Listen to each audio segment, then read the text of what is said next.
Chris Avalon Unfiltered, bitch.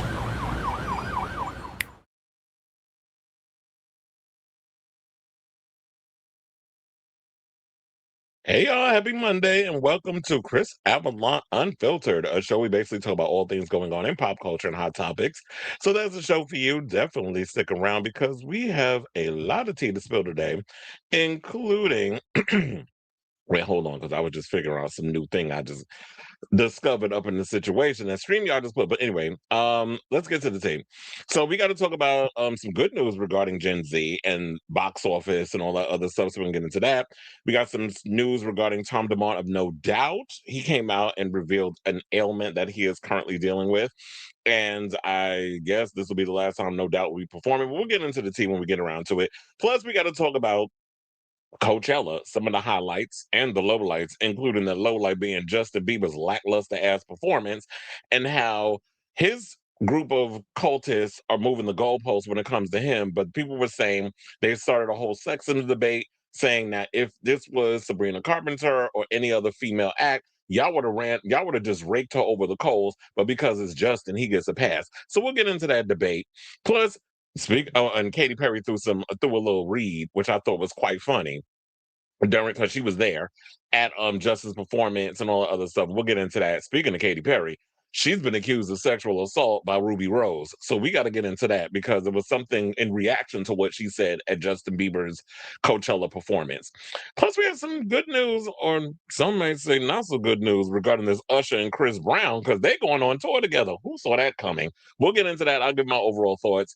Plus, Akon is saying Chris Brown could have been this generation's Michael Jackson, but he was surrounded by the wrong people. So he's blaming the wrong people for why Chris Brown acts the way that acts more like Bobby Brown than Michael Jackson. And I'm talking about Bobby Brown back in the day. Because Bobby Brown, he got himself together. He ain't been getting in trouble. But back in the 80s and the 90s, or was it the 90s? He was getting in a whole lot of trouble, arrests and drugs and all of that mess. Plus, we got to talk about Euphoria and the fact that Zendaya and Sydney Sweeney were avoiding each other on the red carpet. The premiere that happened last week, plus her awkward encounter with Sam Levinson, who created the show, because they're saying that this show was actually created in another country. He kind of just moved some things around and trying to make it like it was his. Plus, we got to talk about Britney Spears has checked into rehab following her DUI arrest. Doja Cat is defending Madonna because people out here with the ageist comments and all that other stuff. So we got that clip. Plus, we got to talk about the Madonna biopic, how it is. We don't know if it's going to happen, but it's happening sort of on the studio season 2, which is Seth Rogen's series that's a hit over there on Apple TV. Plus, we got to talk about TLC, who was trying to see if y'all still mad at them over that whole situation regarding Chili being a maggot. And they was out here putting feelers in my, what song should we perform? As if y'all got a big catalog of songs that y'all could choose from. But so we're getting into that. Plus, Cardi B still got her foot on Trashy K's neck. We got to get into that because she's getting the judges involved again. David Geffen finally finalized, can't even find the words, finalized his divorce from his 32-year-old boy toy. I saw this clip and I had to bring it on here on the show where Ebony K. Williams is the judge. Well, apparently, a father is suing his gay son, or as I like to say, a homosexual son, for $6,000 because he quit conversion therapy. So we got to get into that. Plus, there's an adult cinematographer actor had to find a word, gay corn star, we'll call him that, called Milo Miles, who has been banned from the US for a decade after they went through his bag. He got detained. They found prep and all kinds of other stuff in there. He does adult stuff. He also was an escort. They basically banned him from the country. He's from Canada. We'll get into that story. Plus, Jacob Tierney, who is the creator of Heat of Rivalry, the series, not the books, the series, is calling out a lot of you racists who are going in on Hudson Williams because Hudson Williams is part Asian. I don't know if people knew that, but I guess if you watch the show, you know he's got an Asian mother on the show. We got to talk about the Lollapalooza, which was, in my opinion, the best episode of this damn season. And we got to talk about a drag race icon who revealed how many times they turned down the traders? 4 times. And they said, I guess they ain't never going to do it. We'll get into that and a whole lot more. I know it's a lot. We got like 18 topics to get to, plus all the banter we do in between. So this might be a 5-hour show. But anyway, before we get to those topics, please do me a solid, hit that like button. If you are new to the channel, hit that subscribe button, and also be sure to smash the notification bell so that we can know when we go live with a brand new episode of Chris Avalon Unfiltered. I also, because they just added this new situation, I added a poll on the page where it says, do you think there's a gender double standard when it comes to live performances? And this is due to the whole Coachella situation we have coming up. You can actually hit yes or no, do all that stuff, hit the, y'all can get up in there, do your little thing, vote.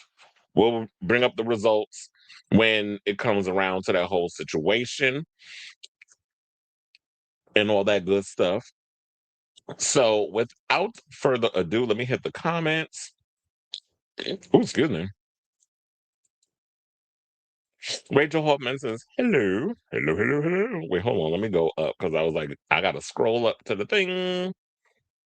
My Monday is good so far. I cannot complain. Nestle Crunchies in the building. So I'm tired of fucking Gen Z losers trying to discredit Madonna because her Coachella. Child.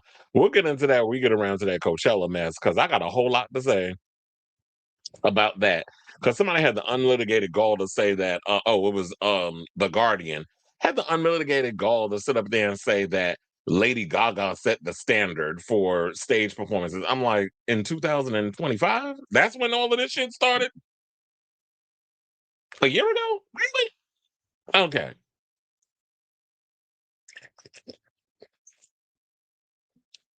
And I had to drink this Red Bull. I have been so exhausted because I've been working every day that I was like, okay, I need to drink a Red Bull, get some energy. I hope it won't enlarge my heart because that's always been like the fear of people. Like, you need to stop drinking Red Bull because you're gonna have a heart attack. And all that. So I said, first of all, I drink it once on the blue. I don't drink them every day. I drink coffee every day. I don't drink Red Bull every day. Except this morning, I didn't have coffee because I'm mad because the Dunkin' Donuts around the corner from my house is being renovated. So, and I don't want to do the DoorDash and all other stuff because it's going to cost me even more. And I'm not trying to be up in here paying extra for some damn coffee. I will rather just order my stuff on the app and walk over and pick it up than have to do a whole DoorDash situation. So, I'm just going to have to grandbear it until they're done with their renovations. And that's the closest one. The other ones, I got to walk like probably 10, 15 blocks. Anybody got time for that? Well, I miss you too, because I was like, Onyx is in the building. I know it's been a minute since I've been on. Cleveland's here. Rachel Hoffman is saying hello. TLC got hits, but overall just hasn't stood the test of time, albeit doing good work.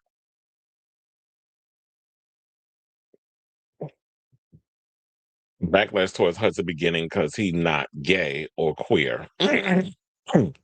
So do you not think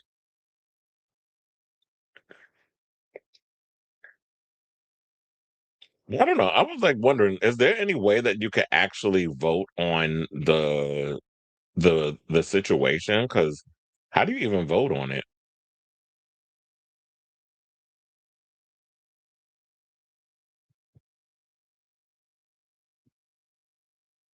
I like it better on that side. Should I put up there? No, I'll leave it there. It looks better on that side. But then again, I don't see what y'all saying.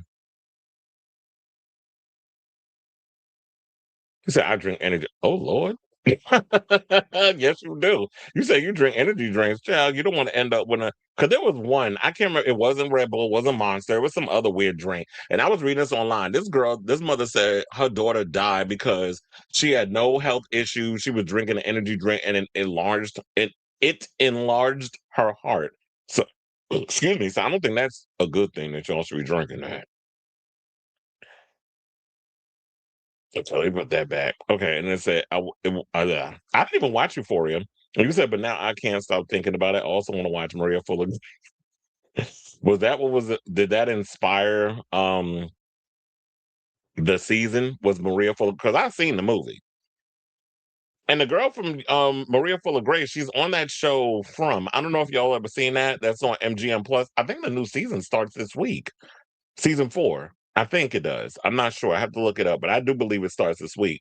And sidebar, I am so glad Tales from the Crypt is coming to Shutter. Bitch, I cannot wait. That was my show back in the day. And now it's coming to Shutter. So I'm excited for that, and I'm gonna be binge watching that show when it comes. Well, for the most part, everybody's saying yes. So because I see a lot of ones, put ones up in the chat. I guess that's what I'll start doing with the polls. Put a number one or number two. Put a one up in the chat. So a lot of people saying yes. Do you think Kylie Minogue would? Yes, she would. I mean, look, if she did her residency and sold out in Vegas, and if she sold out her tour in the United States, she could definitely sell out in at Coachella. And I don't know why she hasn't been given the opportunity to do that. But she has a lot of fans here. I don't understand why people just be trying. This country acts dumb when it comes to international artists. I wasn't late. Bitch, I was on. Okay, I was late by 2 minutes, but I was earlier than normal. Hmm. I did not see it yet. I was like, I'm gonna think I'm away, but what I did do was I binged Daredevil season 2, Born Again, because they already got a season 2 with the Netflix. I finally got it. Yeah, I binge watched that the other day. I watched all 4 episodes, and I was like, "Oh, I need more." That's how I like to watch TV. I don't like watching one episode. Oh my god, I gotta wait till next week. I read these, right? I think people want a show with a full gay cast due to DEI backlash. Why should we hire straight? I always look at it like I want people who's good for the job. I don't want to just be like, oh, well, you have to be queer in order to do a thing. Although I didn't mind when they had what is that movie called? Queens of the Dead, which was done by Tina Romero, George Romero's daughter. I don't know if y'all saw that. It's on Shutter. It's about, you know, this nightclub and in Brooklyn, and it was like a zombie outbreak or whatever the case was. Oh, the entire cast was queer. The director, I believe she's a lesbian.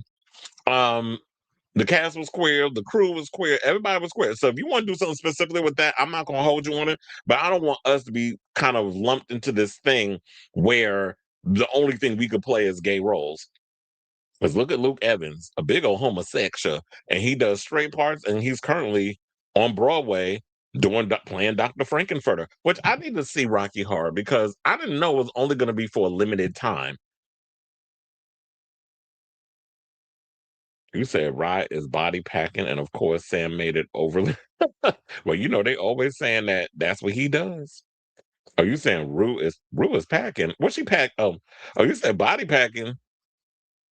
She body. Wait, you talking about what does that mean? Body packing? Is it like she's in? Well, first of all, Zendaya's always been in shape. I thought he was talking about packing as in like what? Packing heat. It's Sam Levinson's kinky porn fantasy. It shows Jacob and Zendaya both checked out, and is Sydney last main.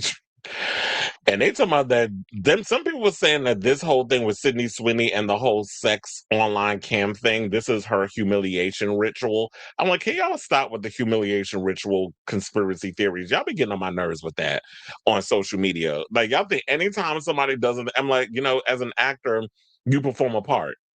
Plain and simple. Everything ain't a humiliation ritual. Everybody's not converting people to doing homosexual stuff. You can actually say yes or no to things. But if there's a character and that's where your character is going, then who am I to judge? I'm like, I'll go for the ride. I'll do the part. I mean, I'm getting paid good money to play this part. I'm gonna do it. It's acting. I'm pretending. This is not me in real life. Although I do need to watch that Kayla Says video where she did a whole recap of last night's episode. I would always wait until like a couple of episodes in to give my full opinion. I don't want to just judge it off of a premiere. But everybody needs their instant online gratification, and people do things their own way. People are always not gonna like when non-queers play queer roles because queer folk have less opportunity. But at least Hudson ain't a baiter. Well, that part I was turned off. I guess the day eats pasta covered in there. Ew, not the sauce covered in doo-doo. There's a scene this season where Cassie isn't a. Oh, I seen the pictures online. This is the last season. Why does everybody keep saying?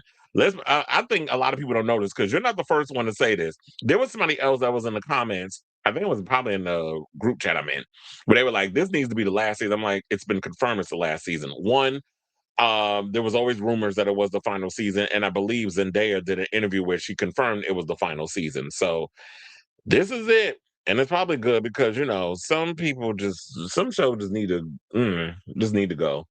And clearly he's run out of ideas. I guess Cloud's character is also incarcerated for 30 years instead of, and I'm like, Sam, you had all these people like waiting all these years for this shit. This is what you're delivering in your final season.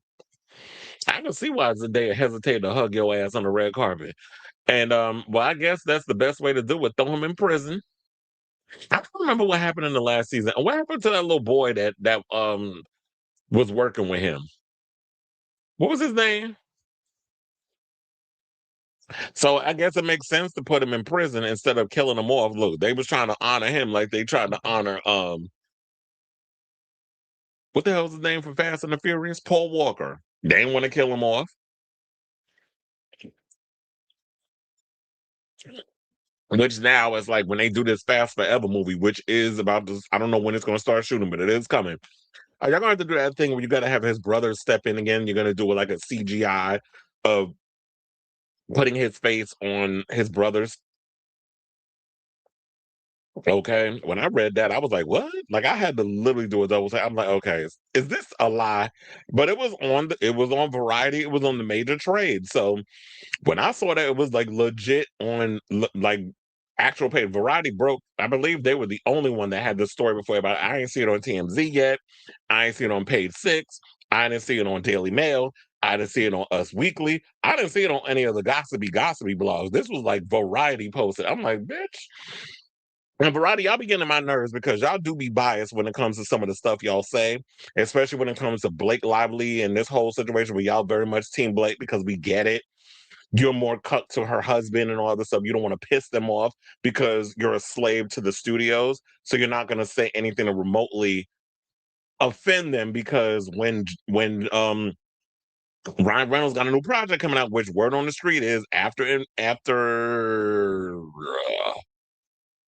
Secret Wars. I almost said Infinity War. I'm like, we have that already. Although I did hear rumors that test screenings for the new Avengers movie has been what is it? Doomsday has people already seen it. Test screenings, they're saying they're comparing it to Infinity War. Well, we'll see. Um, but they said after Secret Wars, what we might be getting, well, what we will be getting. This is what Jeff Snyder said. He said that they're going to make they're doing another Deadpool movie, and this one might involve the X-Men, like in the comics, and that might be the way they introduce the X-Men to their own movie, which would make sense. If y'all want to introduce them that way through Deadpool, that would work for me. And we already know Sadie Sink is Jean Grey. Body packing is basically what Maria Fuller Grace is. Oh, yeah. I forgot about that. That's like, yeah, she's a pack mule. And the worst is when them shits explode inside of you. There was a movie that I saw. It was a gay movie though.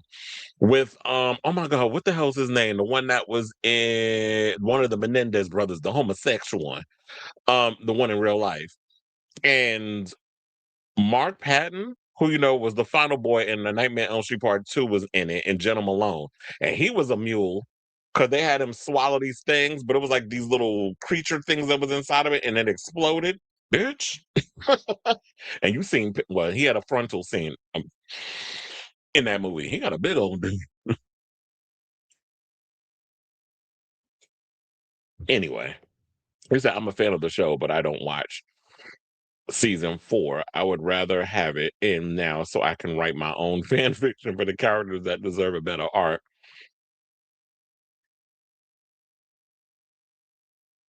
Oh, they must explain it. Yeah, because I didn't see it. I told you I didn't watch the episode. I want this to be the last season so I can write my own fan fiction and give the characters a better art. Cassie was ruined. I'm like, who did Sydney Sweeney piss off that they gave her this storyline? And that's another reason why I was saying with these shows, y'all be pissing me off because it don't make no damn sense why it takes 4 years to come up with a season. They're going to do 8 to 10 episodes. It's not like this show requires a lot of special effects. It's not like it's a Doomsday or one of those type of films. Yet you'll take 4 years to write this, and you want to blame it on whatever. Hire writers, Tyler Perry, because that's what you're giving with this shit. If you can't come on with this, And yeah, clearly Zendaya's career has blown up since this show. She doesn't need Euphoria. She's moved on and she's working with much better and far more talented directors and writers than Sam Dam Levinson. Child, not no damn 2024. You can bring that shit into 2026. You're telling the truth and siding with Justin gets people banned from the red carpet, then so be it. At least I sleep better at night. All these people care about. Oh, I got you. What I got you watching Popcorn Planet now because you know I love me some Andy Sigmore. He be coming. He be throwing the reeds up in there on Miss Blake. But here's the thing, and that's why I always said like in this business, you got to it's a fine line you got to walk. But honestly, I don't. I mean, if I encounter or interact with celebrities, that's fine or whatever. But I really don't. This is not what I live and die by. And if I don't get invited to certain places, you think I give a fuck? Like y'all ain't. I don't be looking at y'all as like my real friends. A lot of these celebrities are fake as fuck. All they care about is access, and all that shit is fleeting. I don't give a damn about all of that. So, and I learned that, and now I had to make peace with that because I was like, you trying to find if you trying to move into a space like Wendy Williams and doing this sort of thing, now I ain't gonna be one of those people like, oh, I just talk shit and close the blinds and be home alone. Well, excuse me, and now I'm alone. See, this is why I gotta stop drinking this Red Bull. That shit makes me burp a lot. And we even get to the first topic yet. Now I want to be one of those people that talk shit about celebrities and then close the blinds, and I'll be home all by myself, alone with my thoughts. And then while my husband out cheating with some bitch for 15 years and get a whole nother baby, and now I'm just home alone, self-medicating. That's not how I want to rock. I want to, if I do my thing, I say what I got to say. I do my job. I go home, and if I need to go out and do whatever, I do that. But I'm not going to sit and seclude myself. And I think that's where she messed up. She couldn't figure out how to navigate all of that. The show explained that when the pallets explode, I always wondered, I was like, do you DIE? Or because we gotta be careful with the algorithms, or do you just like get so fucked up because it's all in the inside? But I guess if it's in you and it explodes, it's getting into those, it's getting into your intestines and things. Cause like how they always say you can get drunker faster if you shoot alcohol up your ass versus drinking it. And they said you get fucked up fast because there's nothing up your butt that could break down the alcohol. So I wonder if that's the same thing. When you swallow those drugs and they explode in you because of the acid and all that other stuff, or something happens, somebody punch you or whatever in your stomach, the acids, it gets caught up in there, and then you feel it a lot quicker. I always wonder if that's the case. But anyway, let me hit my banner. And let's get to our first topic. I know it's like 23 minutes in, but look, we ain't been here in what, 5 days? So we can key a little bit before we get to our topics. So speaking of topics, let's get to topic number one. Wait, hold on. I don't think I'm because right now I'm looking at another clip. I don't think I'm freezing. If I am, let me know because I did see it was moving slower earlier before I started the show and I went and I refreshed. So I think I might be good now, but before I get started on this topic, let me know if we good with anything. No freezing, no none of that stuff.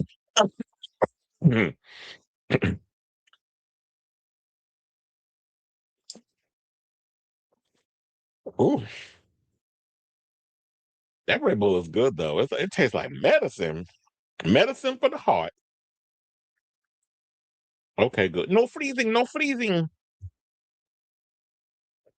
Good to know. So I guess the refreshing definitely helped because then we would have had an issue earlier. But anyway, all right. So without further, I had to close that because I almost forgot I had the other video open. Okay, so now let's get into topic number one. And let's give a shout out to Gen Z because we at some points, I think a lot of people do be a little bit hard on Gen Z and all that other stuff. And they're, and all that good stuff. But unfortunately, look, fortunately, we got some good news for y'all because y'all been driving people to go to the movies, especially Gen Z has been the main ones that have been putting butts in seats, going to the movies, definitely bringing up a lot of stuff. I don't know if a lot of the older generation may have stopped. I think probably because of COVID and all the other stuff.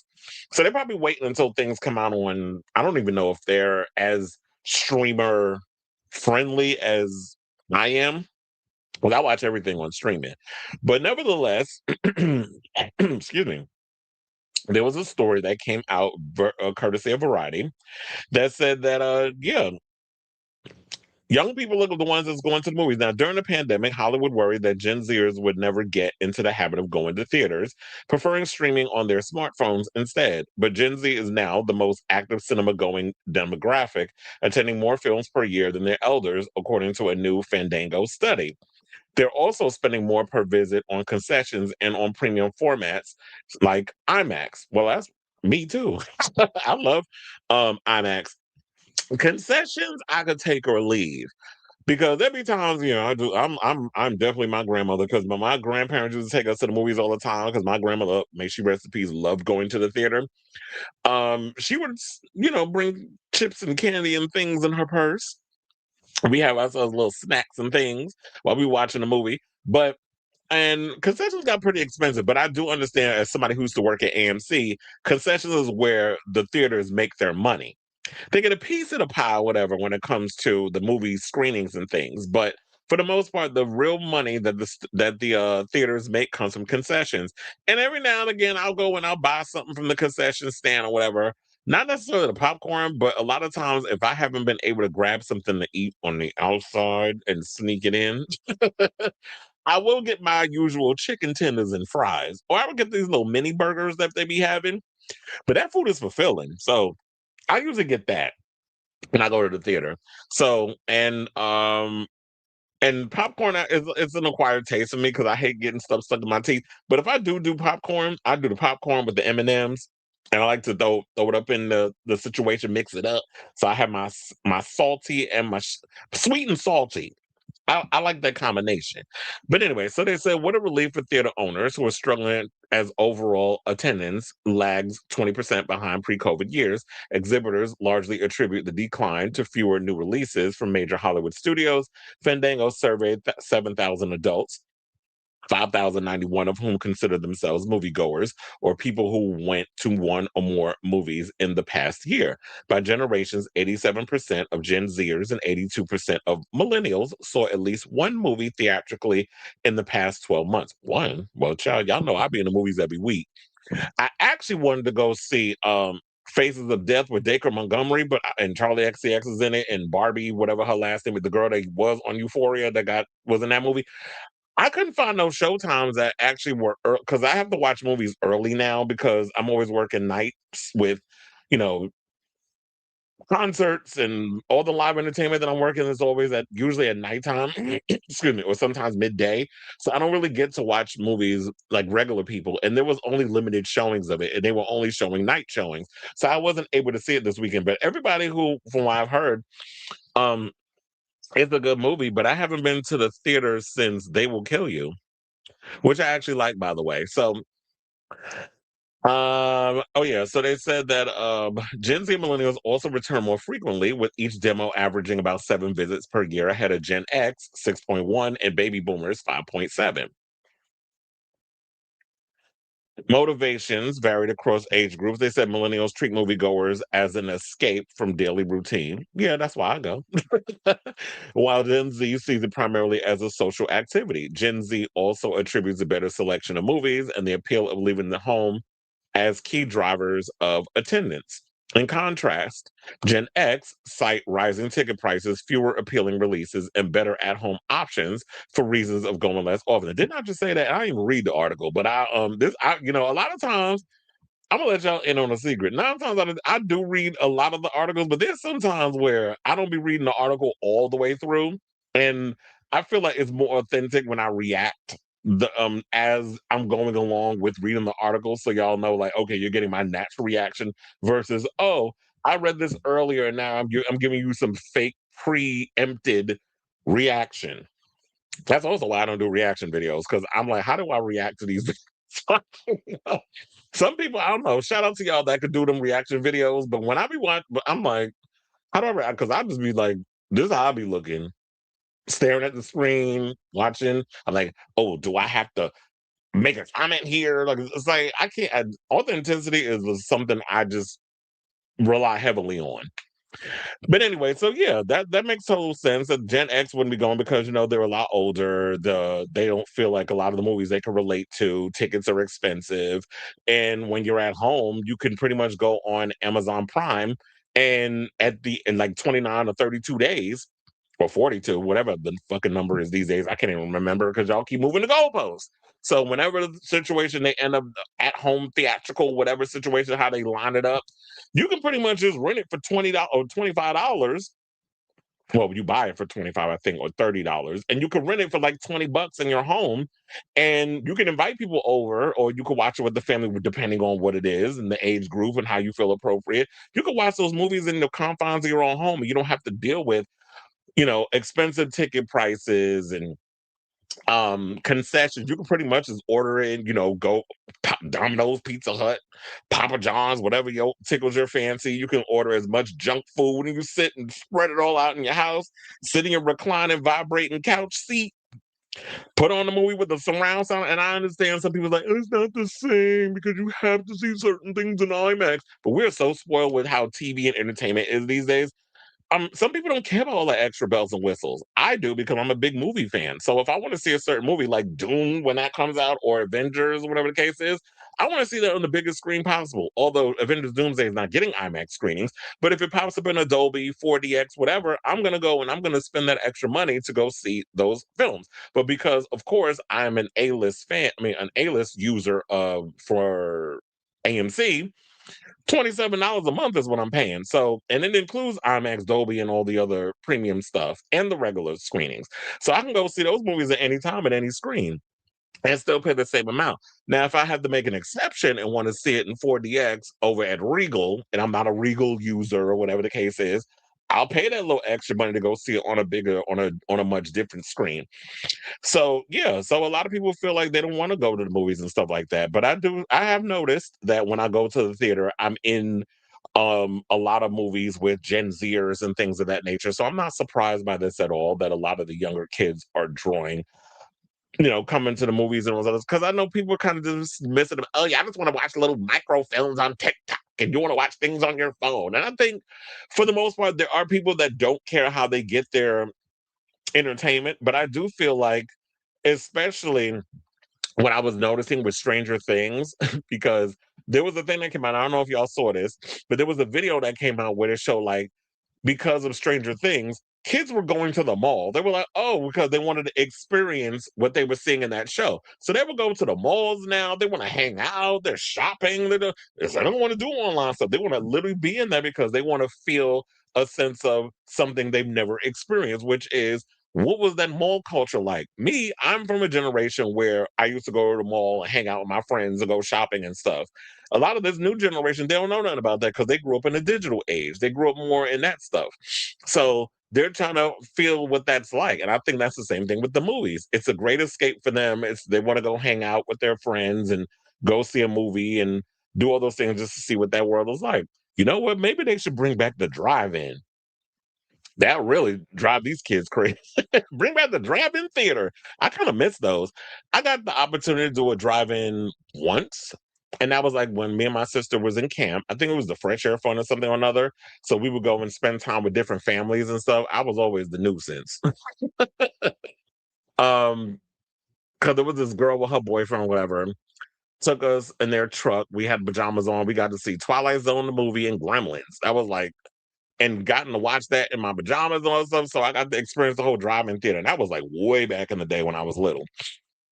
And they would show old movies and this, that, and the other. And then we got moved around to different places. I don't know because I was being a pain in the ass and I was testing people, or it was just part of the thing where they would send you to all these different people. You spend a little time with them and hang out and all this other stuff. But then also I got to hang with this family who the father was a truck driver. He used to give like Cabbage Patch Kids and all this other stuff. And I remember they didn't have a boy Cabbage Patch, and I cried because I wanted one. So they had to basically give the Cabbage Patch a mohawk, then make me feel better. So yeah, I remember that whole look. I told her there's no shame in my game if I want to tell y'all some old stories from back then. So now they said the biggest barrier to getting off the couch wasn't the movies themselves. Patrons cited coordinating schedules, finding time, and securing a deal on tickets as challenges in getting to the multiplex. How's it finding time and secure? Well, they said securing a deal on tickets. What kind of deal y'all looking for? Because, but then again, one of the things that's annoying to me is like when you want to buy tickets and it doesn't have like all the showtime. So I think like for um what's that channel? AMC. I think after Wednesday, or maybe it is Wednesday, but after Wednesday, I've always noticed that they put up the schedule for the following week. I learned that because one of my friends was we were regular coworkers, and he became a manager. He gave me that. And it was like, no, they put out the schedule like on Wednesdays. So the updated schedule. So I gotta be waiting. But now they put out tickets and stuff for Dune, where you can pretty much just start getting the IMAX screeners, but that's all for nighttime. So now I probably gotta wait till the end of the year, damn near, when the movie comes out to secure a ticket for earlier showtime, because I'm not gonna probably be able to make it to those late shows. Because with me working in live entertainment, I already know I'm not gonna be able to work those gigs the way I mean, I'm gonna be able to squeeze a night show in if I'm going to be working an event that's going to be popping up later on in the year. So my schedule ain't flexible like that. So yeah, and then they also said as the movie going landscape continues to evolve, understanding generational behaviors is critical to unlocking future growth. Gen Z and millennials are redefining what it means to go to the movies by prioritizing premium experiences, social engagement, and new forms of content. Meeting them where they are isn't optional; it's essential to the future of theatrical movie going. So they said that although the first quarter of 2026 has greatly improved from last year, summer is really going to heat up at the box office. Because here's the thing I think it's going to be booked and busy with a lot of movies coming out. Because I even had to look this up. I said, what movies we got coming out? So we have Avengers Doom. Well, that's not this summer, but it's coming out this year. Then we have the UFO movie. What's it called? I almost said Demolition Day. Okay, so we got Scary Movie 6, we got The Odyssey from Christopher Nolan, The Devil Wears Prada 2, Spider-Man Brand New Day. We also have Disclosure Day, that's the name of it. Then we got, well, nobody really cares about this movie, but Mandalorian Grogu's coming. Another movie I don't think a lot of people care about, but it's coming, Masters of the Universe. We also have Supergirl, Woman of Tomorrow. We have Shrek 5, we have Moana, we have we already said Spider-Man Brand New Day. And so we got a lot of movies coming out this year, and I think it's gonna be action packed. So that's what I think is gonna be happening. And also, you know what I was thinking what they need to do, because if you're sitting there talking about how Gen Z and millennials and redefining what it means to go to the movies and prioritizing experiences and social engagement, and I believe social engagement is the key word. I think what you need to start doing theaters is you need to start creating these hubs in a theater where content creators can come in and do out of the theater reactions. Because if you realize what I've noticed is that that's becoming a thing that people like are out of the theater reactions and reviews. And I see the people like John Campia, Kristen Harloff, Killjoy Jake. I don't know if Critical Overlord does out of the theater reaction because we never see what he looks like. But I know he black, but I don't know what he looked like. But we never seen his face. We've heard the voice. So, um, but he does reviews.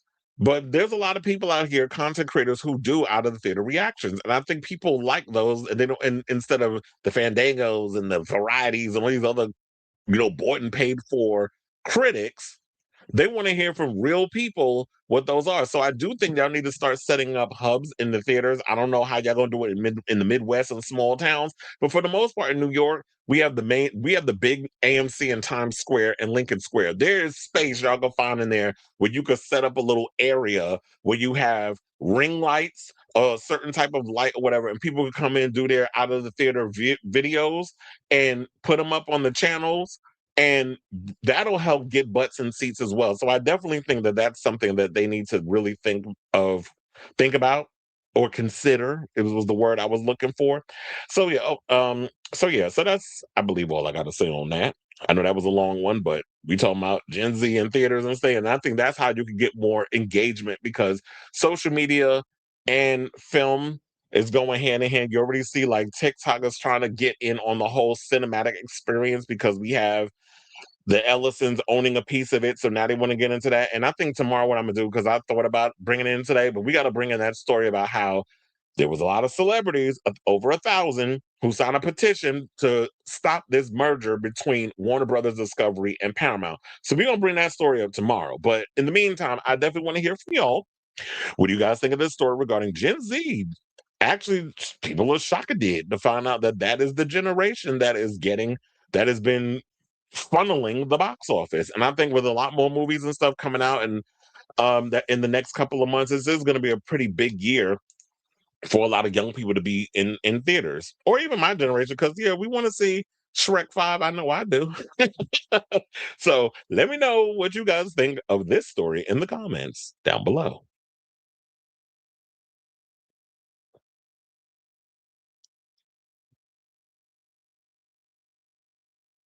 All right, thank you everybody for letting me know that we're not freezing. Listen, not alcohol in the butt. Child, you ain't never heard about that? There was some people talking about, yeah, they stick alcohol up their butt so that way they get drunk faster. When it comes to Coachella, bring back Frank. Hell no. First of all, Frank Ocean's show was terrible. He was one of the main examples. Like when y'all want to talk about Justin Bieber, no, Frank Ocean's show was bad. Before I continue to react, let me read what the rest of you said. Who literally did a lackluster show like Justin. So not only sexism, but also a white boy got to be lazy while. Yeah, that's what I was thinking too, because I was saying like at the end of the day, Frank Ocean got dragged because, you know, he's black and gay, so he's not going to be able to get away with the same thing of, okay, we accept white people just being mediocre, aka Justin Bieber. I go to Dollar Tree, you buy bag brims movie popcorn for not for $1.25. But that's a good bargain. And funny how like nothing in the Dollar Tree is $1, because you just said $1.25, securing a deal on tickets, in-app discounts, including concessions deals. Funny enough, I don't do none of that. Like I know they offer like little discounts and stuff with the concession. I don't like. I don't be doing all of that. I mean, I get my points, and you can use the points and stuff against concessions and things. But I'm like, that's what I use. I don't be doing with extra stuff. Double feature discounts, Barbenheimer, and not extra charging for the good seats. Yeah, because remember they did say that they were going to try something where if you are AMC Stubs member, that that you get first dibs on like the best seats, which I guess most people would say, well, how do you even determine what's the best seats? And I say for me, the best seats is the middle, because I like being center of the screen. That's how I usually watching movies. I don't like sitting on the side. I don't like sitting in the first seat or the last seat. I like being dead center. And y'all always know, like when you go and you look for tickets online and trying to get a seat, those are the first seats to go, especially in IMAX. I stay in Belleville, Illinois, and we have a drive-in movie theater about 20 minutes from me. But that's good to know. You saying that so they still do have um drive-ins still around. We need some in New York. We definitely need some, because I said bring it back out here. I know Dead Meat James wants to do it, but he is hating how Paramount is becoming the biggest studio. It's turning him off how Israel Hollywood is. He's thinking about leaving it because of his morals. You said, when I tell you I was obsessed with Frank when he performed at Coachella and was so disappointed, I'll give Justin his flowers for having a good set list. Unlike Frank was still my a lot of people was pissed. Look, I'm gonna save all my Justin stuff and when we get to that topic, which will be after we do this one. Let's get into topic number 2. So let's give our love and kudos to Tom Dumont from No Doubt, the guitarist, who has revealed that he's got early onset Parkinson's disease. So that was a shock. And I don't know why I was thinking Tony Canal, because that's what I was. I was like, wait, um, what's her name? Gwen Stefani's ex got Parkinson's, but it's not him. It was the other one, because I'd be thinking Tom and two T's in the damn thing, and so I was getting them confused in the beginning. But no, it's the guitarist. So yeah, he went on social media, his social media, and he revealed the news. So now, less than a month before No Doubt reunite for their Las Vegas Sphere residency, Tom Dumont revealed he has been diagnosed with early onset Parkinson's disease. And so, um, I was thinking, should I play y'all the clip from his Instagram? Yeah, we'll do that. Hold on, I want to see if I could pull it up because it was giving me, it's taking a minute. Yeah, we'll actually put up his video in case y'all didn't see it. But you ought to give me a second because everything's moving slow. Okay, we're gonna come back and talk. Please hold. Hi there, how you doing? It's Tom Dumont here. I just wanted to say hi. The last couple of months, I'm getting ready for the No Doubt Sphere shows. It's been very fun looking through old footage and looking at old photographs and relearning old songs and rehearsing and creating all the video stuff for the screens at the Sphere. It's kind of made me think about how grateful I am for the life I've gotten to lead as a musician all these years, and it's thanks to our families and our friends and listeners, and you and everyone who's come to our shows over the years. Thank you. The other thing I wanted to talk about was my health. So a number of years ago, I was experiencing a number of symptoms.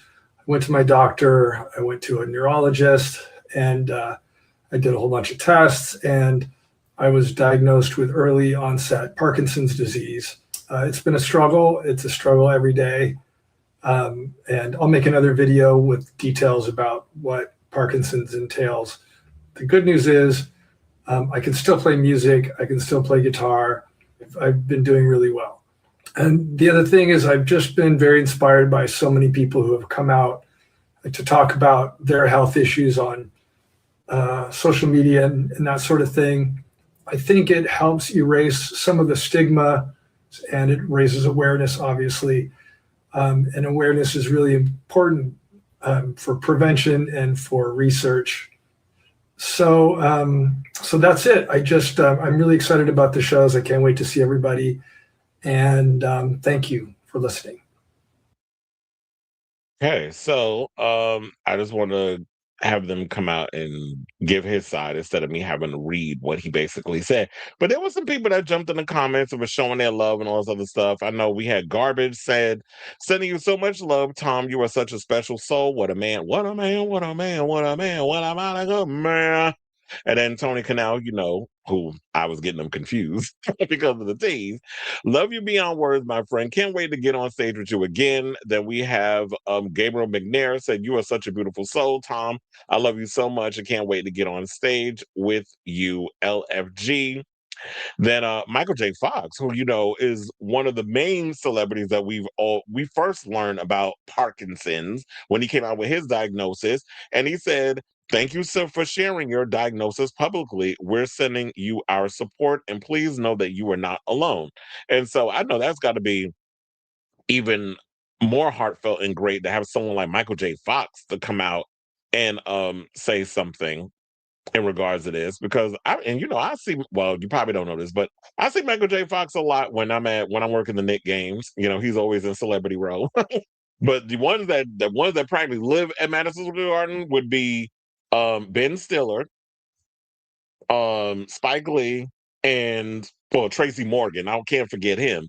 And Fat Joe. Fat Joe and Tracy Morgan practically live at the garden at this point. But I think it was awesome that everybody came out and showed their love and all this other stuff. For those who are not familiar with what Parkinson's is, it's a progressive neurodegenerative disorder caused by the loss of dopamine producing neurons in the brain, primarily affecting movement. Now, common symptoms include tremors, muscle rigidity, slow movement, which would be this is bradykinesia, and balance issues, often appearing after 60 to 80% of dopamine cells are lost. While there is no cure, medications and therapies can manage symptoms.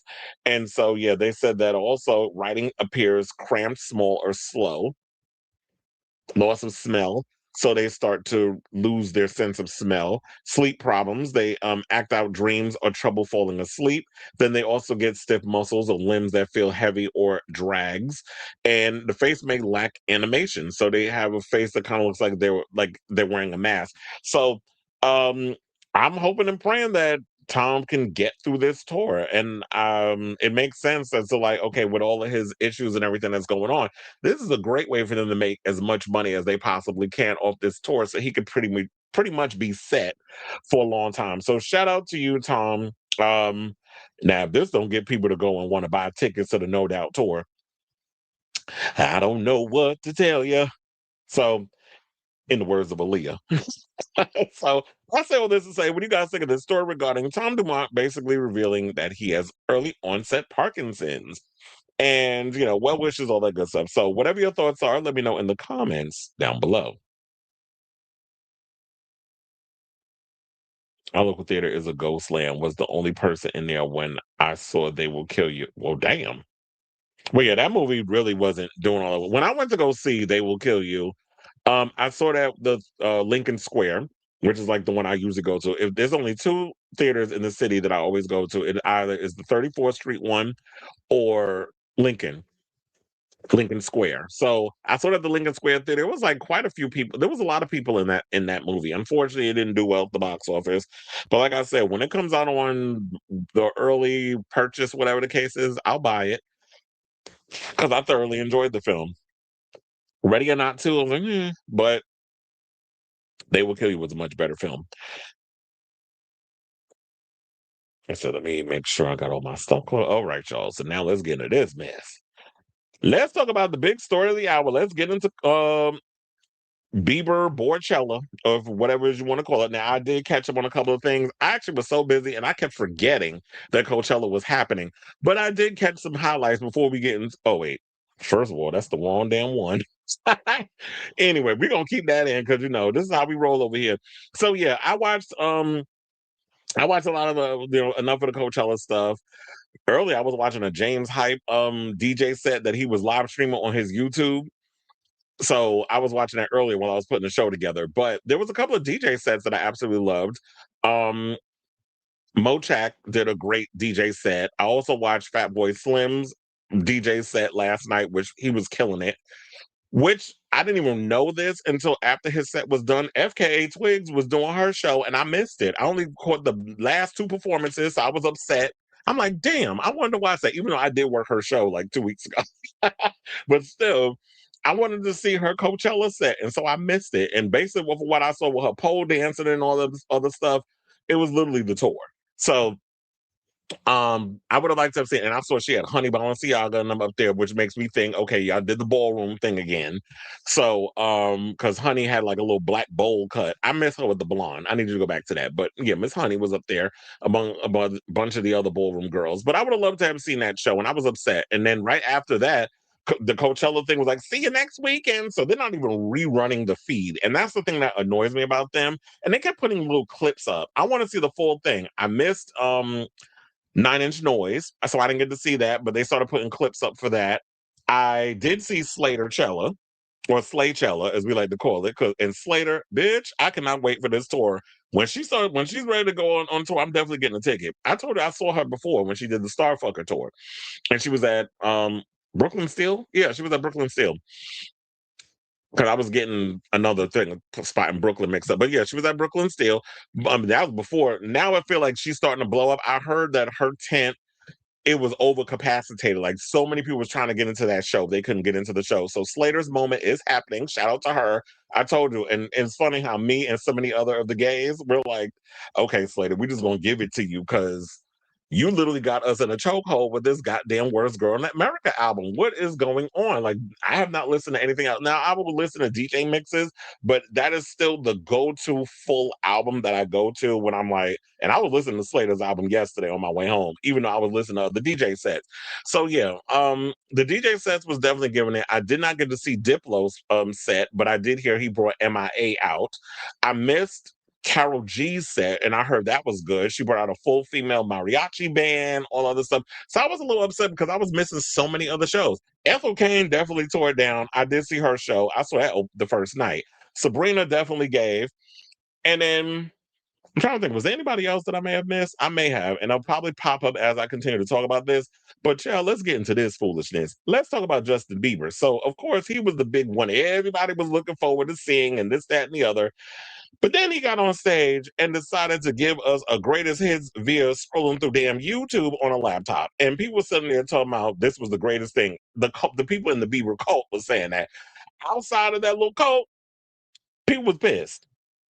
So Justin Bieber is facing backlash after what fans are calling a lazy headlining gig at Coachella, where the pop star set included singing snippets of his greatest hits off a laptop despite his groundbreaking payday. Yeah, because the word on the street was he was paid $10 million and he negotiated his deal. He didn't use a manager. He didn't use any of those people. He literally got on the phone, called up the people at Coachella, one of my friends who's a DJ did remind me. He was like, "Oh, the guy who owns Coachella is a staunch supporter of Trump and is giving him a lot of money. So all you people getting caught up in the whole, Coachella situation, look who y'all giving y'all money to." And I think a lot of people's feeling away because them tickets are crazy expensive to get into Coachella, and you literally giving people a $10 performance, and you was paid $10 million. So I think that's where a lot of people was pissed. So the 32-year-old singer who reportedly pocketed $10 million for the gig performed in a casual hoodie, thinking because that boy want to be black so damn bad, shades and shorts on Saturday night as he took a stripped down approach to his much anticipated performance that left many confused. Now, instead of delivering a high energy comeback packed with his easily recognizable tracks, the Daisy singer played a handful of songs from his 2025 Swag and Swag 2 albums before turning it over to his classics. Bieber sat on a stool with a laptop scrolling through YouTube videos on his songs and streaming his earlier music as part of a brief 12-song medley. So he was giving y'all Janet Jackson without the choreography because all she do now is medleys. Now, while the performance was still taking place, annoyed fans immediately took to Twitter to share their frustration with the singer, as one wrote, "Only thing worse than watching this Justin Bieber set are the people watching in person that are desperately trying to convince themselves this is a vibe. They went in debt for these Coachella tickets." And that's literally what I was saying the whole time, too. I'm like, because all them comments I was seeing online, a lot of people was like, "Oh, it was a vibe. Oh, he don't have to get up on stage. You not getting it. He not getting up on stage to have to give full spectacle and choreography and pyro and stuff." Even though you did get pyro and explosions and all that shit in the end, when he was done, you got all of that. But on the stage, it was just him performing with a background that looked like roasted chicken. That's what it was given. And people were saying, like, this is what they paid for. Like, I don't think people were showing up and doing that. And what pissed me off, because there were people out here saying, "Oh, well, Lady Gaga set the standard with her mayhem ball with Coachella." Really, bitch? First of all, The Guardian, you need to do your damn research before you even try to come with that bullshit. And I'm not throwing, and this is no shade towards Lady Gaga. We love the mayhem ball. We love the extravagance of what she's giving. She about to perform in a couple of hours at the Garden, which I'm not working tonight. But I've seen the show 7 times. Seven. I've seen the show 7 times. I don't need to say it again. But this is the final night of the mayhem ball, and she's closing out the Garden. So, she did not solidify what it is. Now, she bringing that whole opera house grandiose thing. Now, that was cute. That was extravagant. That's over the top. It's great. If people want to try to upstage that or match it, whatever the case is, that's great. But we're not going to do that because, first of all, everybody knows Madonna is the pioneer of being a mainstream artist, the first mainstream artist to ever perform at Coachella 20 years ago when she did the Confessions era. So we're not going to do that. And the smart thing with her, because Madonna is a girl who actually grew up in the clubs, she did it in a small tent. She didn't even do it on the main stage. And this is around the time when it was just nothing but indie bands and DJs that were doing Coachella 20 years ago. It wasn't big A-list celebrities that was doing Coachella. So we're going to give flowers. If we're going to give people credit, at least be correct in your credibility. The Guardian. So we're not going to do that.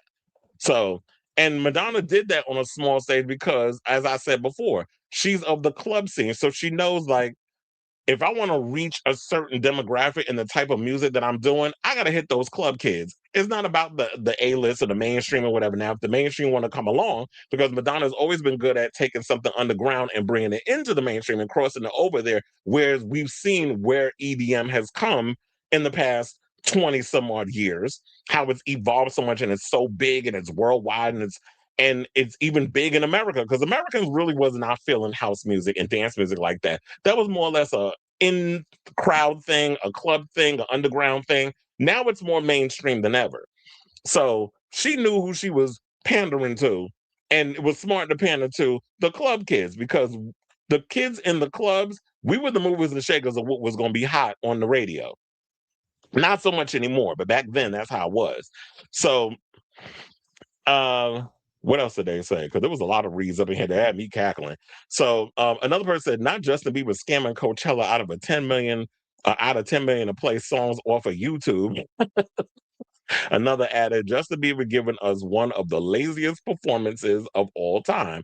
Another person said, holy shit, this Justin Bieber said is an absolute, wait, I think you meant an absolute. They said an absolutely snooze fest. Male pop stars need to be banned from headlining Coachella until further notice, fumed a second person, while a third added, damn, feeling disappointed with this set, to be honest, Justin Bieber. Another frustrated fan tweeted, if Sabrina Carpenter did what Justin Bieber is doing right now, her career will be over. Now, we're going to get into the Sabrina thing, because there was a huge debate that popped up online regarding this. But I want to get through this article and give my point of view, and then we'll move on to that. We'll transition into that piece. But they said the comparison to Carpenter, who headlined the first night of the California Festival with a polished, high production show, complete with celebrity cameos, including Susan Sarandon, who's kind of been banned from the industry because she was outspoken about the genocide going on in Gaza, as she should. So was Mark Ruffalo, but he's still out here working. And I'm not trying to take money out of Mark Ruffalo's mouth. Food out of his mouth. I like the fact that, he still speaks out and all these other things. But we can't just be going at one and then just excusing the other. But we know that this industry and America as a whole likes to discriminate and hate on women. So, and yeah, they said that intensified the criticism. The fact that Sabrina had to pretty much give y'all a full spectacle, practically shoot ping pongs out of her vagina in order for y'all to keep, to keep you engaged. But Justin stands up there trying to act like he giving y'all performance art, and y'all eating it up. Now, they said Bieber said that kicked off at 11:25 p.m. local time, had already been rumored. So that was local time. So that was like 2 a.m. Child, I was not staying up to 2:25 to watch Justin Bieber. I might have been asleep, because it was like, yeah, if I like this weekend that I was working crazy, I was like, I wasn't staying up for that. I had to catch it in the replay. So they said it had already been rumored to be delayed due to desert winds. Yeah, because there was, what was it, Anima or some or another, that they said there was a artist who had to, a DJ that had to cancel his performance because of high winds. But Justin went on. They said he hit the stage on time. The screen also featured viral clips, including his own Is It Not Clocking to You moment when he clashed with paparazzi, as well as classic memes like These Nuts and Double Rainbow. He didn't do One Less Lonely Nigga. Why he didn't do that? Y'all forgot about that era of Justin Bieber? He should have brought that up. You out here culture appropriating black shit, but then you didn't want to play that part? Now, they said Justin Bieber is the worst headliner at Coachella in history because WTF, you're just sitting with a laptop. Another went even further. Justin Bieber 2026 Coachella performance may just be the worst mass streamed / televised performance ever. Some defended him, pointing out that using YouTube was a little iconic since Justin became famous through the platform.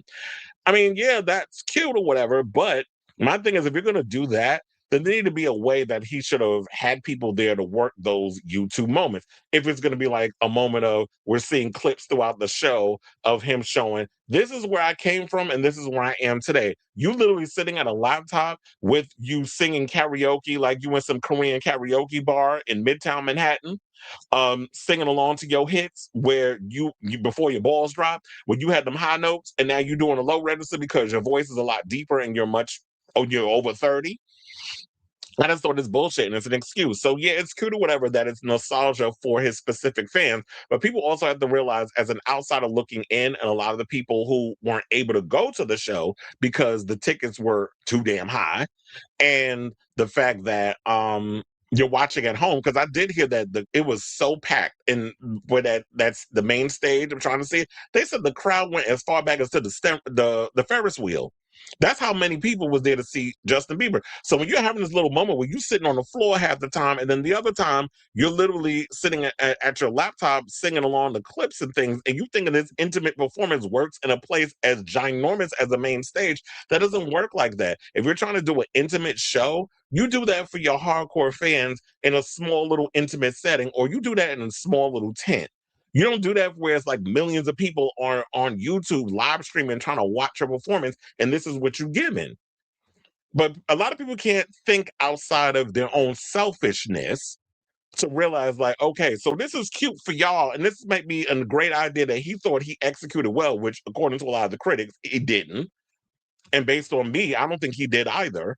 But of course, the cultists are going to excuse the behavior. The hardcore believers are going to excuse it. And this is not for y'all. Scroll on to the next thing, because I'm going to say what the fuck I want to say, whether you want to like it or not. But in my opinion, it didn't work. And people in my comments trying to act like, and there's nothing worse you can do is try to talk to me in a condescending way, because then I'm going to cuss your ass out. Don't talk to me like I'm stupid. His brain is way too high on the intelligence scale for you to try to play me like I'm dumb. So my opinion is my opinion, and if you liked it, okay, good for you. Hooray for you. But the performance was trash, in my opinion.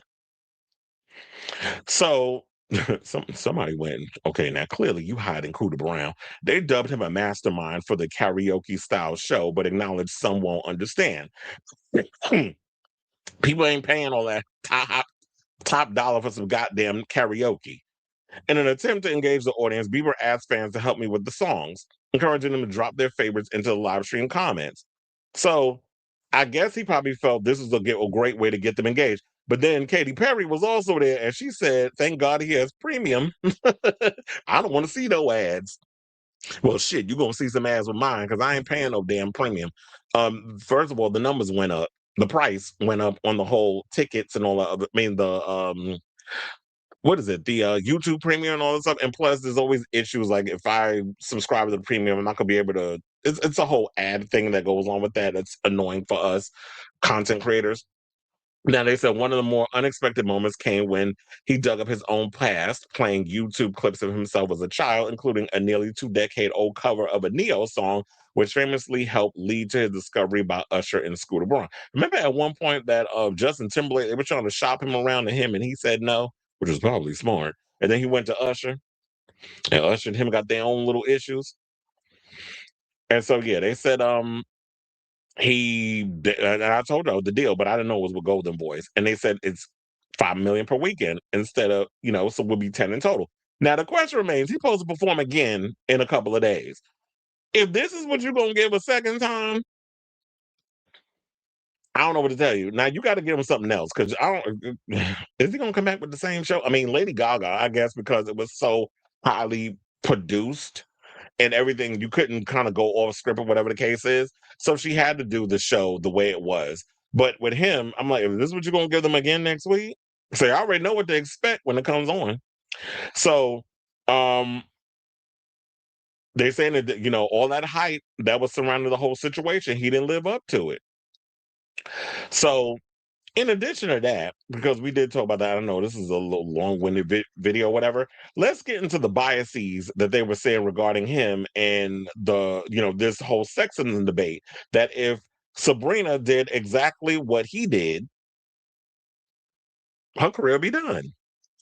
So they said, while Justin Bieber could, and this is shout out to the Hollywood Reporter for this story. They said, while Justin Bieber could pull off a low-key headlining Coachella performance, could a female artist? That's the latest debate making waves on social media. Now, following the Daisy Singer Saturday night set, which was quite stripped back compared to Sabrina's full-on theatrical performance the night before, yeah, she had waterworks, she had all the stuff, half-naked male dancers. People were, I did see that they were critiquing her over her bathing suits and all that. This bitch I be wearing on stage bathing suit. First of fucking all, if you've ever been on the stage, you would know that it's hot. And I'm not going to sit up there wearing a goddamn burqa because you're making comments from the confines of your phone in your house talking about what these girls are wearing. They got to be comfortable at the end of the day. It ain't like her vagina's out. She's wearing a bathing suit. And so what? Who cares? People are so goddamn annoying when they try to act like they're the moral conservative police when it comes to the clothes. But mind you, Iggy Pop could have all his wrinkles and his belly showing when he was performing, and I did see his performance. I'm sitting like sagging skin, wrinkled, yeah, and I'm gonna read him like I be reading these women because if we're gonna be, we got to be equal on this shit. I'm not just gonna pick sides because I'm, gender biases. But Iggy Pop was up there with all his wrinkles and his little belly singing his songs with no shirt on, and y'all ain't said a fucking word. But if a woman get up there, like a Madonna or whatever the case is, y'all start the granny comments and all that other stuff. So it's like, go suck somebody's dick from the back regarding that. Now, they also said on one side, people are slamming Bieber's performance, but I didn't know that she got in trouble because she called one of those battle cries. What is it, like the Arabs be doing? She said it was a yodel. Like, bitch, you are dumb. She did apologize over that. Now, on one side, people are slamming Bieber's performance, describing it as lazy and underwhelming, despite his reported high paycheck for the gig. While others are they said they're citing the singer's minimal stage design and lack of backup dancers, as well as him sitting down for around 30 minutes in the middle of his set to play snippets of his older classics, such as Baby and Never Say Never, straight from YouTube on his laptop. And I know that friend of the show, Robert, was saying that it has something to do with he doesn't own the rights to his songs. I'm like, okay, so you sold the rights to your songs. You could still perform them shits. I mean, you're in a live concert and people know you for those. So now you got to do a medley. Critics are also comparing it to Carpenter's Friday night headlining show, which featured multiple over-the-top set designs, outfit changes, acting cameos from Sam Elliott, Susan Sarandon, and Will Ferrell, backup dancers galore, and even the singer ascending from a car with a water fountain at the end. That's why I was like, yeah, she had a lot going on with this performance. And she definitely was deliberate. Even though I don't, she's not my cup of tea in regard of the type of music she does. I told her I worked Sabrina's show with, and I thought, no shade, Olivia Dean was the better performer than she was in regards to the songs that was getting me relatively interested. But Sabrina has her own little fan base. The people like her. She's cute or whatever. But her music really doesn't do it for me. She has good performances, and I like her stage design and all that stuff. But as an artist, she really doesn't do it for me. And that's fine. Now they said, one user shared on Twitter, female artists give full effort, flying, high notes, fireworks, outfits. Meanwhile, Justin Bieber, the most expensive Coachella performer, just sits in a plain tee, plays YouTube, no makeup, and still gets a pass. Switch the roles and a woman would get dragged immediately. Now, another person wrote, fans defending Justin Bieber's mediocre Coachella performance, saying he's 32 and it's normal not to have the same energy anymore. Meanwhile, Lady Gaga is 36, sharing a clip of the Abracadabra singer Electric 2025 Coachella headlining performance. First, let me stop you there and make some corrections. Lady Gaga is 40. She just turned 40. Last month? Yeah, March. She just turned 40 last month. Last year, when she did the whole Mayhem Abracadabra Gaga-chella thing, she was 39. May have just turned 39. So, yeah, and she has like issues or whatever. She said like she was getting pain and all this other stuff, and her body had a hip replacement, all the other stuff, and out here giving a full-on show. Which I'll make excuses for him, but I do agree. If Lady Gaga got up there and gave y'all an indie performance, because we know how multi-talented she is, she could just get up there and give y'all a full piano situation, or if she would have did like her Harley Quinn thing, y'all would have pitched the bitch. Oh, we want the hits. You don't do this at Coachella. So why does the goalpost get moved because it's Justin Bieber because he ain't performed in a month of Sundays? No, let's stop making excuses for mediocrity. Because, and I blame a lot of y'all with this generation, y'all accept that. I come from a generation where you had to put in the work. You had to upstage yourself every time you hit that stage. You can't just come up here and give the bare minimum. That's not the generation I'm from. And I'm not going to, in my opinion, accept that as we progress, because there's been too many complaints of people saying like a lot of these artists these days, y'all spend more time engaging with social media and y'all lack personality, y'all lack stage presence, y'all lack a lot of those things. And there's a couple of girls that's coming out trying to give that. Sidebar, I almost forgot. Pink Pantheress performed too and gave way more than Justin Bieber. So there's that. Now, however, some would have preferred Bieber deliver a high budget production. Many OG Belieber fans seem more than delighted by his intimate performance. Many have taken to social media to commend the singer for his healing concert. Healing, what the fuck is this? Red table talk? Now, they said one person wrote on X, a lot of people are calling it low energy or underwhelming, but for me, it feels like the healthiest kind of comeback for who the fuck is Justino? One of my friends called him Justine, had me cackling. He did not force a high production machine that could burn him out again. Instead, he sat with his past, scrolling through old YouTube videos, duetting with his. What are you talking about? It's about burn himself out. It's 2 shows, 1 show a week. How's he gonna burn? You gonna burn out for performing for? Well, I don't know how long the performance was. It an hour and a half, 2 hours? I mean, that's burn. The fuck are y'all talking about? Y'all don't know shit. Y'all kill me with this. Oh, he got burnt. We don't want him to burn himself out. God forbid. I understand you got Ramsey Hunt or whatever the fuck that shit is when you had a slanted eye and slanted face or whatever. But you're doing 1 performance within a week. How is that gonna burn you out? If that's the case, then stop performing. And I'm not saying, and here's the thing.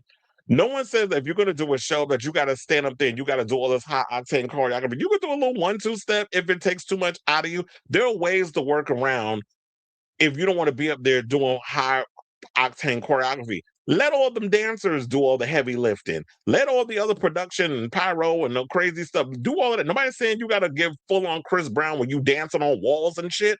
Nobody said you got to go there, or your mentor Usher. You don't have to do all that if you don't have it in you, but at least have some kind of stage presence. You could move around the stage. You can do a little something, something. You could. There's many ways you can get around to that if you suffer from burnout, or if the sickness that you have causes limitations. There's ways around. There's no excuse when it comes to me. I guess because I'm a Virgo. We don't see it. We ain't got time for excuses. So they said that takes real courage when fame once broke so many pieces of you. They continued, it's a quiet reminder that healing is not always loud or flashy. Sometimes it is choosing peace, family, and honesty. And here's the thing, if this is what you want to do, you do that on your tour. Coachella is a whole nother situation. It's not necessarily about you and specifically your fans. If you want to do something like that and your fans want to pay to see that on a tour, then you put that specifically for that. But as Coachella is a whole nother playing field that you're on. But this is what he gave y'all, and this is what y'all paid for. And one of the things somebody said was that he was overpaid because celebrities should not be getting paid this much money to be doing a tour. I don't know if this is true, but I did see someone write that at Glastonbury, which I would rather do that than Coachella, no shade. A lot of bigger and better artists perform at Glastonbury than Coachella is just like whatever. It's literally wannabe Woodstock, but a little too hipstery for me. Um, I would rather because it's always about influencers and I'm just in the room. Let me film myself. Oh, it's not even about having a good time and really being there for the music and the vibes. A lot of it is y'all just want y'all little 15 minutes and whatever the case is. So it's never really about the music. So from what I heard with Glastonbury, I heard everybody's paid a flat fee of £500,000. I need to look further into that, but it's like, yeah, they don't even go over that. That's what you get paid. And yeah, the production, everything is more crazier, but I'm sure that Glastonbury provides all of that for the artist. Kind of like the Super Bowl. So they said that people are always going to defend their argument, but until a top charting female artist who's booked as a Coachella headliner delivers a performance as widely deemed lackluster, there's no way to truly speculate what the reception will be. Well, we know what that reception is because we've heard it. So, the Hollywood Reporter, you can try to dress this up as cute as you like, but let's be real in this situation. And it said either way, there's always going to be critics of major festival headliners.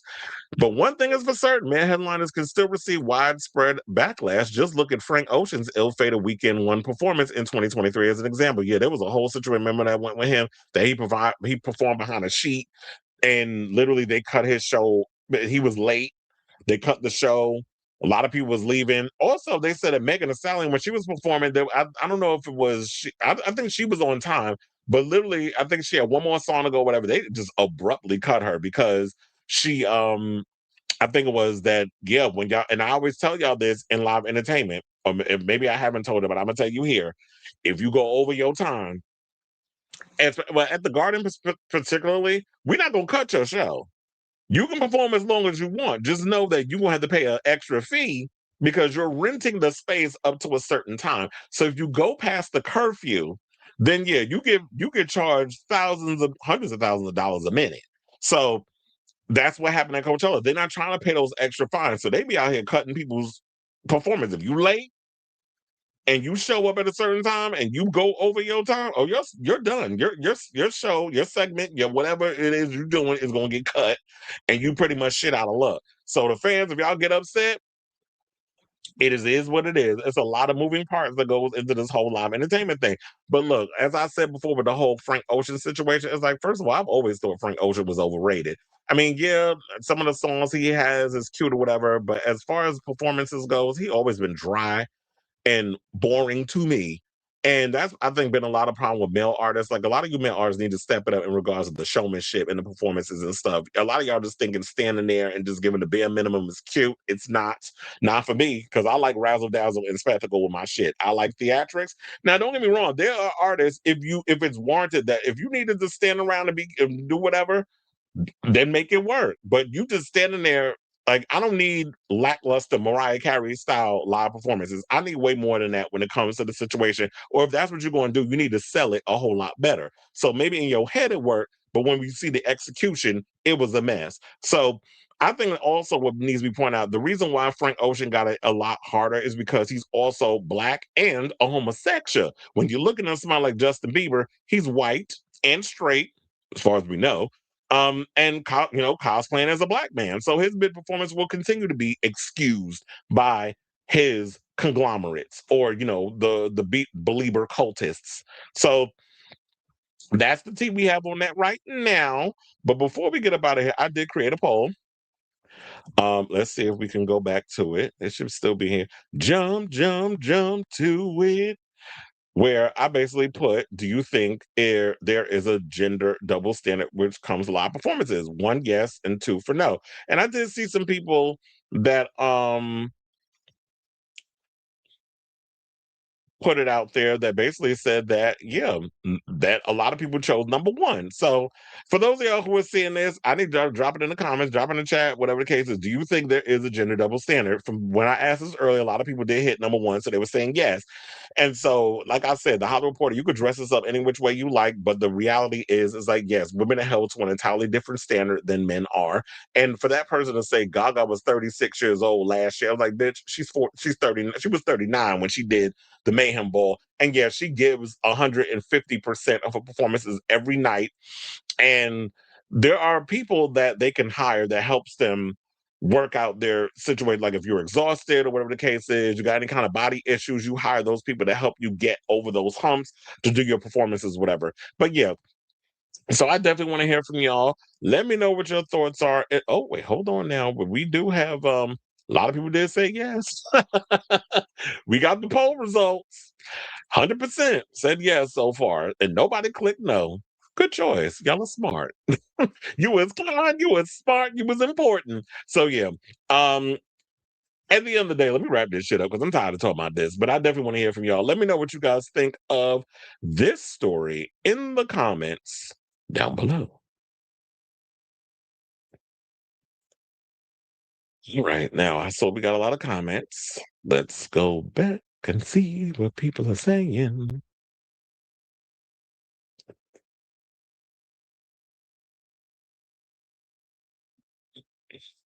Like I said, I knew Justin would pull some foolishness, so I didn't even bother. I slept well that night. It was sad to see. Oh, yeah, because they did say, I'm glad you brought that up, because you said you knew he was going to pull some foolishness, because there was a rumor floating around that SZA was the backup. They said if Justin decided to cancel, which a lot of people was thinking, he probably going to cancel, he ain't going to show up, he's going to take that money and run. First of all, he don't want to be caught up in a lawsuit, so he was smart to show his little ass up at this event and give y'all nothing. But they said that SZA was supposed to be the backup, and she was like, Nobody asked me to keep my situation open to come and be the replacement. So she said that was a lie. So she debunked that. So, but I just want to put that out there. Yeah. Justin has the ability. He's just not hungry. Exactly. As I said, I said that before. I was like, you know what? His heart's not in it. His fans are like Britney fans. Y'all are clamoring and hoping for that person that once was to come back, but the lights are on and no one's home. So it's just at this point, Justin his heart's not into it. He's probably doing this because he needs the money. I mean, you sold your entire catalog. You have Haley's got her own money, but it's like you gotta satisfy certain needs with it. And doing Coachella where it's like you getting paid $10 million for 2 shows, that's better than, having to go out on tour and do, you know, um 50 to 60 to 80 shows or 100 shows. You could just do that. Or who knows, maybe Justin needs to just do a residency. I watched 3 sets, Sabrina, Ethel, and Geese. I love Sabrina Wood, but was more enthralled by Ethel's 6-song set, which she barely moved from the. Oh, yeah, that was definitely true. She did. I was like, girl, I need you to move around a little bit because she was just standing there with her arm on the thing and singing and just, cooing into the mic. I was like, oh, she got a cute voice because I don't really listen to Ethel Kane like that. But yeah, you said I lost my voice from it. You was over here screaming. Not the failed astronaut. Not the Katy Perry read.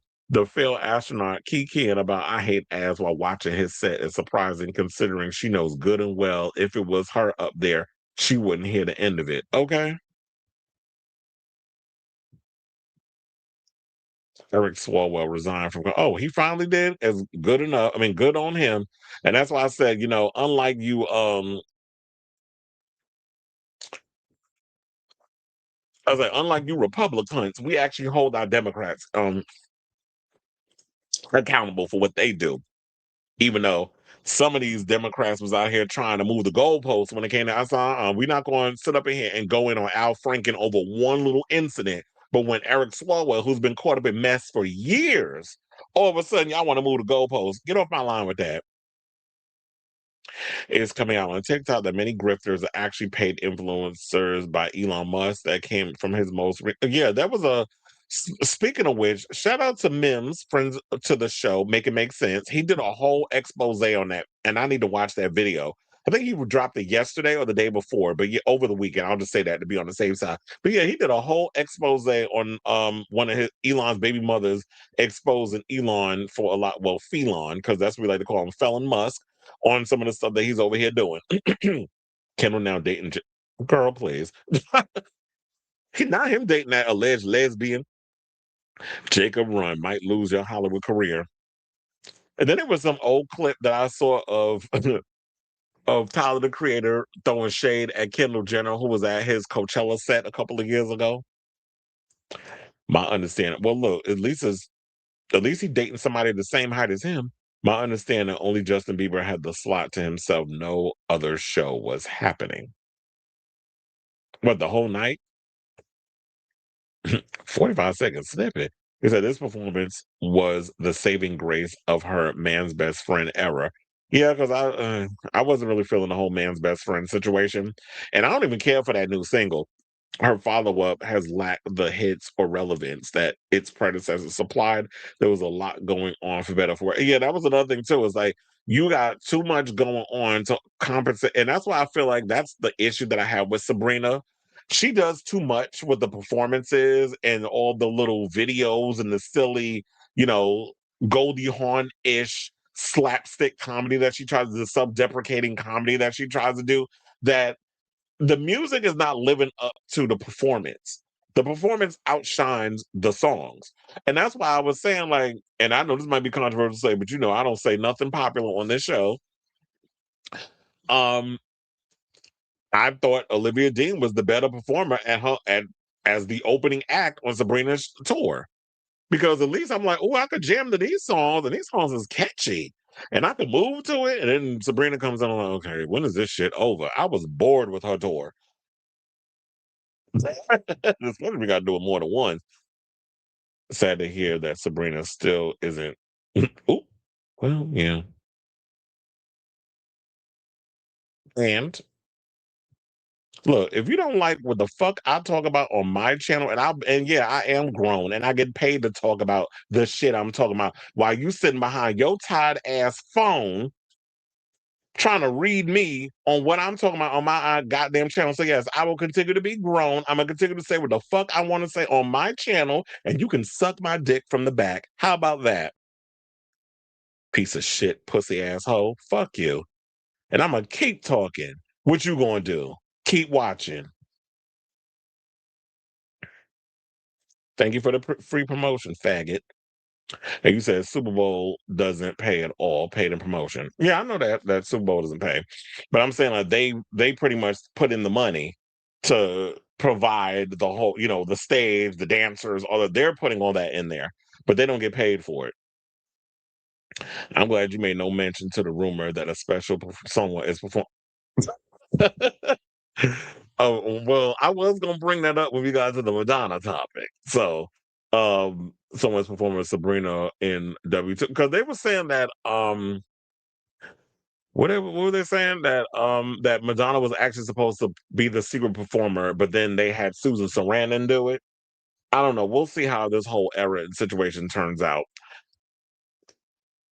Wherein they said Seb's set list, would there be room for 3 surprise songs? Match fans are a little too Frank Ocean has an album called Blonde, but he ain't even blonde on the cover. Okay, but didn't he dye his hair blonde at one point?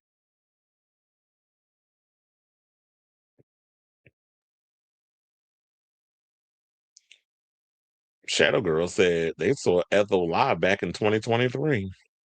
Yeah, somebody wrote in my comments something or another, a man cosplaying as a woman. Of course, I had to block their ass because we're not doing no transphobia up on my channel. You're not going to do that shit and live to tell the tale, sir. So, because we know y'all be the main ones beating y'all dicks to trans porn. So, if y'all gonna come up in here and try to read the LGBTs, don't come in here with that foolishness because you will get cussed the fuck out. Now, speaking of which, let's move on. Now that I'm done reading that other moron in my comments, talking about grown ass man, and your point. This is how you know you striking a nerve when people be coming up in here wasting time and energy trying to read you on something that you're good at and you actually make money off of, and they want to come up in here and they want to read you on something. That's the motivation to keep going. Because you're always gonna have haters in life. So the moral of the story is don't let people deter you from what it is that you want to do in the world, because you will get your haters that wish they could do what you do, but don't have the cojones to do it. So they got to be anonymous. They got to write things in the comments because they wouldn't say the shit to my face because they know they wouldn't have no damn teeth. They be fucking shitting them out the back of their ass in 48 hours. I didn't even give you the 24. So anyway, so now since we talked about Katy Perry and this whole comment that she made regarding Justin Bieber, now a story has come out from Ruby Rose, where Ruby Rose says that Katy Perry sexually assaulted her 20 years ago. And I'm like, girl, why are you talking about this now? And she does explain why, what took her so long in regards to her response. I was like, but wait, where is, don't tell me I didn't put it in here.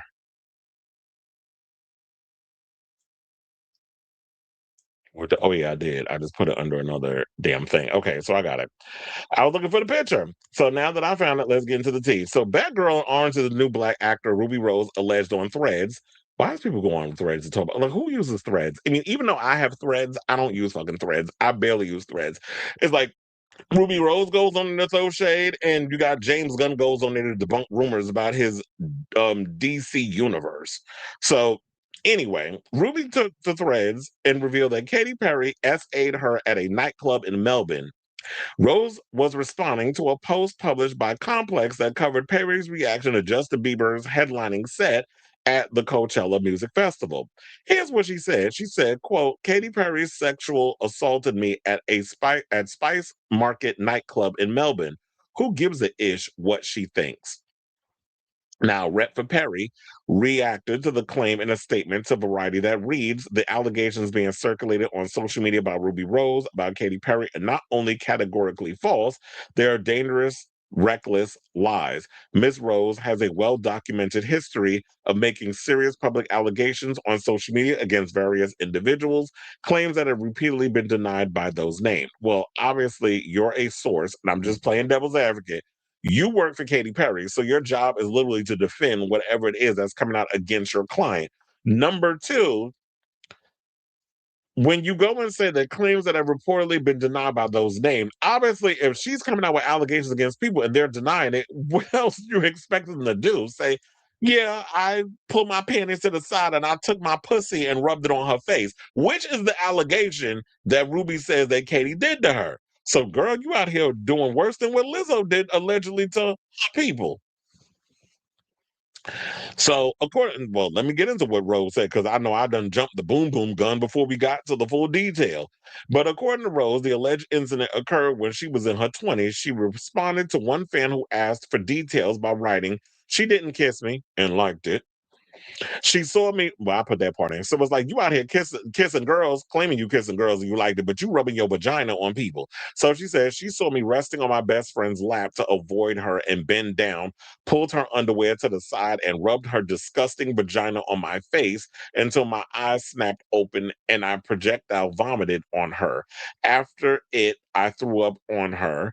I told the story publicly, but changed it to be a filthy little drunk story because I didn't know how else to handle it. She also responded to another fan. Later, she agreed to help get my US visa. So I kept it a secret. But I did tell y'all she wasn't a good person. Well, child, word on the street is I've always known stories about Katy Perry not being the nicest person in the room, that a lot of that self deprecating thing is an act, but she's really a see you next Tuesday in real life. Now, in regards to this whole story, I don't know if it's to be true. Like I said, I'm not out here in the business of trying to be breaking news and coming up with allegations that's going to get me a cease and desist and sued. But this is what this lady is saying. Ruby has a right to tell her story. Now, Katy has a right to come out and defend whatever it is. Now, look, Nash out here rubbing her pussy on Justin Trudeau's face, but he actually wants it to be all over the face. He actually wants you to sit on his face with your cootie cat.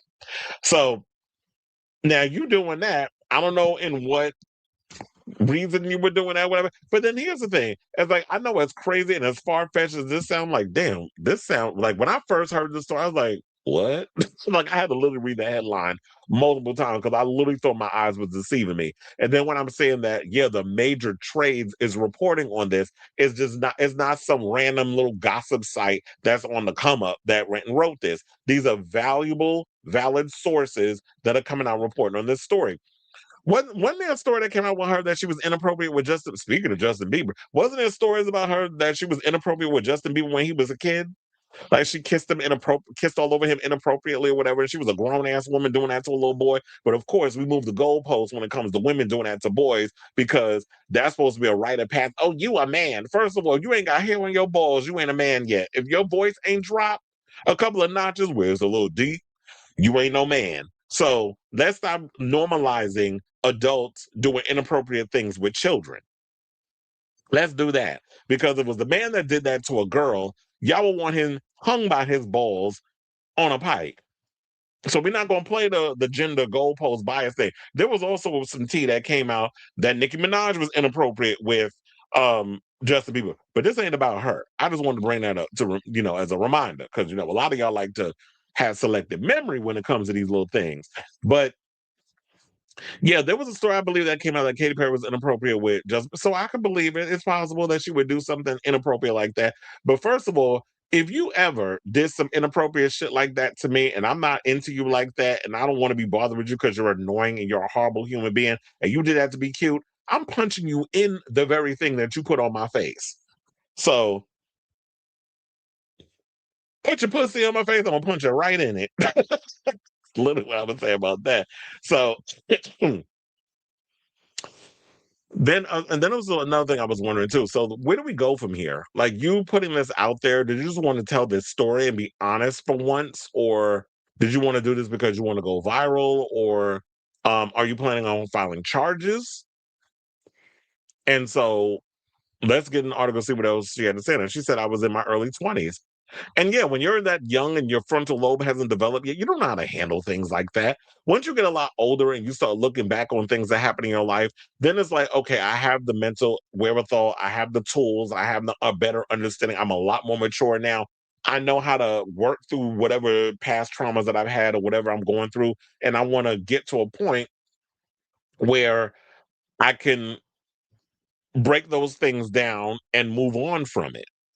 So yeah, she said, I'm now 40. It has taken me almost 2 decades to say this publicly. Though I am so grateful to have made it long enough to find my voice, it just shows how much of an impact trauma and sexual assault takes. Thank you for seeing me.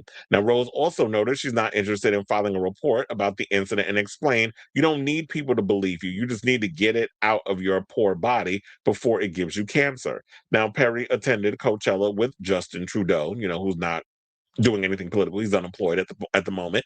The duo were in attendance for as we said earlier, Justin Bieber's headlining Coachella set, which y'all already know people was dragging him for the lacklusterness of it all. We don't need to go through that again. You can watch the previous clip or video to know where I stand on my opinion regarding that whole situation. So if you're coming in late. And yeah, so it was like what they said. Oh, Perry posted a video on social media in real time with her reaction to Bieber looking up YouTube videos on stage and singing along to them. She quipped, "Thank God he has premium. I don't want to see no ads." Now, they said Complex's social media graphic depicting the quote is what prompted Rose's allegation. So I do agree with that. I was like, look, if she don't want to file charges, if she don't want to sue, if she doesn't want to take her to court or whatever the case is, that's fine. She's like, I need to say it out loud. I needed to move on from it. I need to get it off my chest. I don't want to have to keep this thing buried inside of me and it's eating away at me like a cancer. I don't want to have to go through having to deal with it. I release it. I rebuke it, Satan. It's out there in the ether. Now this bitch going to have to deal with whatever the repercussions are of me saying this allegation. Now, how this plans to simmer or whatever how happens beyond this, I guess it's TBD, but we'll see. I'll keep you guys abreast of the story as it develops. We'll see if there's any kind of fallout from it. I seriously doubt it. I don't think she'll be canceled for this, but we'll see how a lot of y'all react. If she put out new music and it flops, which I'm sure it will, we'll see how she favors in the eyes of the public regarding this allegation for Ruby Rose. So I say all this to say, what do you guys think of this story? Do you believe what Ruby Rose had to say? And like she said, it doesn't matter whether or not you believe her. She released it. She said what she needed to say. She put out there in the world. She is ready to move on, and it is what it is. Now y'all know this allegation. She said this is what happened, and she said she told people this before, but she changed up the narrative and the story because she didn't know how to deal with it. Now I'm, 20 years later, or damn near, I'm ready to come clean with what really happened, put it out there in the universe, and now we could all move on from it. So instead of, while Trump out here grabbing people by the pussy, you got Katy out here putting her pussy on people's face or rubbing people with her pussy. So let me know what you guys think of this story in the comments down below.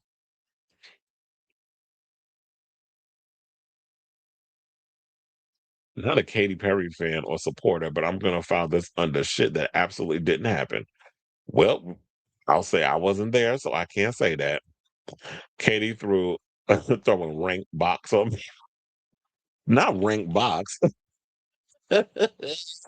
Katy can write. Okay, now we'll see if she. You talking about you kissed a girl and like that. Write a song about that.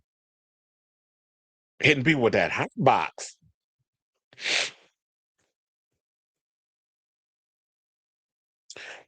All right, y'all. So now let's move on to our next topic. And let's talk about this upcoming R&B tour. Now, R&B, that would be not rhythm and blues, but rather Raymond and Brown, because I know everybody was shocked to see this news that Chris Brown and Usher, or as I like to say, Usher, are going on a joint tour together.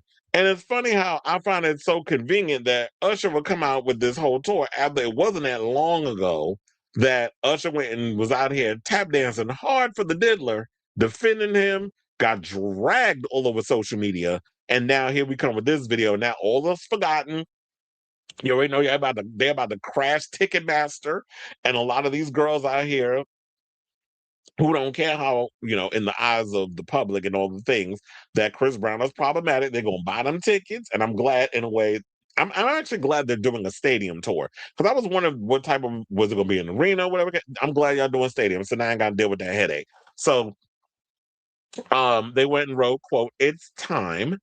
R&B tour, Raymond and Brown. Chris Brown wrote on Instagram, "Gonna be the biggest of all time. Let's go, bro. Y'all ready?" Commented a fan. "I'm literally about to cry. I'm so excited." Reacted another. Now, ahead of the tour announcement, Chris Brown announced the upcoming release of his 12th studio album titled Brown, marking a significant milestone in his 20-year career. The multi-platinum singer confirmed on Friday that the highly anticipated project is scheduled to debut on May 22nd of this year via RCA Records. To coincide with the announcement, Brown released his latest single, Obvious, across all major streaming platforms. And the track offers fans a first glimpse into the sonic direction of the new LP, blending his signature melodic vocals with contemporary R&B production. Music industry analysts expect the single to perform well on urban radio formats throughout the spring. The album Brown follows his previous successful project 1111, which saw the artist exploring a split themed sonic landscape. Now, while full track list details remain under wraps, the singer indicated that the eponymous title reflects a more personal and refined approach to his craft. "It's obvious I'm trying to start the summer up, my eighth," Brown said via Instagram. Now, look, regardless of how we feel about this situation, I will say this is very smart business-wise. The fact that you got these two who, in so many ways, y'all been trying so hard to get Chris Brown and Usher to do a verses together to actually go on tour. And I think this is the much better idea than doing some janky-ass verses like we just got with mid-ass Cryrese and Tank. And Tyrese getting upset because Tank pretty much won that versus. So I would rather these two go on tour. Now, it is also relatively interesting because people say, "Well, wait a minute, didn't Chris Brown get Usher jumped?" Like, how you out here going on tour with somebody that got you pretty much beat up? Wasn't that at a nightclub, right? That allegedly. That's what they were saying, that Chris Brown went and got Usher jumped, and now you doing a joint tour. So I guess water under the bridge. Business is bigger than whatever the drama was between them. It'd be interesting to see how they work this out. Like, Usher got his set, Chris Brown got his set. There's a whole switcheroo thing. Maybe y'all could be like, in certain cities, you have this night and then this night. But yeah, we already know this. Shout out to Brandy and Monica, because we already know, like, with Brandon and Monica doing the little joint tour thing that they did, because there was always this story about a rivalry between them, how they started this whole joint tour situation. Now we see a lot more artists coming around and doing this. And I think it was smart on their part. But yeah, let's give the flowers to the women. It's always the women that be the movers and the shakers in the situation. So shout out to Brandy and Monica for the Boys Mind tour, because if they didn't walk, um, then Brown and Usher wouldn't be able to run. So now let's get into the main thing in regards to this, because what people are worrying about is the ticket prices. So let's not pretend that ticket prices for concerts in general haven't been higher than recent memory. There's already been some backlash this year for fans not happy about paying hundreds of dollars to go see Bruno Mars and Harry Styles. First of all, I would never pay to see Bruno Mars. He pretty much just reheats his nachos on every damn album. Harry Styles, I totally understand with the whole thing, because it's like people are saying them ticket prices is crazy. And with him doing the resident stuff, it's like the ticket prices, then people got to come to New York, because I think that's the only place he's performing at Madison Square Garden on in the US. You got to come literally to New York. The hotel prices, which is like you're paying all this money for a damn walk-in closet. I've been to a couple of them hotels. It's ridiculous. Them hotels be looking like New York City apartments. That's how small they be. So you overpricing out these people with the hotel prices, the food and the concession, and all the other stuff that's going. Everything is expensive. And then on top of that, you paying so much for these damn tickets. I totally understand. And they said the latter in particular had prices exceeding $1,000. That being said, supporters of Chris Brown and Usher are terrified to see the listing prices of tickets, even if they are excited to see the duo on tour together. So Some of the comments, one said, Usher and Chris Brown are going on tour together. Those tickets are going to be $1 million. Another person said, Usher and Chris Brown in well, it's another language. And it's funny how I can actually understand what they're saying. Usher and Chris Brown, I'm saying, are going on tour. Wow, imagine the prices of the tickets. And it's in French. I'm like, bitch, I didn't know I'm bilingual. And it's not even translated. It's just like I could look at it and try to understand literally what they wrote. And so they said, them Usher and Chris Brown tour tickets might be the highest ticket prices we ever seen. Another person said, Usher and Chris Brown got to see it, though. Them tickets about to be $500 minimum. Well, that's probably for nosebleed. But look, if y'all got to do it like y'all did with Beyonce, give me like limited view or whatever the case is, and I don't care as long as I get to say I was there, then I'll just suck it up and just be, do what I got to do. Now, now they also bring up how much were the tickets for their last shows, and I'm talking about separately, Usher and Chris Brown, because Chris Brown did stadiums and sold it all out every show. For reference sake, they said that the average prices for the last concerts of both Usher and Chris Brown. Usher's last venture was in 2024 when he toured with the Past, Present, Future tour. And tickets for the arena show started roughly around $75, but a good seat was between $200 and $300, which actually is not bad. $200, $300 for a ticket, that's not bad. Compared to Lady Gaga, if you want a floor seat and you paying $3,000, that's rent money. But it will actually, if you live in an apartment that's like 2 months rent, depending on where you live in New York, if it's $1,200 a year, you paying that's literally like 2 months rent. So, or yeah, it's 2 months rent with a little money left over. So, then they said Brown just wrapped his Breezy Bowl XX tour, which was a stadium tour in 2025. Now, tickets for Brown's venture started around $70, with a good seat again going somewhere between $200 and $300. First, let me worried because if y'all doing $200 to $300 for one, for two, do you think that maybe that 300 will be six and the 200 be four? Should they do that? Like a good seat would be $400 to $600. I don't know if I want to swing that, but if they could bring it a little bit down to like 250 or maybe 350 or whatever the case is for both, I don't think we would be that upset. But yeah, $400, $500, $600, $700, $1,000, that's a lot to be asking people for tickets or whatever. I just wish that it could make things more reasonable for people to pay in regards to the whole ticket situation. So yeah, so that's what we have so far on that. But before we get to our next topic, because I was like, we can combine all this together. Let's get into this Akon story. So Akon actually, this is before the big announcement, and I had to hold on to this because we've been gone for a minute. But I'm back with the jump off. Chris Brown, and then you had Akon, who basically was talking about Chris Brown, and he said this years ago, but he went on another blog. Wait, no, he went on another podcast. That's what it was. He went on another podcast and pretty much said the same damn thing. Because I remember he said this a couple of years ago, but now he reheating his own nachos of what he said. And so he basically was talking about how like Chris Brown, he feels like Chris Brown could have been this generation's Michael Jackson, Michael Jackson for millennials. If he wasn't surrounded by if he was surrounded by the right people. So Akon is weighing in on Chris Brown's career, sharing his belief that the singer once had the potential to reach the same legendary status as Michael Jackson. Now, during a recent appearance on the Kid L podcast, Akon reflected on Brown's early trajectory, pointing to the environment around him at the start of his rise. According to Akon, that period played a major role in shaping how things unfolded.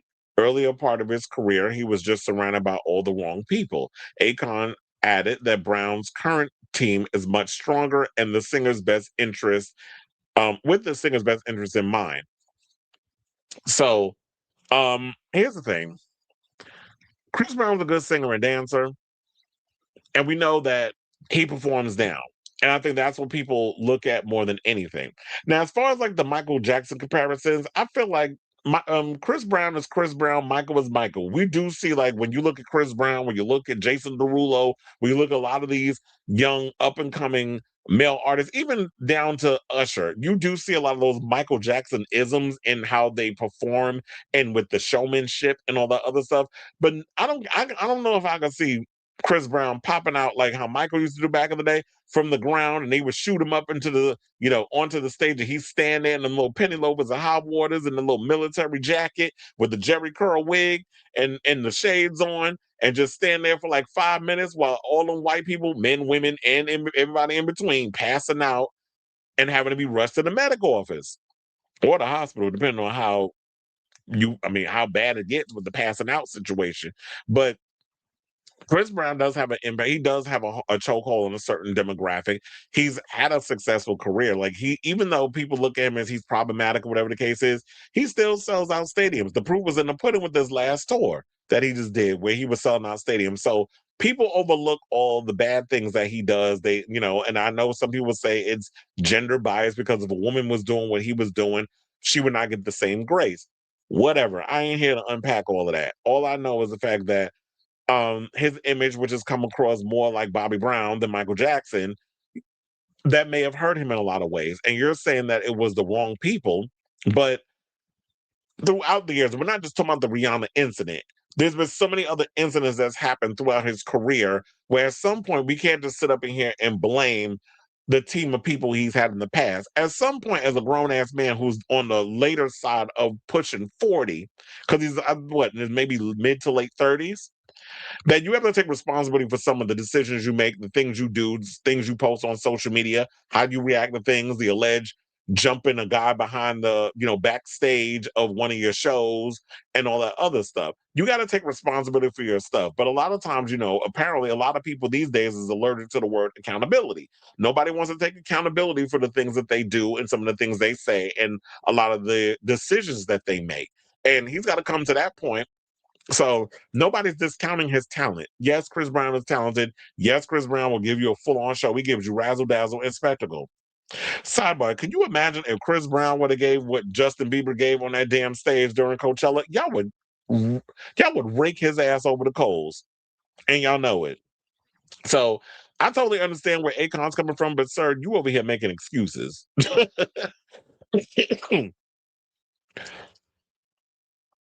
So, but hold on, let me go and see what some of the people in the comments were saying regarding this. Um, Chris was supposed to be Chris and MJ was supposed to be MJ. That's what one person said. Another person said everyone is always surrounded by the wrong people, including Michael Jackson. Another person, only one Michael Jackson. Another person said Chris don't like to be compared to MJ, so folks need to stop. Another person, I've been saying, like, yeah, he was clearly inspired by Michael Jackson, but stop trying to say second coming, trying to be the next. It's like, no, Michael is Michael. Let other artists be artists and stop trying to be the next, because y'all always looking to replace what was with the new thing, the new shiny object. And then y'all chew them up and spit them out, and you're on to the next one. So yeah, everybody's out here saying, like, yeah, he don't need to be compared to Michael Jackson because they're their own individual person. And then they said there would be no Michael Jackson of his generation, even if Chris had remained on his best behavior. What Michael achieved was not something we will ever see again. And it wasn't the people Chris surrounded himself with, it was his own doing. Absolutely. Another person said the wrong people, or he just made the wrong decisions. Well, Akon been problematic. I heard he's a Trump supporter. So, if you have somebody out here saying dumb shit, already know that's going to, if Akon's out here saying something dumb like that, why would you be surprised he would make this comment? But yeah, definitely everybody saying there's only one Michael Jackson. There's no need to compare and all that other stuff. So, and let the man rest and stop always comparing him to things. But yeah, that's the tea on that. And I definitely want to hear from y'all. What do you guys think of this story regarding, Chris Brown and Usher going on tour? And what do you agree with Akon when he said in regards to Chris Brown could have been this generation's Michael Jackson, but he clearly was being surrounded, he was surrounding himself with the wrong people. And that's why I said, like, sir, you are pushing 40. At some point, you got to be able to take responsibility for the things you do. You can't blame that for your inner circle. of enablers or the people that is in your employ, that's not going to go against what you're saying out of the fear of losing a job and their livelihood and the perks of what they get by being in close proximity to a man who's basically paying them to do things for them. So let me know what you guys think of this story in the comments down below.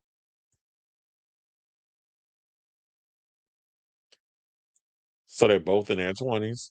What are you talking about? Chris, you said when this happened. Wait, when what happened? The whole Chris Brown situation? That happened. That was announced the other day. Over the weekend, I think Friday. Maybe because Chris seems to love MJ. Listen to She Ain't You. Well, nobody's saying that he doesn't like Michael Jackson. You can like Michael Jackson, but the comparisons is what people are pretty much talking about. It's like, no, let him be him and stop saying like, yeah, you can love the artist, but at some point you got to be able to be yourself within what it is that you do. Everybody takes inspiration from somebody.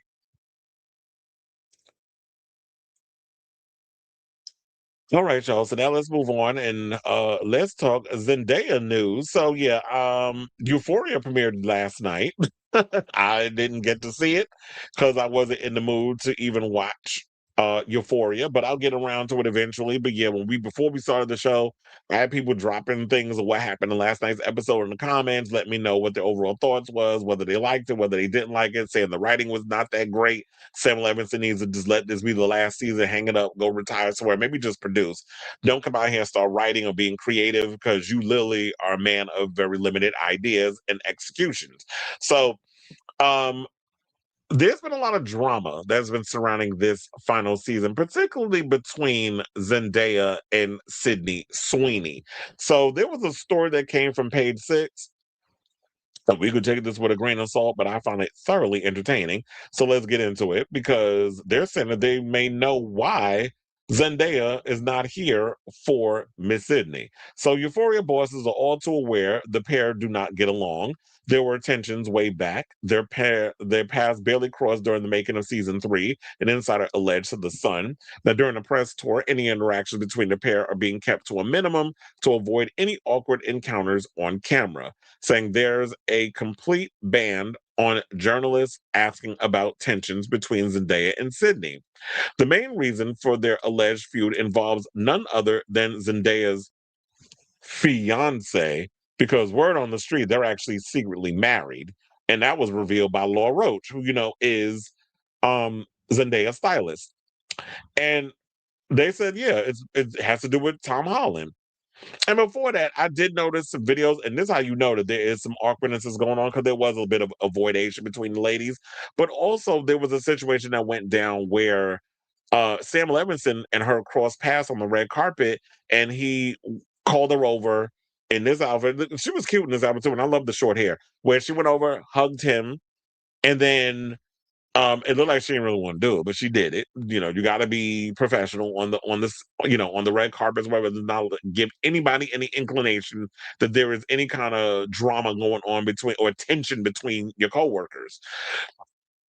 But she hugged them. Then he wanted to get a picture, but then one of the guys on her team was pulling her. She was like not doing a little Kim dance. She wasn't doing that, but it was like, well, do I go over here? Do I go over there? So she ended up going with her team. So he was pulling her away because I guess he's aware of what's going on, which was smart because we don't want to, if you're the artist, you don't want to come in looking like that you're an asshole in this situation. Let the assistant be the asshole and pull you away because they don't know him. He's not, his name and face is not on the marquee. He's not a part of the situation. So let him be the bad guy. No, I got to pull her away because we got things to do. I don't need her trying to take a little photo out with you or to get fuck you. So let him be the bad guy, pull her away because word on the street is that there was some tension because Sam was like blaming Zendaya for the delays and everything that was going on with Euphoria. And it's like, she's busy. She's working. She's making a bunch of movies. She's producing. She's doing a lot of things. Working with a lot of the top-notch directors. You're the one that didn't have your shit together. How does it take you 4 years to put together one season? Because you had no ideas. You were running out of ideas. You didn't know what you wanted to do. And if you don't have any ideas, White Tyler Perry, then hire you a writer or writers to give you some ideas to come up with your final season, which is being panned all over social media, by the way. A lot of people was not really feeling this first episode. And I saw like the critics were raking it through the coals. And then I was hearing stories about with this whole OF cam girl storyline that they got with Sydney Sweeney, some people were calling it a humiliation ritual. And it's like, well, y'all shut the fuck up with all that humiliation ritual bullshit. Because y'all be getting the humiliation rituals, the MK Ultras, and all that other mess. Now, I do believe MK Ultra exists, but I'm just saying, as an example, this is what people like to throw in the situation to try to make sense with the whole. Oh, I don't know why. That the comments and stuff came out. It's probably because of something I did earlier. But now it's back. Now let's get into the story. So they said it was an open secret that Sydney had the hots for Tom and was flirting with him when he would come to set, the source claimed. That did not go down well with Zendaya. They have not really hung out socially since then. Now Zendaya and her, now she was Scooter Braun, but I guess that's for business purposes because it clearly ain't for, his sex appeal. Now, Zendaya and her Spider-Man Homecoming co-star, who are both 29, have reportedly tied the knot, but have yet to confirm the news. Once friendly, Zendaya and Sweeney's alleged tension appears to have built up over the years. Last month, fans noticed how Sweeney was noticeably missing from a Euphoria group photo promoting the new season. Don't tell me y'all had her banned like Blake Lively had Justin Baldoni from his own damn movie.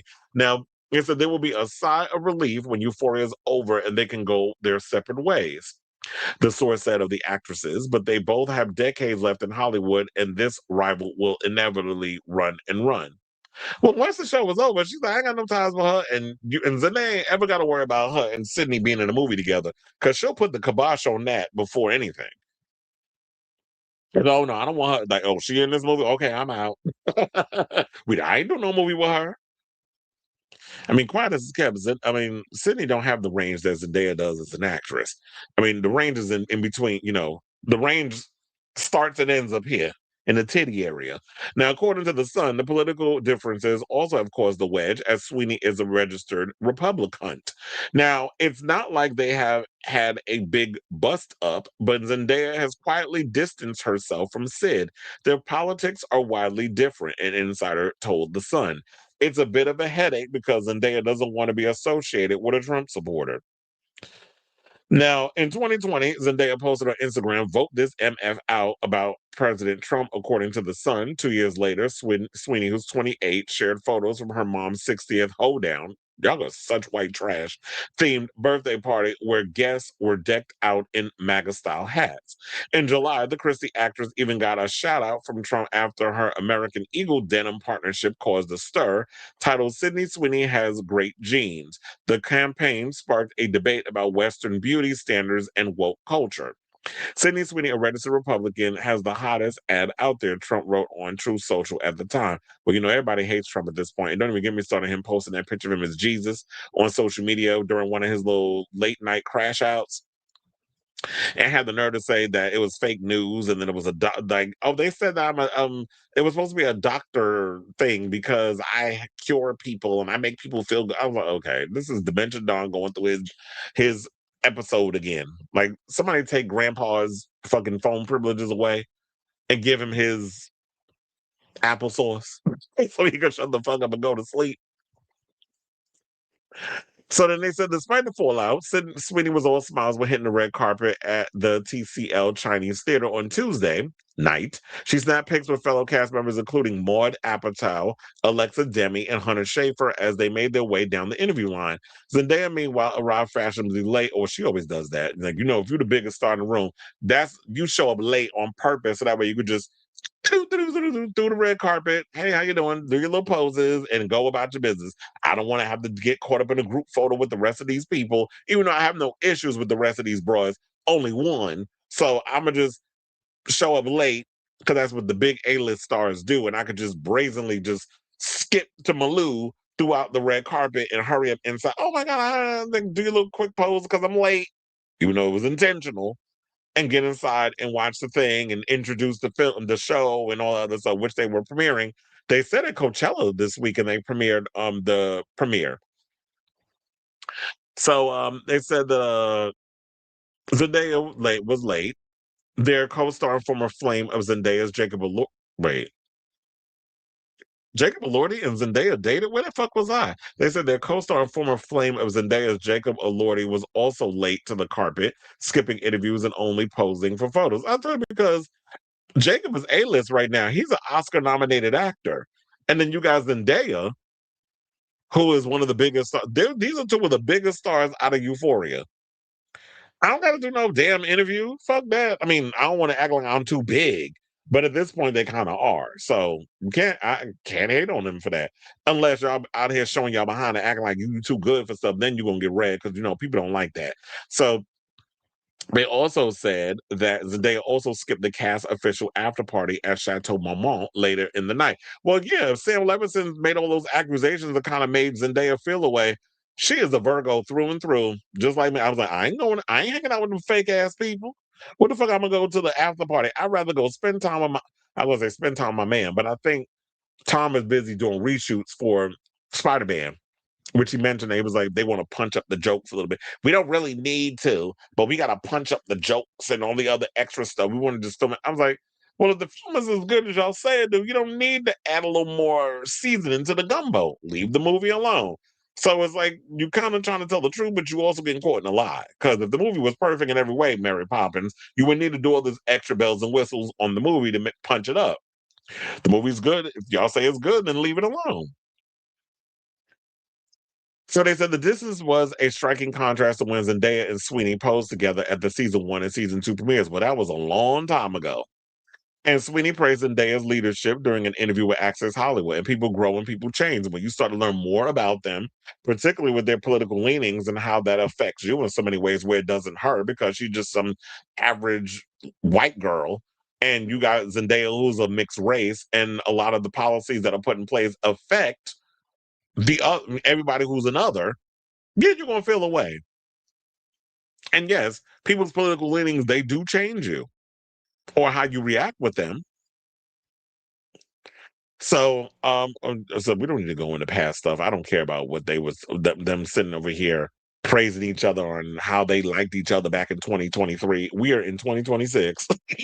I don't give a shit about how y'all was kikiing with each other back then. How y'all feeling now? So now, despite Sweeney and Zendaya keeping their distances, an insider close to the situation shut down the report, telling us any rumors of a feud is not accurate, saying they're both in high demand and working continuously. Yeah, because Sydney about to do the Housemaid sequel, which I'm actually looking forward to. This is the first time I've seen a Sydney Sweeney movie where I'm like, okay, I'm here for it. And she needs to do more of those little Lifetime S type movies. They are talking about remaking Basic Instinct. Joe Estaha's old ass is talking about writing a script. I'm like, first of all, who wants to see a new Basic Instinct movie written by somebody who got one foot in the grave? Like, can we get some new juice in regard to that? First, quiet as it's kept. We don't need another Basic Instinct movie. Y'all tried. The second one was trash. I love the original movie. I don't know if it's a requel, a reboot, or whatever, but they are making another Basic Instinct movie. Sydney would be perfect for that because she kind of needs to kind of take more of the Sharon Stone blonde bombshell approach to her career. And I guess because that's what people want to see her as.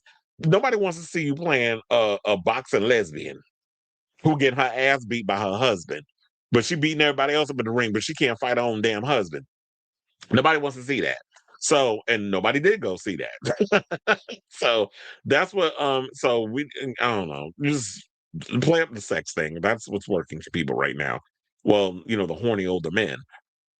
And so then they said Zendaya's brief drop by came on the heels of promoting her A24 film The Drama with Robert Pattinson, and she's about to come out with 3 other movies. She's gonna be busy because 2026 is you're gonna see a lot of Zendaya because in addition to The Drama, which did fairly well at the box office for A24, she's also got the Christopher Nolan movie, The Odyssey. She has Doom 3 coming out in December, and she has Spider-Man Brand New Day. So y'all gonna be seeing a lot of Zendaya on y'all screens. Plus, she got this Euphoria final season. So y'all about to get hit with Zendaya overload. I know you're gonna feel like she's overexposed.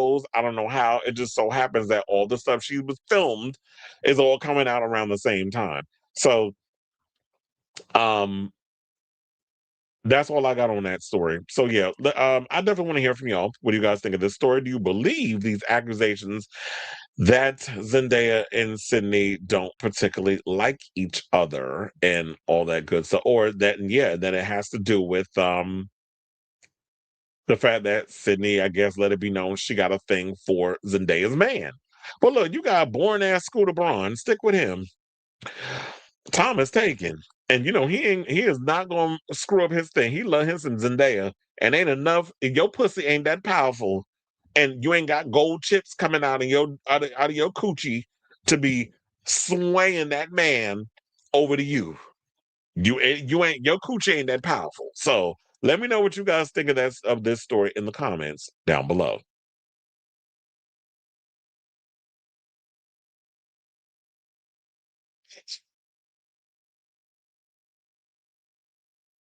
Mm.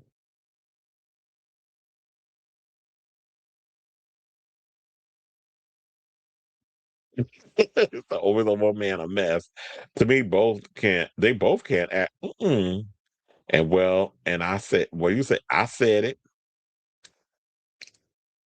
Now I like Z and I don't like Magni, but I don't know about Z being a better actor than her. They both can have their monotone acting. Then they won the Emmy for Best Actress. Well, if monotone gets you an Emmy, keep acting monotone. Who they was saying that was giving monotone? Oh, you know who was they talking about? Oh yeah. Gal Gadot. They were saying Gal Gadot gives monotone acting because I was watching this video on Instagram where somebody was trying to go in on Rachel Ziegler to my this is the career to not have. I'm like, Rachel Ziegler is not the one that's a problem. First of all, y'all cast her alongside Ansel Elgort, who can't act. Thank God he's cute, but his acting is atrocious. It was dry in that damn West Side Story movie. She was good in it. He was not. He was terribly miscast. Y'all should have hired a male who's a good singer and dancer to be in there. Shit, maybe I could have put Tom Holland up in there. I mean, he's a musical guy. Um, but y'all didn't, and the movie was trash. I mean, the movie wasn't trash. I actually liked Steven Spielberg's West Side Story. It's just this Rachel and Ansel didn't work. Then y'all put her in the movie Snow White with Gal Gadot. Nobody asked for another goddamn Snow White movie, so I don't even know whose idea was to do a live action version of that. Y'all should have left that shit alone. And from that's why that movie flopped. And then you had bland ass Gal Gadot playing a damn queen. Her face don't even move, and it's not even the Botox. It's just the fact that she has no range as an actress, and that's what hurt that movie. And if you're gonna play evil, be evil. Maybe what you should have did was what the director should have did was like, if you want to play evil, just think back to the days when you was out here killing, brown people over there as an IDF soldier. Like if that's that should have been the thing to get her to really bring out that evil side, because then that would have been hard for your brain to click over to.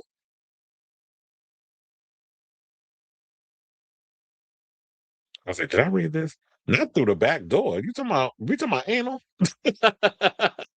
And other ways, because you said others have noticed they're doing that on purpose to avoid the influence. Yeah, a lot of times well, you talking about an actual back door. Non-pop base as media was the first start of let's deny the social media influencers. Sorry, trade, but until they get banned, we're going through the back door. That happened at the Oscars with Therapus, where the Chris Jenner interview showed he was way out of his element, is solid proof of avoiding the new media land. Well, that's because a lot of these new media people, they don't understand what it is to actually take the time, do the research, and interview these people that you interview. Y'all just be so happy y'all in the room. Y'all just be so happy you getting to mingle and kiki with these A-list celebrities that you're not asking real questions. So I think that's where the disconnect is there. Where y'all just be thinking, and then you end up getting Alex Cooper, a dry ass interview where she basically just sucking the shit out your ass for 2 hours. And he said, with a straw. And you said Sweeney was flirtatious with Tom Holland at a party. Mm-hmm. Not surprising. She definitely gives video vixen. Are you talking about Euphoria? Wait, is that a Jessica Lange picture? That's your well look, I live for Jessica Lange. I cannot wait for this upcoming this is hard for me. I can't believe I'm about to say this. I'm actually looking forward to this upcoming season of American Horror Story because we got Cordelia coming back. It's giving Coven like a sequel. And then somebody says something that I thought was absolutely tacky about the little Down syndrome girl. I'm not even gonna repeat what they said. They said they used the R word in the comment. I was like, you're going to hell for that one. B12 was horrible, especially her. Child. He said Gal fooled people with the first Wonder Woman movie because she didn't have those many lines. Well, that was because Patty Jenkins was smart to, cover her cover up the limitations. It's kind of like similar to Dave Bautista. They were good at covering up his limitations in the beginning. He's gotten better and taking the time to do the work as an actor. He's gotten better with that. And no shade, I think he's a better actor than Dwayne Johnson.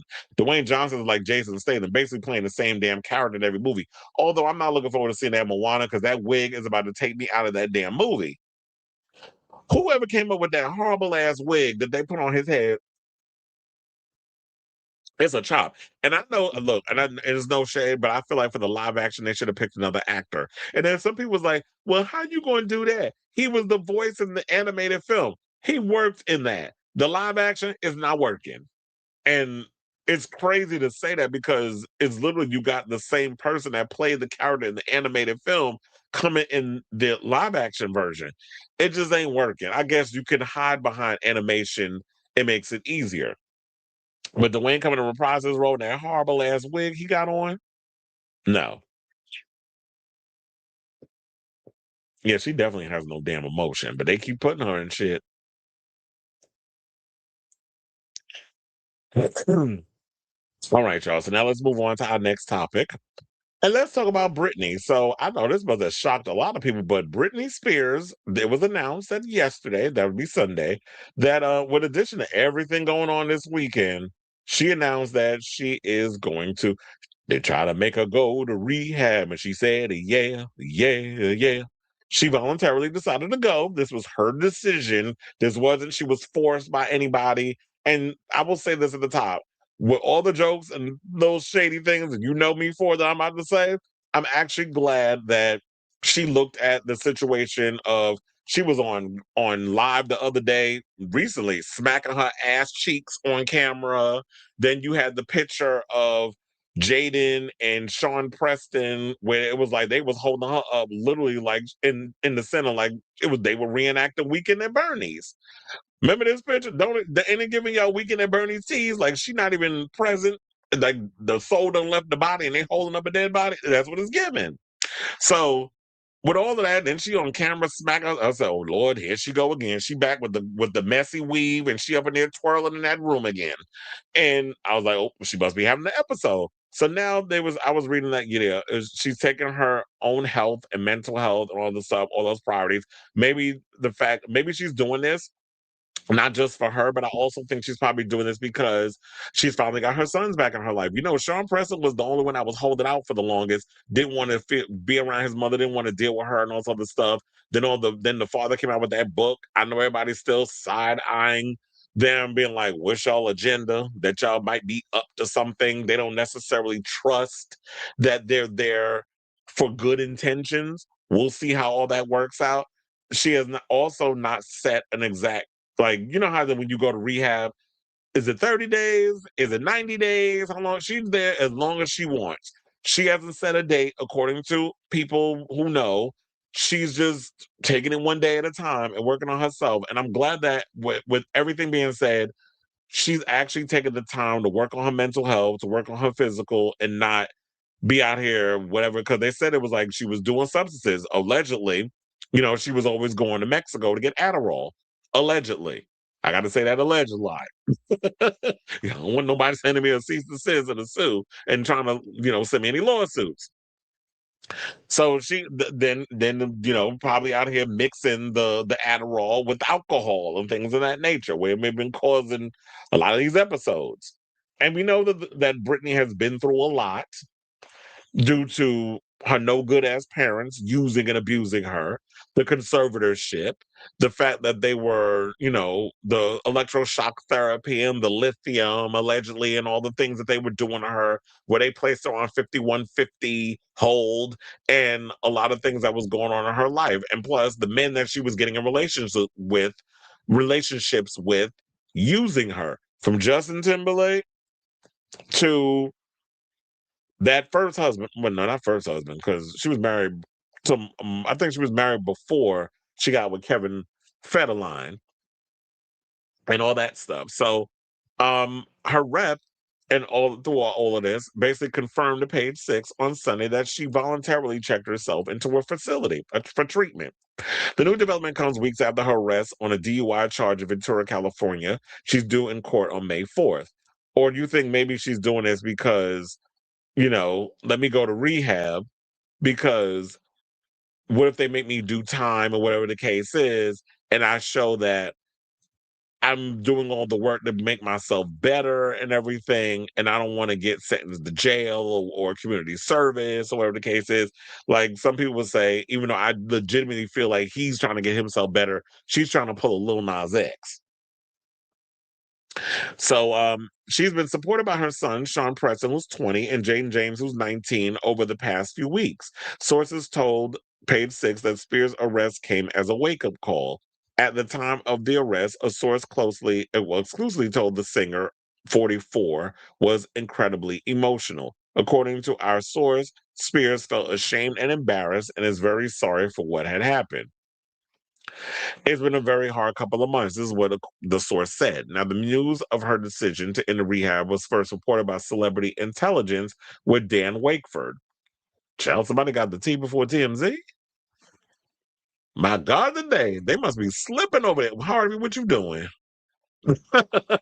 You slipping over there with your tea or your breaking news. Now, on March 4th, Spears was taken into custody after authorities saw her swerving on that hill, swerving on that hill, where she was in and out of lanes. They also allegedly discovered an unknown substance inside her car during the arrest, and she is believed to have been on a cocktail of alcohol and drugs. Simply what I just told y'all, that allegedly she's been known to mix her Adderall that she was running over to Mexico to get, allegedly, and mixing them Adderall with the alcohol, which everybody knows you're not supposed to mix your alcohol with prescription medication. So yeah, she was released the following morning per arrest records from the Ventura County Sheriff's Office. Now, a spokesman for the Ventura County District Attorney's Office told the California Post the DUI case against Britney has been submitted to the Ventura County District Attorney's Office and is under review by our prosecutors. She broke her silence on her arrest late last month on IG, where she shared videos with Jaden. I think it was this picture, saying, "Thank you guys for all your support. Spending time with my family and friends is such a blessing." The Toxic singer recently shared videos of her yacht getaway with her two sons, which is the picture I'm showing you. And she spent Easter with her with unexpected celeb pals. Diane Warren, who could use a gig because y'all still be playing in her face in regards to the songwriting, and Molly Shannon. Britney, get back in the studio and write some songs, or let her Diane Warren write you a song. But you know what? At the end of the day, I'm glad, like I said before, Britney is getting her life together. She definitely needs to get her life together and on your own terms. You're no longer a part of that conservatorship. Your parents can no longer hurt you. As long as you have your kids who would genuinely hope, I really hope that her kids are genuinely in her life genuinely and not trying to use her. And I feel like maybe this is a way for her to be able to rebuild or build a relationship with her sons, because she wasn't afforded that opportunity when they were kids because of the circumstances and the fact that the conservatorship and the fact that Kevin was probably out here saying certain things and the courts was taking their side. So now that they're old enough to be able to think for themselves and do for themselves, yes, their frontal lobes aren't fully developed. That won't be until they're in their mid-20s. But this is an opportunity for you to show that you want to get yourself together. You want to live long enough to see your boys go off and really be men out in the world and have their families, and you get to be a grandmother. And maybe you can live vicariously through your grandchildren and give them what you couldn't give your kids outside of the child support payments that you were forced to have to give from the courts. So I really hope that she's taking this seriously and this is not some little gimmick because she don't want to get any kind of harsh sentence thrown at her because of how she was behaving with her recent arrest. So I'm rooting for you, Brittany. And a lot of times when I say this about people, it's not to because you get them Britney stands that want to be like, but y'all be picking on her and y'all be da, da, da, da. I was like, look, when I say things, yes, this mouth and my delivery could be a bit harsh, but I say it with love. If I didn't give a shit, I wouldn't have said nothing. You got me confused with the other podcasters who was running around talking about that she should have died instead of Heath Ledger. I would never say no crazy shit like that. But then they got their own deathbed karma situation that happened, and now they want to backpedal and rehabilitate how they see the world. And I'm glad you're on that journey, if you know who I'm talking about. But but at the same time, I don't mean no ill will on certain people unless you out here putting that energy on other people. Then I'm gonna read you down to the ground. But for the most part, I'm glad that Brittany is working on herself. I'm glad she's getting herself together. I hope she's doing this for the right reasons and also doing this not only for her, but because you got to do it for you at the end of the day before you could be there for your kids and all that other stuff. So shout out to you, Brittany. And, we're rooting for you. We're all rooting for you. In the words of Tyra. So I say all this to say, what do you guys think of this story in regards of the latest on Britney Spears and her being in rehab and working on a treatment facility and working on getting her mind right and her body right and everything else right. I guess at this point, we can just wrap up the fact of hoping that she comes out and does music. But I just definitely want her to get her health and everything together before anything else. So let me know what you guys think of this story in the comments down below.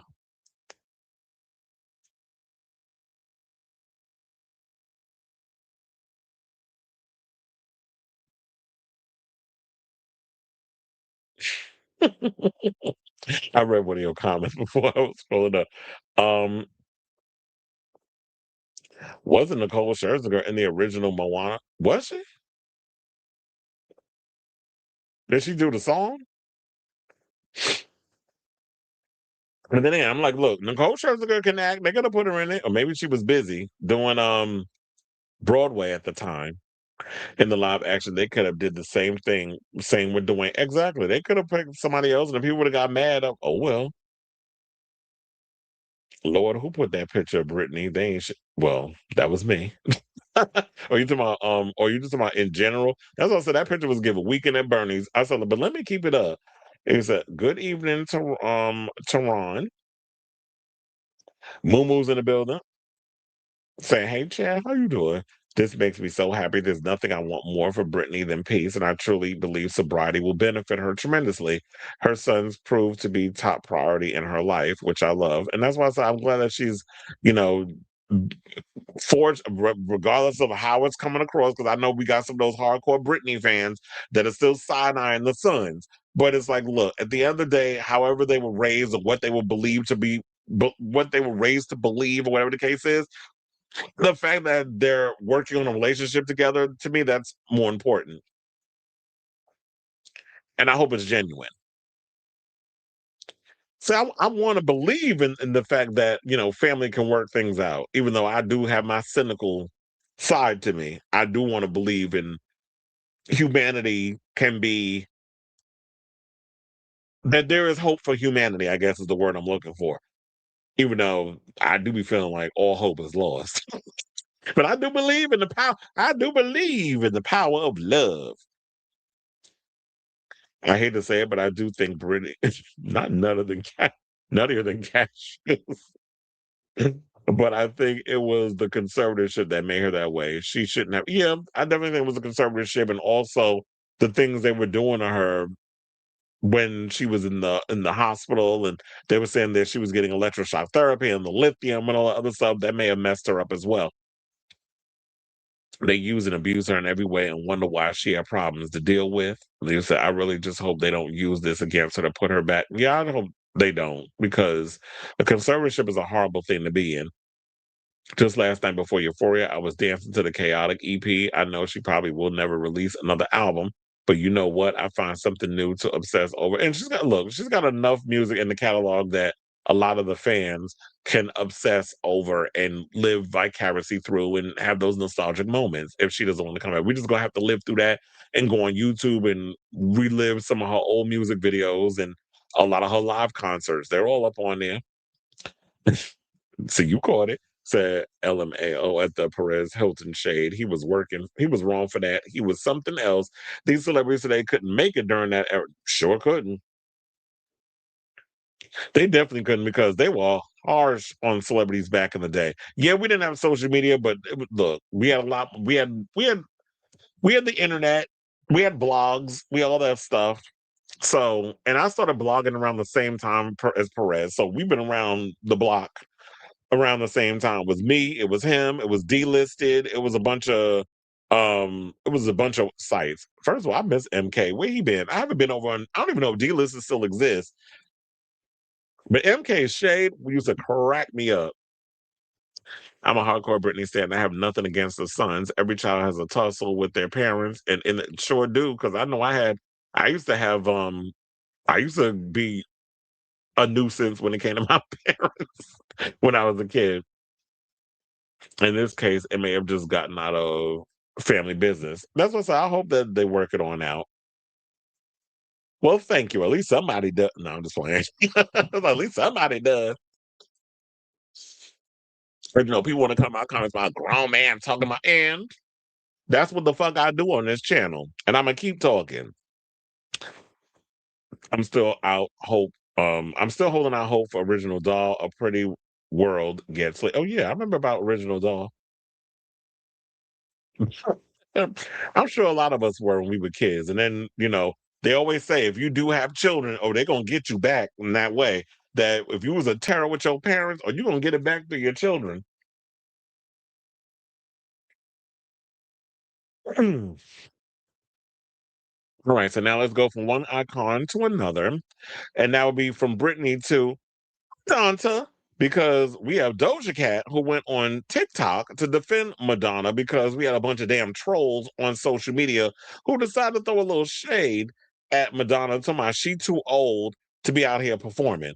Well, guess what? Y'all gonna have to stay mad because Madonna's new era is about to come. Allegedly, she's supposed to drop the new single this week. We'll see if this happens. Matthew Redman, who I know has been talking about it. Drown Madonna. There's been a couple of sources, Madonna fan sites or whatever that has been bringing this up. There was also a rumor that she's going to perform with Sabrina at Coachella, which I just don't think is a good idea because the rumor is Sabrina is cameoing in Madonna's new video. Now, I don't know if they have a duet together or she might be playing a younger version of Madonna. Who knows? Because she kind of embodies that whole Madonna-esque vibe in regards of her look, the thick eyebrows, the blonde hair, the whole blonde bombshell thing. So they kind of favor each other. So I don't know if she's doing like a younger version, similar to Susan Sarandon playing an older version of her. And I think that's probably where the cameo would have came from. But the rumor was that because Susan was blacklisted from the industry, she chose her and Madonna was okay with it. I don't know if that's true, but that's the story that's going around. So Doja had went on TikTok to defend Madonna over, some ageist comments. The rapper directly addressed comments suggesting Madonna is too old to perform, turning the conversation towards deeper biases within pop culture. And this video was posted last week on April 8th. I do have the clip because, I'm not on TikTok anymore, but, I could pull up videos when I need to. So we're going to go over to the clip where you got, Doja out here giving little orphan Annie tease with this little curly hair of hers. And we're going to come back and we're going to talk. Please hold. Really tickled and bothered down in the taint region about how people are like telling Madonna to stop.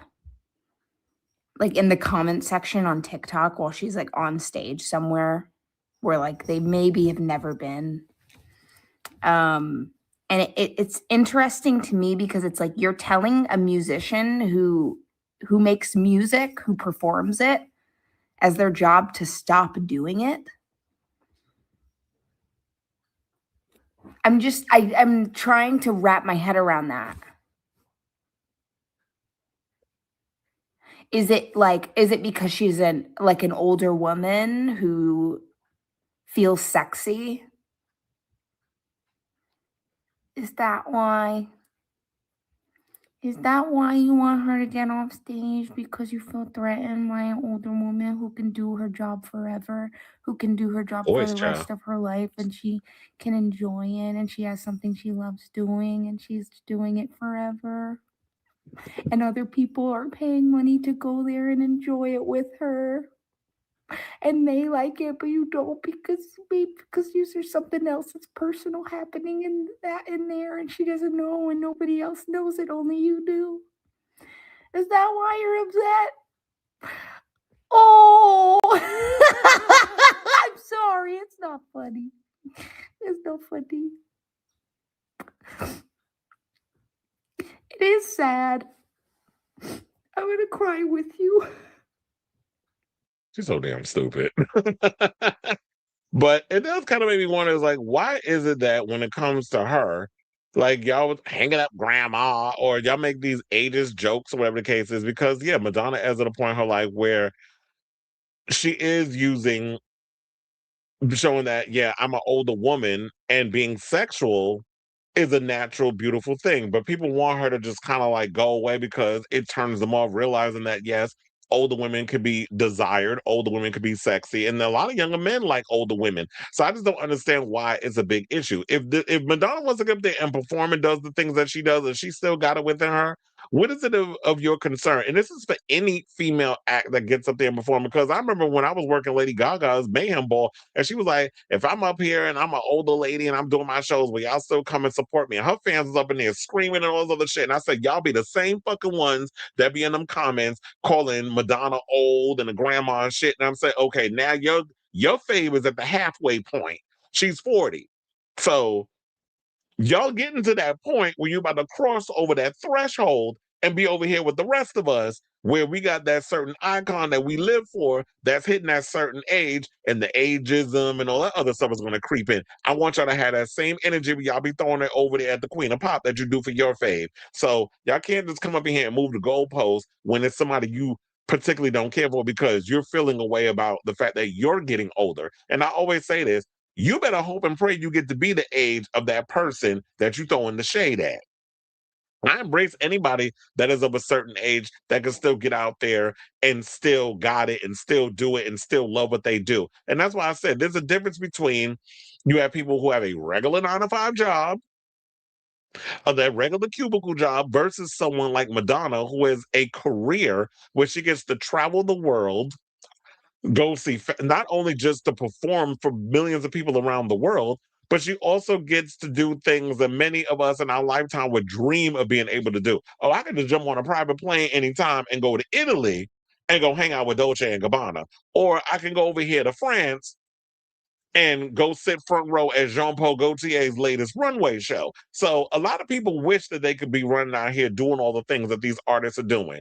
And instead, you're out here hating on her because she's a woman of a certain age.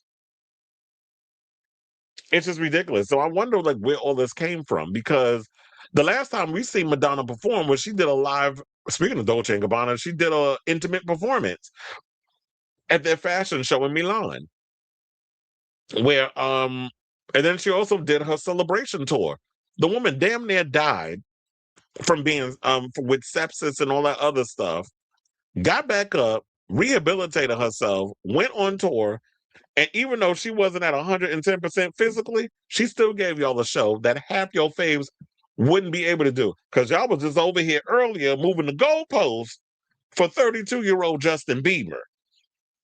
But when it comes to Madonna, oh, it's a problem? And she's 67? Like, get out of here with that bullshit.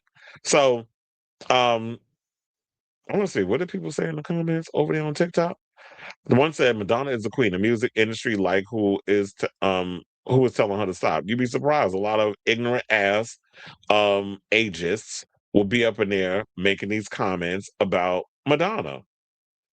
So shout out to you, Doja. You know, Doja gonna come out here and say some stuff, whether people want to hear it or not. But I definitely want to hear from y'all. What do you guys think of this story regarding what Doja Cat had to say? The fact of, there's this whole deal of ageism that people have a problem with, where when it comes to female artists. And my thing is, look, if you still have the energy, the wherewithal, and the capability to get up there and do what you love, keep doing it until you don't have it within you to do it anymore. That's what I say. Because you're always going to have people hating on whatever it is that you do. So let me know what you guys think of this story in the comments down below.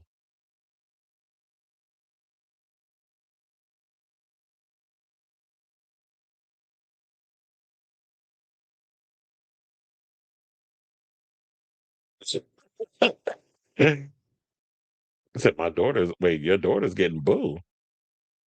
He said, Demi's in the building. Finally, I guess you caught alive.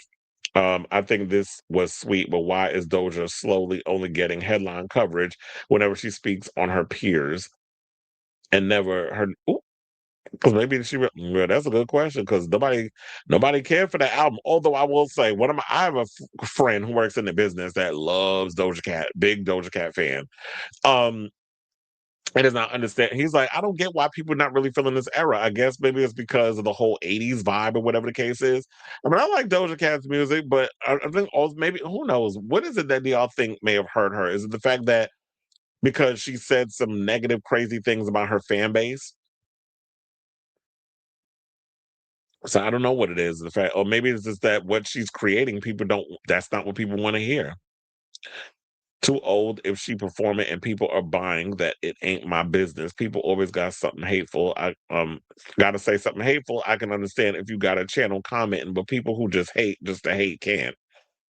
It's like, how credible is the @Madonna account? Is there any credible source to the rumor Madge is releasing on releasing on Friday, or is it just an Instagram fan account y'all are running with?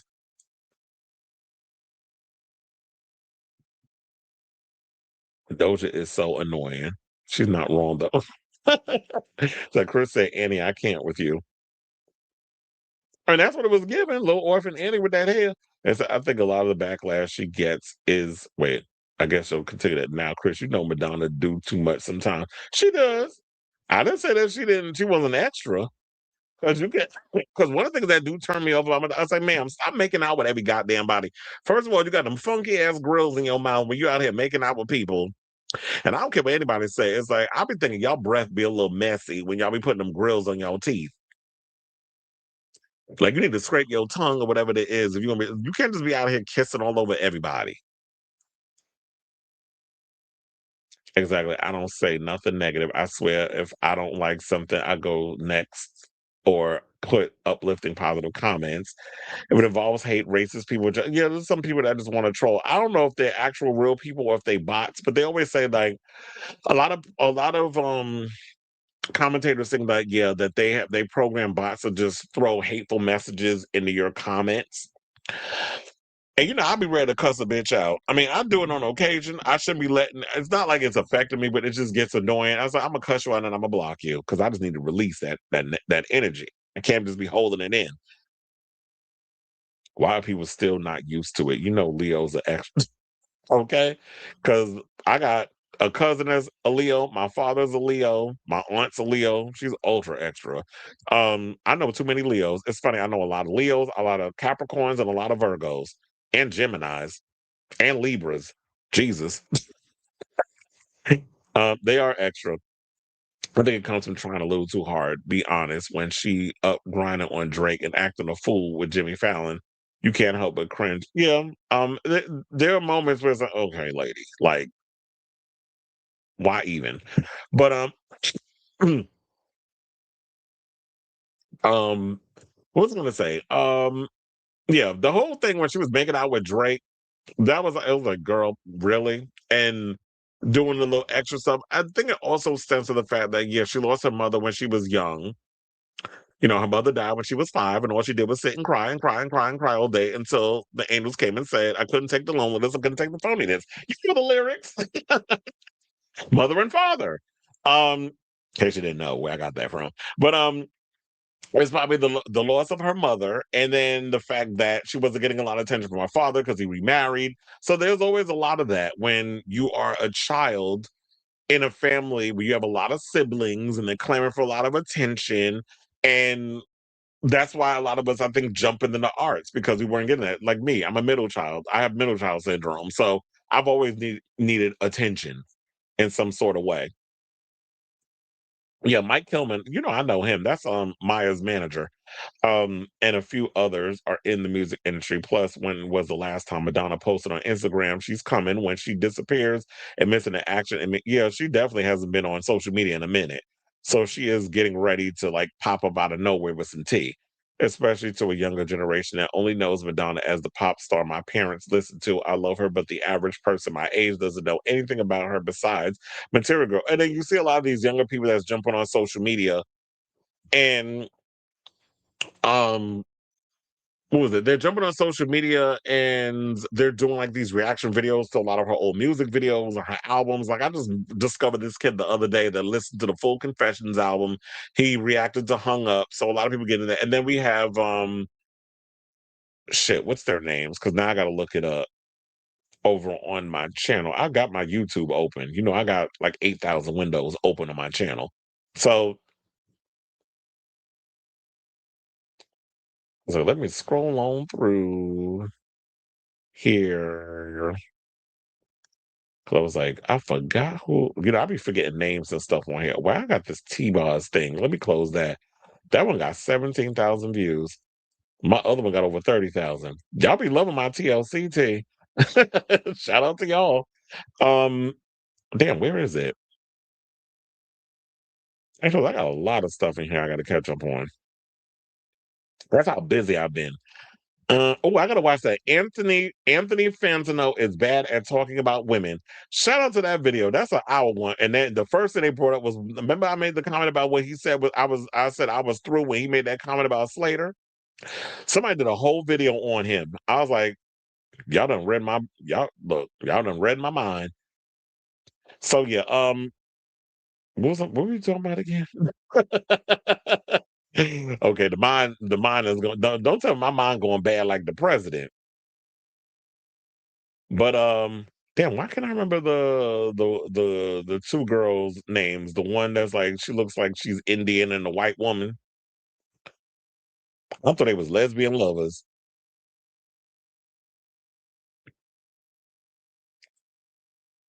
Oh my god, it's taking me fair. Okay, this is a kid named Alex that I came across where I think that's his name that he goes by. He did a Madonna Hung Up reaction. He also did a Confessions reaction, and then Our Anxious Reactions. That's what their name is. These two ladies that sit and they just do a lot of Madonna reaction videos.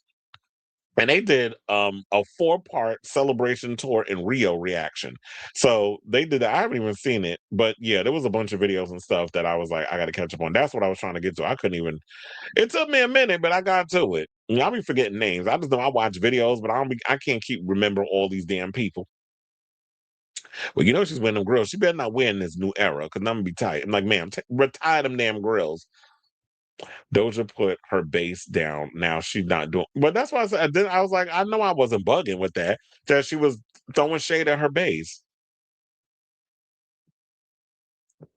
As for Doja, her kittens are holding on to the belief that this new album is her. Really? Charm bracelet? And her best album will be her Emancipation. Right now, she's looking like early 2020s nostalgia. Yeah, I don't know how many chances they're gonna give Doja before they be like, hang it up. And then you're gonna be dropped from your label. And then she'll probably be like, I have to go independent now. Plus, we all know she doesn't have a want friends her own age. It's like my friend Jay. He's 60, but all 61. But all his friends are obsessed with death and are sad. To him, it's like, stop that. But you know what? I don't fault your friend because if you have a friend who's 60 and all his friends are talking about death and that's not something where my mind is at, I don't want to be around that. I don't want to be friends with people that think like that. So I'm like, fuck, I'll hang out with people much younger. And it has nothing to do with me like trying to relinquish my youth. It's just the fact that I don't want to be around people that's sitting up there just waiting to die. Like, where's the fun in that? She is cringe sometimes, but is she hurting anyone for such hate? No, she's not. But I just feel like it's just people putting their own biases on this person or their own fears. She was the blueprint for so much free expression and not being afraid of your sexuality. Exactly, because if it wasn't for her doing all of that, you would not be seeing it in the Britneys, the Christinas, and even the newer generation, like the Sabrinas and the Tate McRae's and all these other girls. And even then, a lot of the ray of light revivalism is coming from chronically online Zoomers and Stan Twitter. Not that it's a bad thing, but that's where I discovered the album, but it's very niche. Madonna is a visual artist. You have to watch the music videos to fully appreciate her. That's what made her an MTV artist. Well, I don't know how she's going to make it work in this new era because I don't even know if people care about videos like that.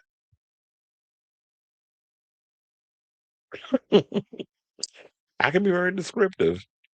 I said if Madonna hates her, I said if Madonna hates her teeth, have them all. Oh no, don't get them pulled. That might be painful.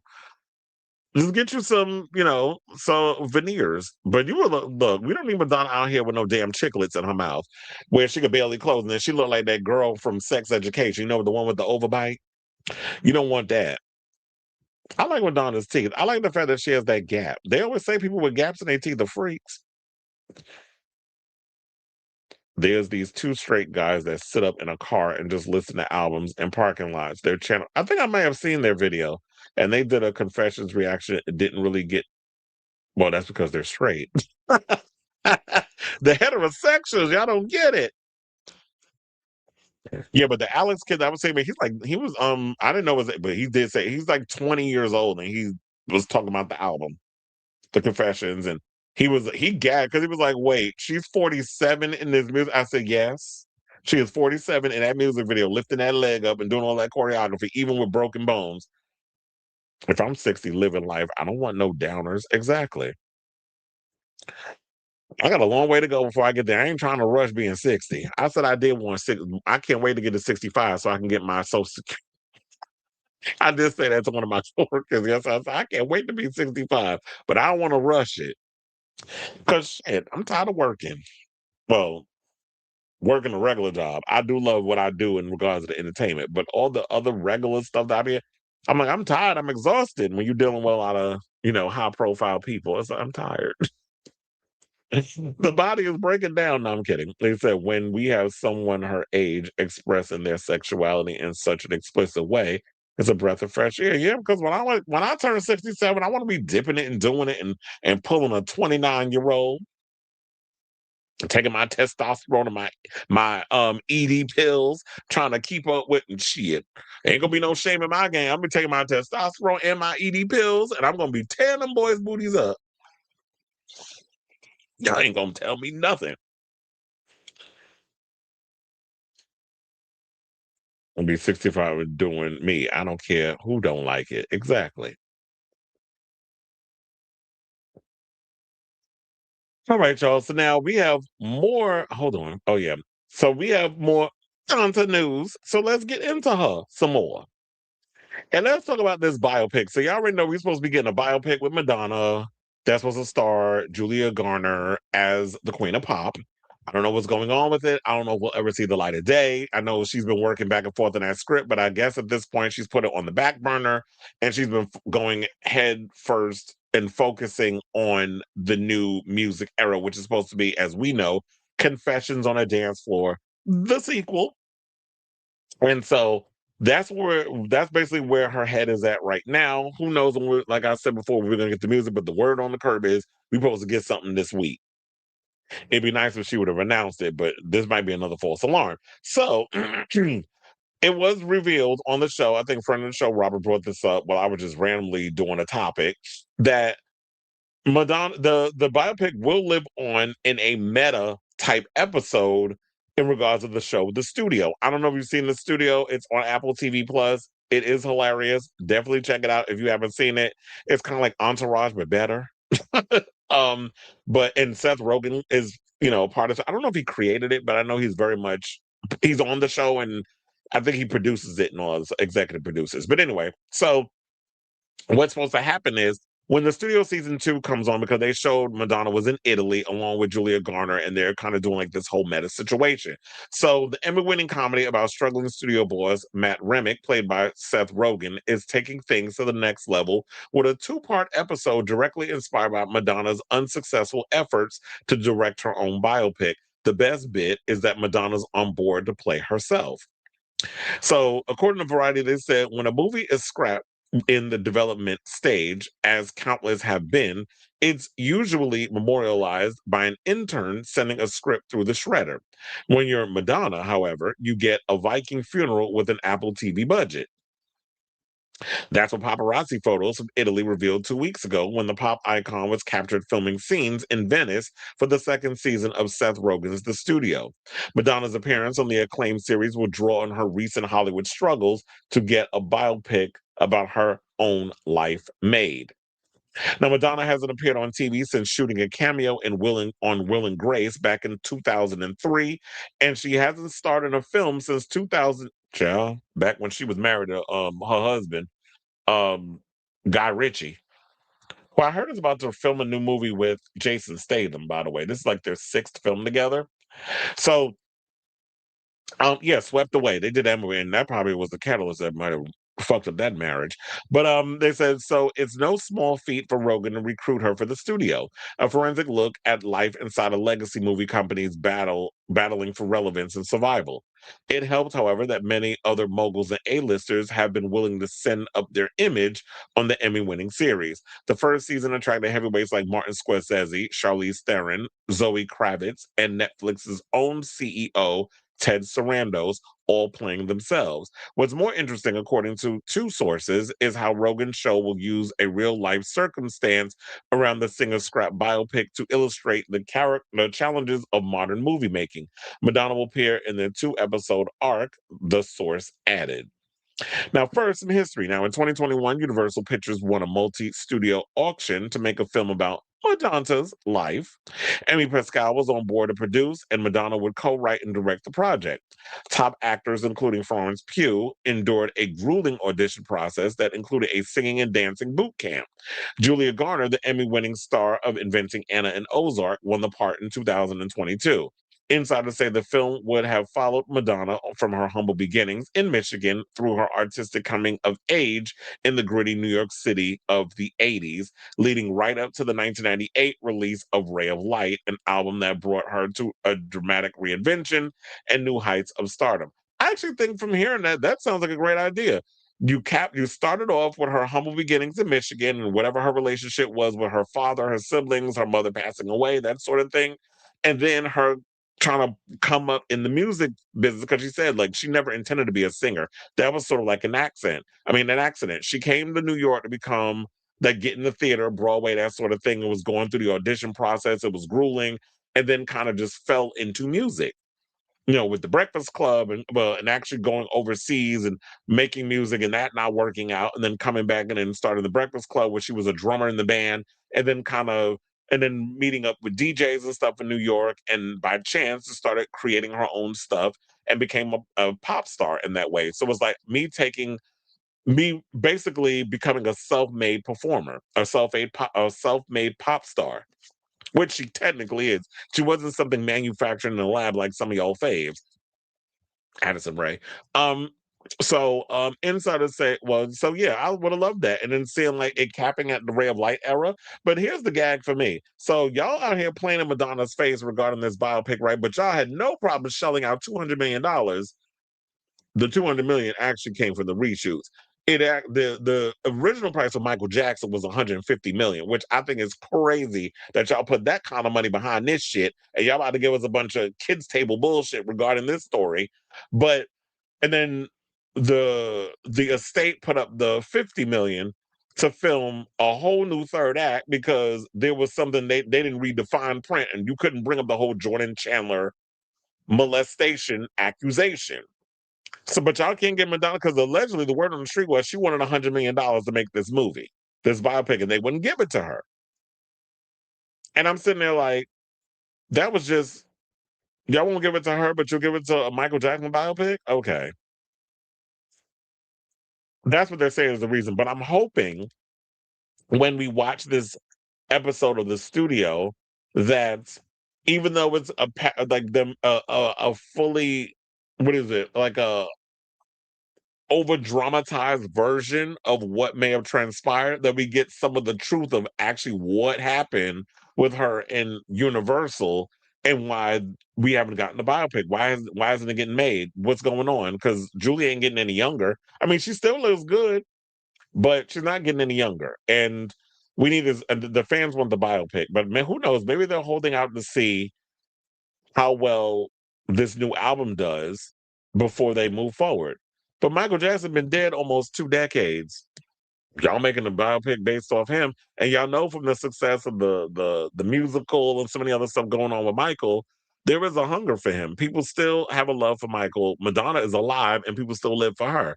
So the fans want the tour. I mean, the tour. They want the movie. Make the movie. Although quiet as it's kept, I do feel like a Madonna series will work better because there's been so much that has happened in her life. But if you make it interesting based off of the plot of that whole situation, I'm here for it being a 2.5 hour movie. Now, they said several script rewrites came down before the film got shelved entirely in 2023 as Madonna's longtime manager, Guy Oseary, convinced her to go on a career-spanning blockbuster world tour and leave her directorial ambitions behind. And that was another thing, too. I was like, girl, just hire somebody who understands how to make biopics or whatever to direct. You just co-write the script and get your budget and get the movie made. You trying to come in and direct it, I don't know if I was okay, especially because, ma'am, you directed in the past and your movies made no money. And I don't think they wanted to trust you with that. You trying to guarantee box office success in the film industry is not the same as you guaranteeing success with the music. You automatically make your labels and stuff a lot of money with the touring and all that other stuff. Not necessarily with record sales, because record sales ain't what they used to be. She's from the physical media era. So music ain't selling like it once was. But her going out on tour, oh, Madonna definitely would have ate, regardless, and everybody would have ate off of her. So there's guarantees in that. But as far as the movie going situation, it's completely different genre. And you have not proven that you can draw in people financially or box office wise by letting you direct your own life story. So that might have been where the disconnect came from. So they wanted to say, yeah, they started going. So about eventually rights to her life and music catalog lapsed at Universal. Netflix is now developing an autobiographical series about her via director Sean Levy's exclusive TV deal at the streamer. Garner is not attached to that version. Those who wish to see Garner clad in fishnets and rubber bracelets as the Material Girl will still have a chance, sort of. The studio scripts will rewrite history, subbing in Rogen's fictional company Confidential Studios as the producer financier of the Madonna Garner movie that never was. The core Continental team, played by Rogan, Catherine Hahn, Bryan Cranston, Ike Barinholtz, and Chase Sweet Wonders, who y'all know, the last one was from I Know What You Did Last Summer. She was also at a Knick game not too long ago. Nobody recognized her, but I'm like, yeah, she was in I Know What You Did Last Summer. I think she was the killer, if I'm not mistaken. Takes her biopic to Italy for a splashy debut at the Venice Film Festival, where Madonna and Garner are on hand to hype the project and nab some Oscar buzz. Another insider close to production said that in the studio, Madonna will not play the director of her fictional biopic. Emmy winner Donald Glover was also photographed on the Italian set with the singer and Garner, so we'll let you draw your own conclusions. And as many industry insiders predicted, the back half of Madonna's episodes focuses on the all-important debate around journalists timing festival standing ovations to provide a sense of how films will play in the wider world. And that's why they said, like, yeah, because that gets annoying too when you showing at Con or any of the festivals, how they try to everybody. Oh, it was a 10 minute, it was a 15 minute, it was a 20 minute standing ovation. They get on my nerves whenever I be reading. It was a 45 minutes. Okay, nobody's gonna stand there long fucking clapping. Like now you looking ridiculous. It's like if you like the movie, you like the movie. But these corny ass standing ovations, it takes me out of the moment of like, are y'all really for real that y'all really like the movie, or is this some fake Hollywood BS when now I don't even know if y'all like the movie or not. Y'all just kissing my ass because I'm Madonna. So they said Madonna Get represents an impressive high-wire act for Rogan and the studio's co-creator Evan Goldberg, one that required them to land an image-conscious megastar and convince her to resurrect a real project that failed to launch. We have a sneaking suspicion that Madonna will get her Hollywood ending, at least by the standards of the studio. A Netflix spokesperson declined to comment on the matter. An Apple TV spokesperson couldn't be reached for comment. And look, maybe this is Madonna's way of like, you know what? I'm at an age where I'm just laugh about it. Don't take yourself so seriously. It's self-deprecating humor. If you can't laugh at yourself, how in the hell are you gonna laugh at somebody else? I know that's not what RuPaul says, but that's what he said today.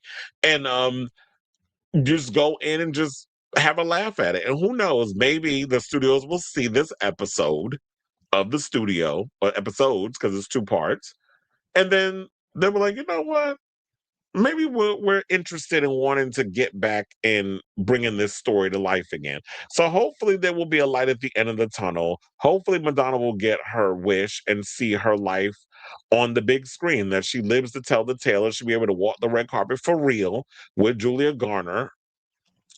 God forbid if she doesn't get too old enough to play the part.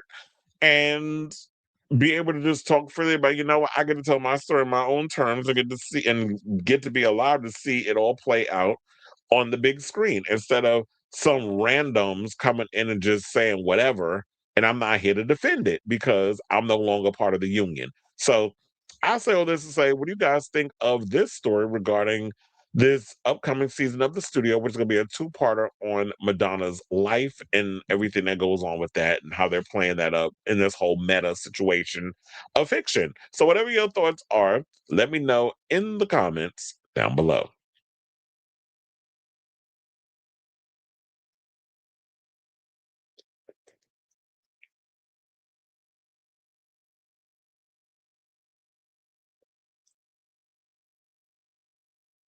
I think I read that one already. You said, oh, I read that one too. You said, get him, Chris, and with you. Okay. I think so much comes from Guy Ritchie era of Madonna when she was demure. I was like, that almost killed her, making her man happy. That was her sellout era. That and the British accent used to annoy me too. Uh-uh. But thank you. I can't wait to see that episode too. You said I shouldn't said this.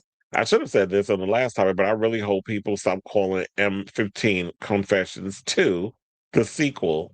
Well, look, I kept hearing that they're saying, what they say the album's gonna be called, Redemption on the Dance Floor or something or another. Like that's what I've been hearing, but we won't know until the album comes out. If this album is nothing like Confessions, it's gonna have an even harder landing upon release. Yeah, because now you're setting people's you're setting people's expectations extremely high because there's such a standard that's set with Confessions. And wait, what was the name of the song? Friend of the show, Felix, went and posted in the comments. I mean, I don't know if I'll be able to find it because with these group chats I be in, y'all be posting so much stuff that I can't even keep up. But he posted something regarding a song that they said that Madonna allegedly might have sampled for the upcoming album. If I could find it, but like I said, in these group chats, y'all be sending so much stuff, I can't keep up. I mean, is that it? No, he posted this freestyle track that Nelly Furtado apparently has. I'm like, it's a cute song. It's called Nitro Deluxe, Let's Get Brutal, the original US mix. When I was listening to it, they said that that's the alleged sample of something in the song that she's gonna be using, that she's sampling on the next album. We'll see when that comes out. Sidebar, did y'all hear that Danny Pintaro, aka Jonathan from Who's the Boss, is allegedly working for Amazon? That was the latest team that I read. Look, he gotta get them bills paid because apparently the residuals ain't coming in like they used to. Another Gen Z survey out lower problem-solving skills and communication skills than their parents. They just ask for help than problem-solving it themselves, like older generations did. I don't find anything wrong with asking for help. If you're not sure of something, ask people to help you out. I don't see nothing wrong with that because you said Joe Dante is doing a remake of the. Why are you remaking The Howling? The Howling is good the way it is. Did Joe Dante actually remake the Howling? I mean, make the original Howling? I thought he did. Was he American Werewolf in London? Hold on, let me see.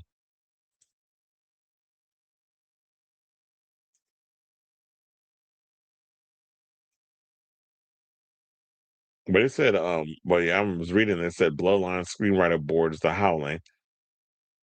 Child, they're about to not only are they remaking The Howling, but they're remaking Escape from New York. They've been trying to do the Studio Canal is behind it. They've been trying to remake um Escape from New York for years. I remember at one point they were talking about Escape from New York was supposed to star Gerard Butler. I don't know who they're gonna get to play him now. Don't say Glenn Powell. Let him do comedy because that's what I'm hearing. Like he's trying to jump into. The original director is doing a remake for. No, we don't need a remake. I like the original movie with Dee Wallace. I'm trying to remember. There's Prime Video. It's airing on there. I watched that about a couple of months ago. Where she was Dee Wallace was a news reporter, and she went and this guy was stalking her, and she had to meet up with him, and the cops was trying to catch him, so she had to go into the adult video store and ended up going to one of the booths, and um things happen. But it was a good movie. I like The Howling. It don't need a remake, but if you got an idea, I'll watch it. Whenever an artist compares their recent album, who knows? I'll probably talk about that tomorrow. Whenever an artist compares their recent albums to one of their more acclaimed or beloved albums, it usually sets the album up to strive for a height that can be reached, setting an album up to flop. Kind of reminds me of what we were saying about Justin Bieber's Coachella performance. Y'all hyped that up to be this thing, and then when you saw what the situation was, a lot of people were left disappointed. Yes, she is working with Stuart Price. We asked for a COADF sequel. She's finally doing what her audience wants. I just hope that if you're going to give us a sequel, that it's not. Oh, because we know you don't like to go backwards. You like to go forwards. Don't rehash what you've done, which I don't think she's going to do. I do think like if she's going to do a dance record, she's going to challenge herself more with the different sonic landscapes, the lyrics, all of that stuff. We want some substance, is what we're trying to say.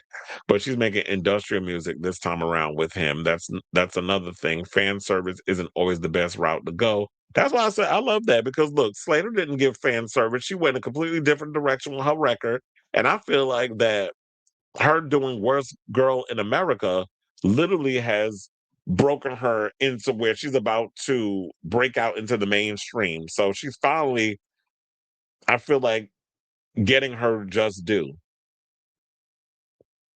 Did they? He said 36 years of the Blonde Ambition tour, the reason why pop tours are the way it is. Yeah, because it was a structure, beginning, middle, end. The theatrical aspect that she brought to a very Broadway style of live performances. Now you see every artist doing that. From Britney to Gaga to Beyonce. To be honest, who in the hell thought of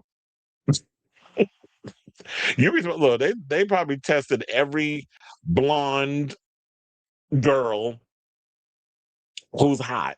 So Florence Pugh, I don't know. Well, I think she can sing because I think she did put out music at one point. If you could sing and you could dance, you could audition. No, I do think Julia Garner is a better choice. I wouldn't want a Madonna biopic. I'd rather have a documentary on each album stage. I mean, I wouldn't mind both. Revelations on a Dance Floor, that was Helicopter Murder. Oh, John, not Helicopter Murderer. I mean, quiet as it's kept, he did murder somebody with a helicopter. It was the actor and two kids. I think it was two Vietnamese extras ended up dying in that accident. But you know you shouldn't have had them do that damn stunt. Um, Today also marks 31st anniversary of the Bedtime Story single. Yes, Bjork, because you know she wrote that song. I don't know. I've kind of been in the mood to watch horror movies. I might watch that tonight, although I do need to watch that recap of Roscoe's because Roger was on there. So I need to watch that. And we definitely, I can't wait to get into this Drag Race recap. I told this, excuse me, I knew this episode was going to be long because I haven't been here a week, almost a week, 5 days. And you said, on a lighter note, here's a viral Shady Gaga tweet. 40-year-old Madonna was giving you freaky Parisian folktronica. 40-year-old Gaga is giving you laxative commercial corporate pride jingles. Okay, that is funny. And the songs are definitely giving pride. Sidebar, have y'all heard that new single with her and Doja? Number one, where is Gaga's vocals on that song? Because that don't even sound like her. And number two, we got to bring up the word reductive again. Because Runway sounds like a cross between RuPaul's Supermodel and Madonna's Vogue. So, ma'am, if you're going to get into the dance music space, you got to work with better people.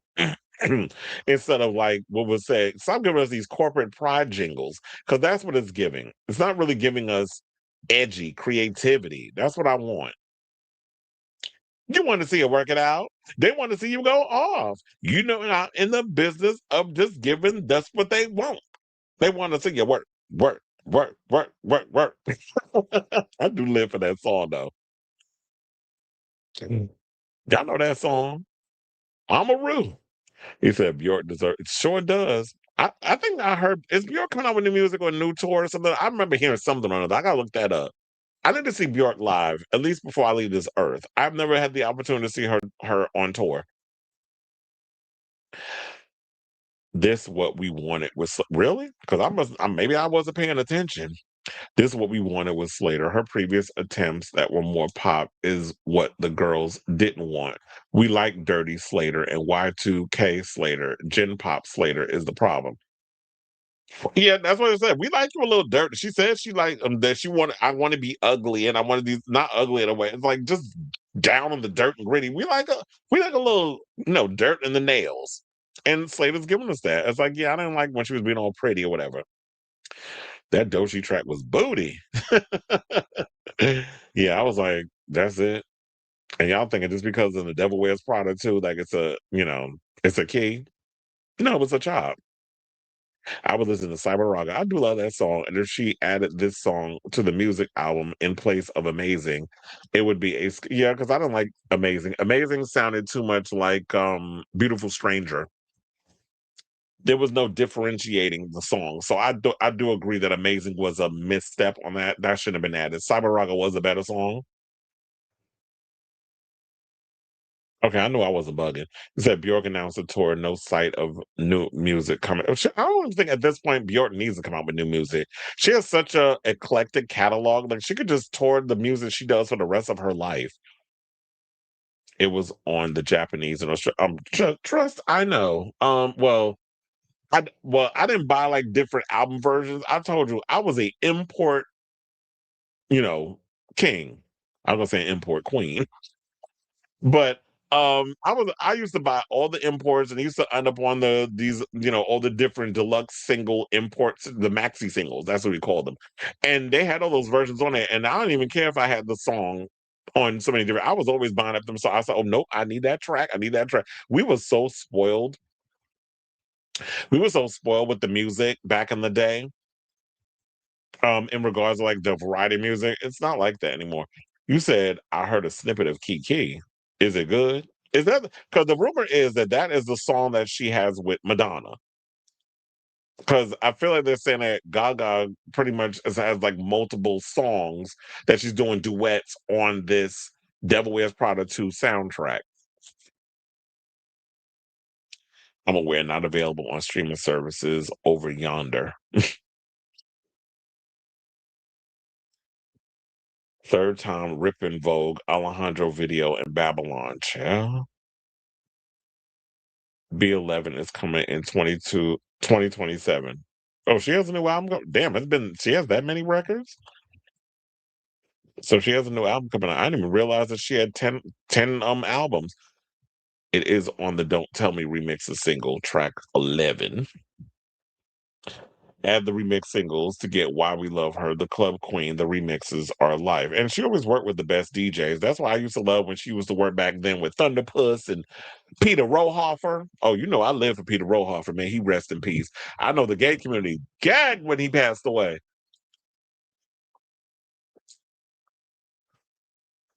But that's the way it was.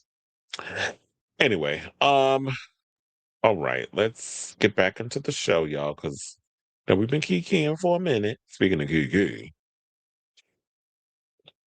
let's talk about TLC. So, excuse me, TLC was out here putting feelers on their fans because they wanted to see if y'all had moved on from Chili being outed as MAGA.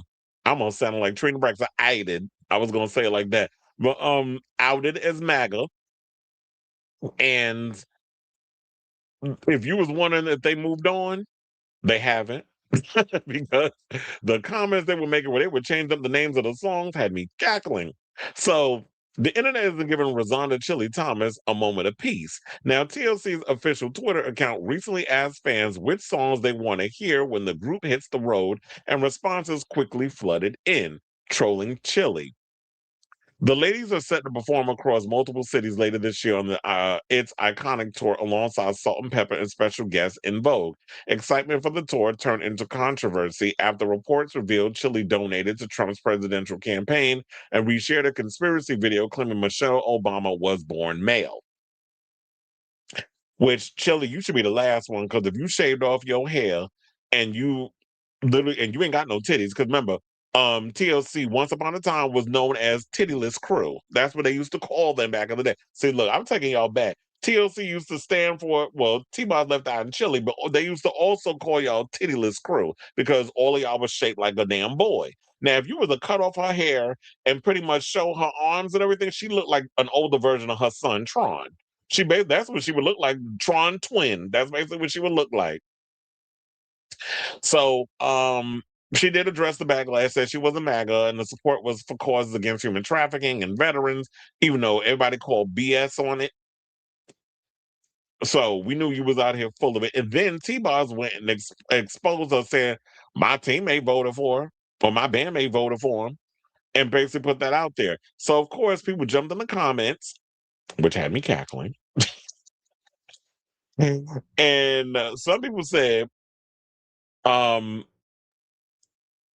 when they said on their page, they said, "Thank you to each of you for all our enthusiasm. Oh, for all your enthusiasm for the upcoming It's Iconic tour. We are working hard to put together a great show and for you, and can't wait to be on the road again. Any songs you're hoping to see on the set list?" And I want to also preface this by saying there's been rumors going around that the tour was canceled. It has not been canceled. I don't see any of the main blogs or anything talking about it. I haven't seen it on. And I'm talking about black blogs. And even, I guess, because this story has gotten so big, it would have popped up on the varieties, the deadlines, the entertainment weeklies, and even the tabloids like the Page Sixes and the Daily Mails. None of them announced this. There was some random blog on some Twitter that I ain't never heard of on Instagram that had canceled, written all over it, and there was no valid source of it. So the show is still going on, whether people want to accept that or not. But it's up to y'all whether or not y'all want to support it. So people sent in their recommendations of songs they want them to perform as part of the set list. So let's get through some of the songs that they chose. Now, one person said, well, they said a couple. They said Creep to Mar-a-Lago. Another said Ain't Too Proud to Donate. Another song, Red Cap Special. Blue Hat to the Back. And what about your vote? What about your vote? Will they stand their ground? Will they let you down again? Oh, what about your vote? You know, that would be a good version of the song to do when you want the next person to come and vote in 2.5 years, I guess. So then more song choices. Don't go chasing white supremacists. So then they got Ain't Too Proud to Vote Against Myself. Free, yeah, I support him. Red Hat Special, not digging on Mayo. I am fucking done.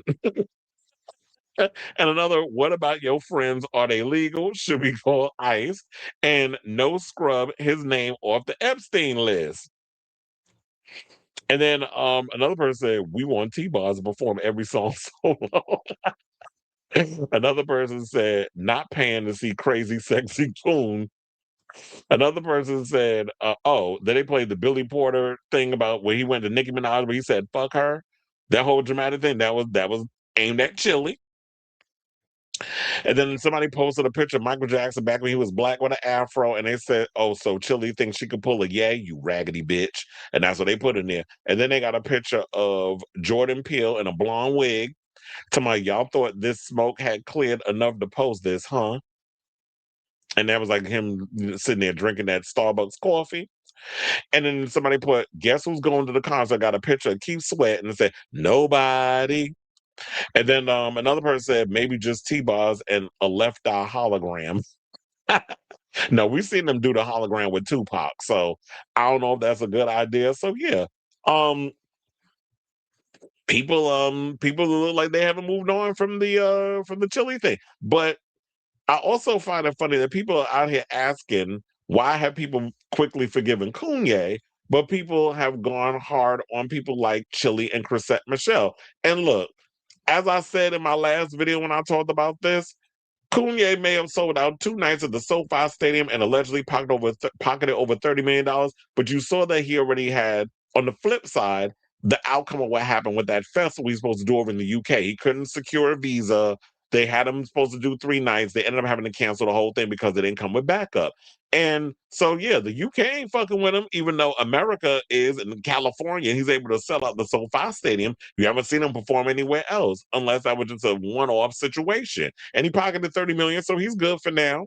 Until you need to come out on tour again, we'll see what happens. But like I said before, he's got to do the work. And you have to also think, Kanye is multi-generational. He has a lot more songs. He's still releasing music. When you look at Chrisette Michelle, she's cat collateral damage. When you look at TLC, yeah, they have hits, and yeah, they were the biggest girl group of all time back in the day, but they don't still hold that cultural significance that a Kanye does. Kanye still is able to still pull an audience, whatever, and you can dress it up, and maybe there is some gender bias with the situation, but it also is that young kids like him, older people like him, people in between like him, hip hop heads like him, white people like him. You know, he hits a multitude of different generations and demographics of people. TLC hits a certain demographic, as does Chrisette Michelle. So that's the way you also got to look at it. So, that's the way I say. But yeah, that's the latest on that. So I want to hear from y'all. What do you guys think of this story? Would y'all have a cackle like I did over those damn song choices? Whatever your thoughts are, let me know in the comments down below. Oh, have you even moved on and forgiven TLC? But even though I feel bad for Tion because she's getting astray and all of this, but Chili, you done fucked up the thing, and now look, these ladies are, your girl's caught between a rock and a hard place. You done messed up the coin. So let me know what you guys think of this story in the comments down below. A Thunderpuss 2001 Hands Up in the Anthem mix, the full 10-minute version. I miss 10-minute remixes. TLC on IG announced sold out dates happened as expected. This was a nothing burger. Of course, you have a lot of people who's going to jump on social media and do their fake outrage, but they'll be the same ones that'll secretly buy tickets. So, oh my God, I miss the days of when, if you're going to stand for something, stand for something. But no, these people don't stand for nothing, so they'll just continue to fall for anything. It is what it is, I guess, right? All right, y'all. So now let's get back into some more hot topics. And let's talk about Belcalis, who continues to keep her foot on Trashy K neck because even though she's been permitted that she can't mention anything about Cardi B, she likes to do little side quests to inadvertently say things about people, but without actually saying a certain person's name. And then wonders why Cardi continues to come after her because Tasha's an idiot and she hasn't learned her lesson. And Cardi just gonna have to keep putting her foot on her neck until this dumb bitch learns, but clearly she doesn't. So Cardi is asking for the judge to order sanctions against blogger Tasha K for allegedly violating a non-disclosure agreement by speaking about her and her exes, Offset and Stefon Diggs. She said the gossip blogger, known as Tasha K, has continued to disparage her and her family despite an agreement to stop. And now she's asking the judge to impose economically painful sanctions on the host of Unwind with Tasha K. I don't know why you don't just do a whole full, you know what? You're gonna keep talking, bitch. I'm gonna take your entire channel. Basically, buy out Unwind with Tasha K, ban her off YouTube, where she don't even have access to her shit. And then she can't even come out and say nothing else about you. Because it's clearly she's not learning her lesson. She ain't give you the money that she owes you. So maybe you need to follow in that point. And I know people say like, "Oh, you keep coming at the black woman," but this lady keeps saying stuff about her, and she keeps giving her constant warnings. But the fact of the matter is, your ego is so goddamn big, and you don't like the fact that you're looking like a punk in front of your damn fan base that you just can't let the situation go. And at the end of the day, if I said something and if somebody sent me a cease and desist or whatever, y'all look, I ain't got time to be going back and forth and fight with you. If it bothers you that much that I'm saying stuff about you, then I don't need to talk about your ass anymore. There's millions of other celebrities out here that I could just speak tea on. But I'm not in the business of trying to break news or sit up here and talk about somebody had an STI and say all these different things because you want to be Miss Exclusive, because that's how a lot of y'all want to run out in these streets. The news comes out, I react to it, and I keep it moving. I don't have time to be sitting about here trying to break stories or whatever. Now, if I hear some stuff, I'm gonna allegedly put allegedly all over it, and I'm gonna just say whatever. But a lot of people just want to be out here in the business of, oh, I want to be, I want the 1 million followers, and I don't give a fuck about all that. Like, if you like the show and you want to follow, you want to support, I'm internally grateful for the fact that you love what I do over here and you support the show. But I'm not caught up in a place where I'm so deeply insecure and I'm only like my validation comes from a lot of y'all sitting at home watching and all this other stuff. Like, what joy does that give me at the end of the day that I'm showing my fans at home who's sitting there just eating their popcorn, enjoying all of this shit, who really don't give a fuck about you, quiet as it's kept, that you out here just doing this stuff because you trying to prove that you were alpha female and you David going up against Goliath, and Goliath keeps slapping your ass down with all these lawsuits because you looking stupid. You the one that decided to put yourself in a situation where you were making up stories and lies about her and so many others because you want a moment, because you want to still be out here maintaining a sense of virality. You would think this lady would learn her lesson, but clearly ain't a lot of situations going on up in that brain of hers. So, in a new motion filed Friday and obtained by Rolling Stone, Cardi said the blogger, whose legal name is Latasha Kibi, has repeatedly ignored warnings that she violated a non-disparagement deal tied to her Chapter 11 plan. And I don't understand how you continuously going after somebody and you ain't got two pennies to rub together, according to you.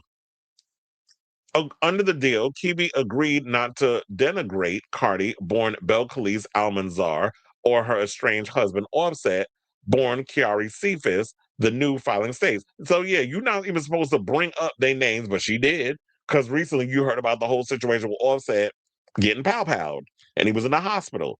And I'm going to get into what she said, because you bringing it up. Now, you forgot what you signed and what the deal was? Because you said you wasn't supposed to denigrate him, but because she wants to go viral with it, all the rest of us out here who are freely able to speak on what's going on, you can't miss out on your moment, but you forgot. You the one that got dragged to court. You the one that got the cease and desist, which last we checked, didn't you go on social media and say you wiped your ass with that cease and desist? Or you gonna wish you could pull that shit out the toilet now and unwipe it with the swamp ass. So that's what you decided to do with the cease and desist, which is why you are where you are right now. But of course, accountability. People are allergic to taking that whole situation into their care or to even do that. So then they said for her part, Almanzar agreed to delay efforts to collect the full 3.9 million defamation judgment she won against Kibi at trial 4 years ago. The agreement requires Kibi to pay 1.2 million over the first 5 years, Rolling Stone previously reported. Wasn't she set up a whole GoFundMe and allegedly Nicki Minaj gave you a little coin, which you revealed on social media that she gave you a little money for your situation? Which is dumb because if she hates Cardi B that much, at the end of the day, if you helping her out, that money is going to Cardi. And I don't think she cares how she getting her money. She want her money.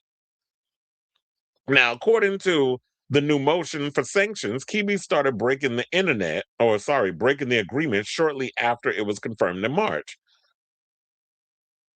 Debtor, Latasha Kibi, has engaged in a relentless course of conduct designed to target and harass Ms. Almanzar and her family through thinly coded references, scantily veiled commentary, and strategic provocation, all while knowing that her audience of over 1 million social media followers will immediately and universally identify Ms. Almanzar as the subject, the filing made in Florida bankruptcy court claimed.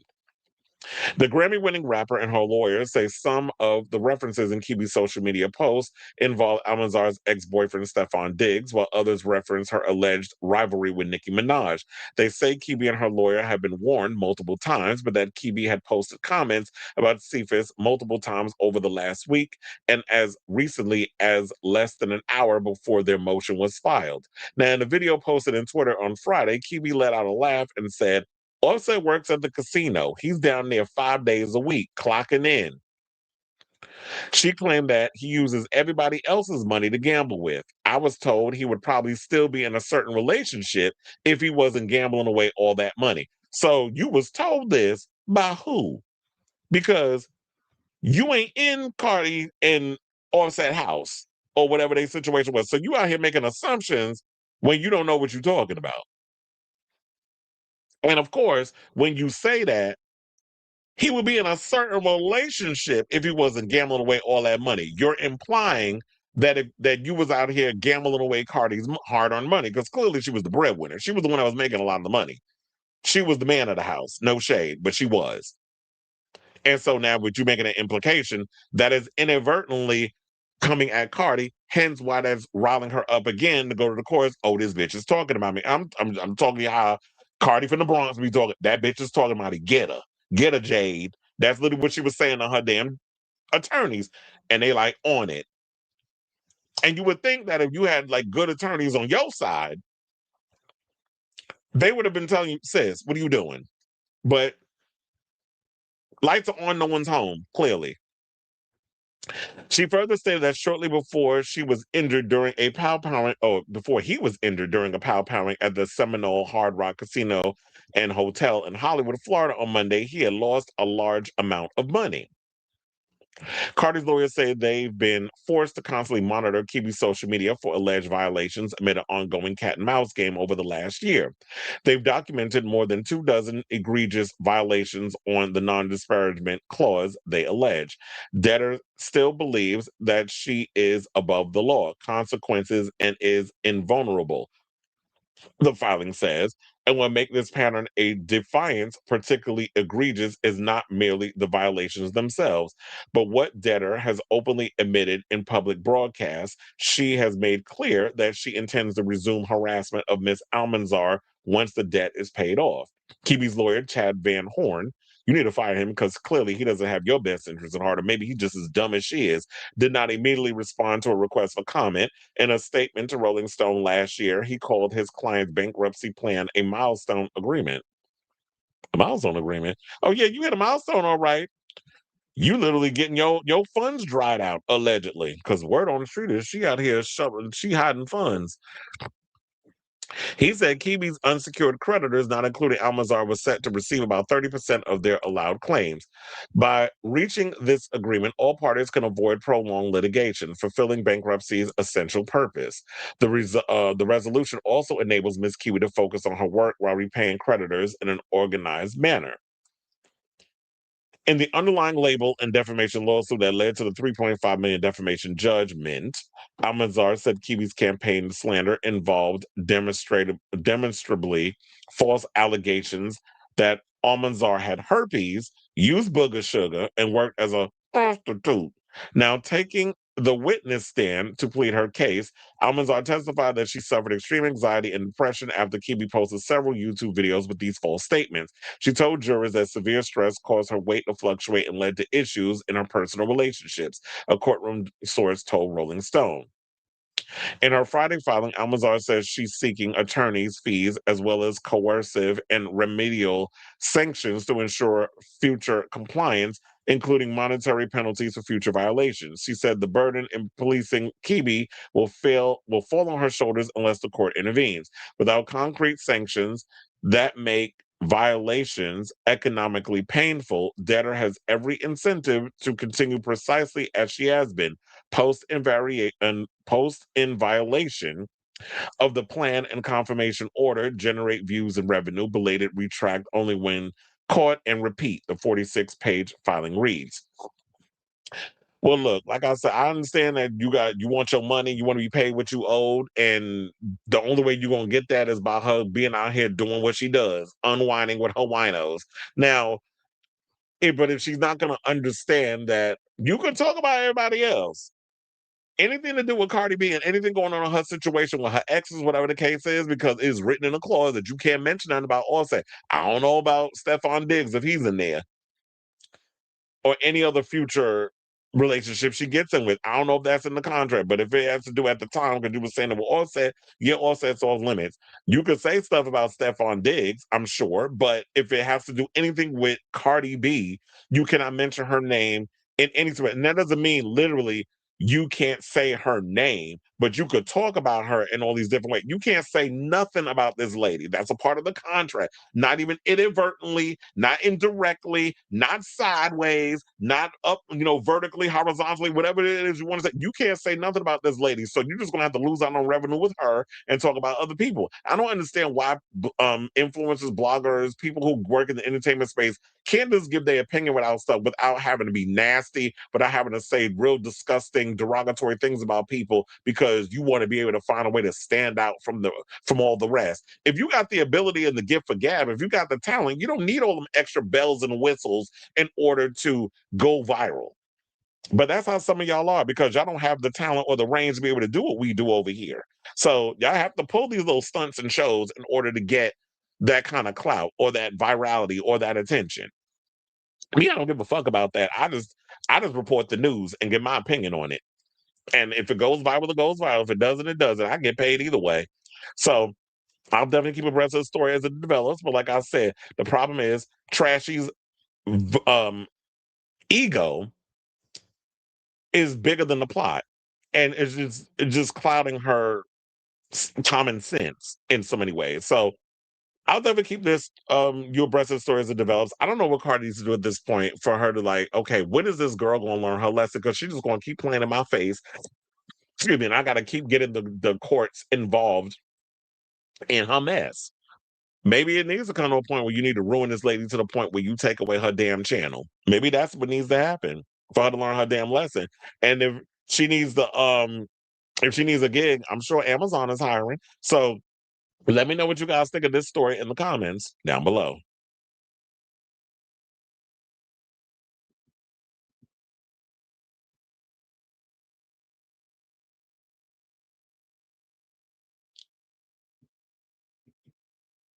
It's extremely hard to push older artists to young ones. It's almost like they prefer current ones. It seems to be connecting to their generation. Our parents played it embedded onto us. Yeah, and I think now because of social media, kids listen to whatever they want. So it's not like, okay, I mean, unless your parents was playing certain music around the house when you were growing up, that might be a way to get you caught up into a lot of intergenerational music. But these days, kids are kind of all doing their own thing now. That is like that influence is no longer there. But yeah, us growing up, I got introduced to a lot of older artists. Anna Kendrick's story of Katy Perry groping her is resurfacing, as well as American Idol, where she flirted with it. So that's why I said that I do believe that Ruby was telling the truth. We had one person here that didn't believe it, but I do believe that Ruby was telling the truth because, like we said, yeah, there was a guy who she did end up in jail or something. Whatever happened to that guy? That the one that was like unwanted sexual advances. Like she pushed up on him and kissed him, and he said he was saving himself for his first kiss for his, I guess, when he got into a relationship, and Katy took that away from him. And the Anna Kendrick situation, and now this thing with Ruby Rose. So, the sleuths are gonna sleuth. So when Ruby comes out and says something, of course people are gonna do deep dives. And yeah, Katy has a problem with she is inappropriate with people. Tasha is miserable. Cardi is miserable with money. They're not the same. Well, I don't know if Cardi's miserable with money. We'd have to see about it. She seems happy with her coins. But they both miserable. They could be miserable together.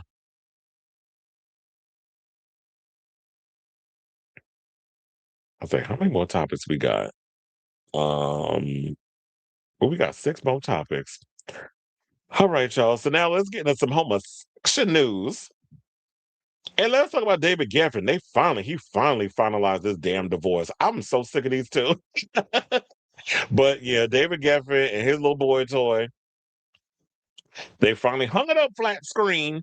And now we could all move on with our lives, but let's get into the details of what happened between these two menses.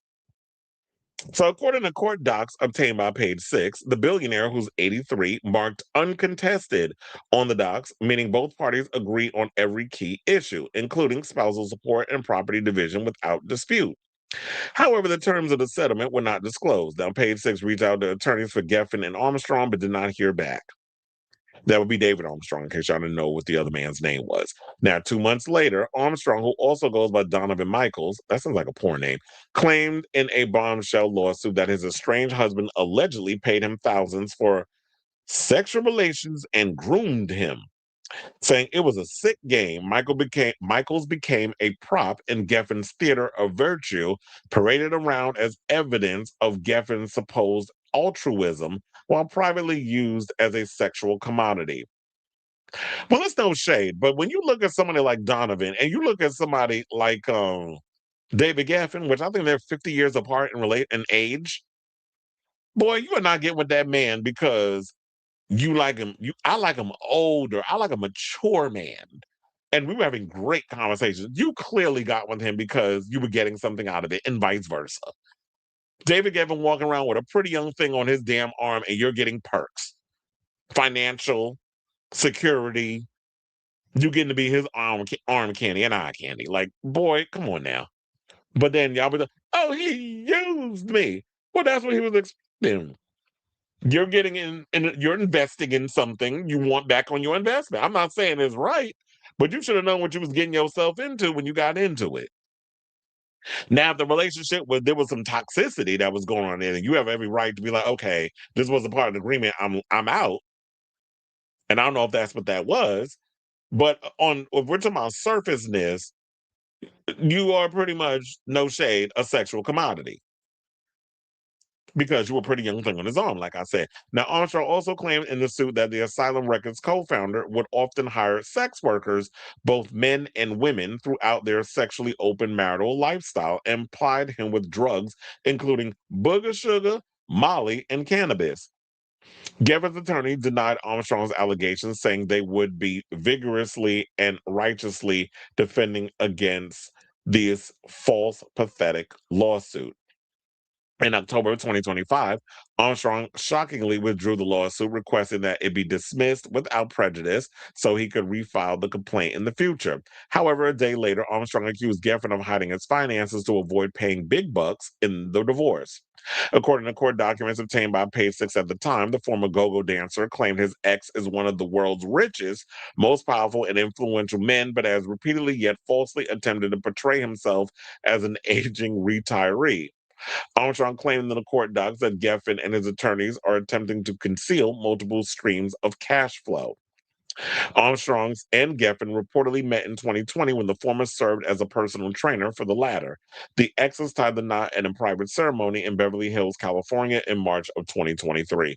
So yeah, the gays are out here being just as messy as the straights. And I'm here for the shenanigans and I'm here for the mess. But at the end of the day, I'm glad this is over. Look, I would love to have David Geffen's money. But you got to realize when you get that money, more problems. And the more problems come in the form of a young thing that wants to be taken care of and want to be a little sugar baby. Or no, because he be the sugar daddy, he be the baby in the whole situation. And then all the drama that ensues with that. So I'm glad it's over. We can all move on with our lives, and I ain't got to talk about this damn topic no more. So I say all this to say, what do you guys think of this story regarding David Geffen, who's 83, finally settling his nasty divorce with his 32-year-old sugar thing, or pretty young thing? And I said, they got a 50-year age gap. What do y'all talk about? What do y'all have in common besides, okay, easy accessibility to all the glam, the having a glamorous lifestyle, you get drugs brought to you without having to, jump through hoops. It's easy for celebrities to get drugs. And all the partying and stuff that goes on with that. But I'm like, David, you 80-some years old. You too old to be running around here trying to carry like you Peter Thiel, all greasy and old looking. So let me know what you guys think of this story in the comments down below.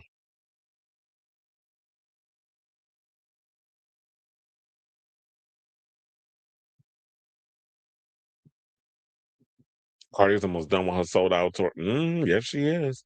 And she says she's on to she's gonna get right into making music and touring with the next album. And she's talking about she loves touring now. I was like, yeah, what took you so damn long? You busy out here spreading your legs and having all these fucking kids.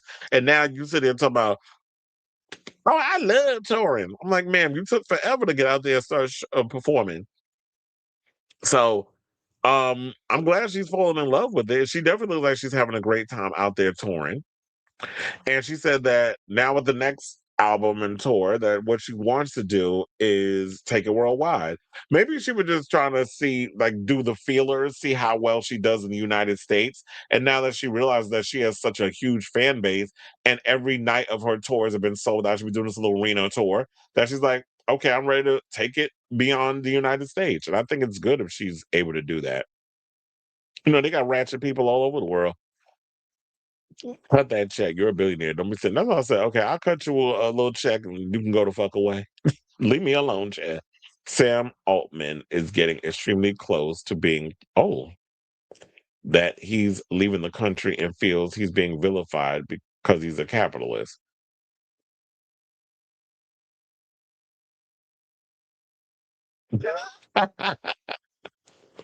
Not that 83 thing, because he probably sitting there watching his husband getting plowed by different men and women. Because the thing with Donovan, remember they were saying he was into women before, and then all of a sudden he just was into men.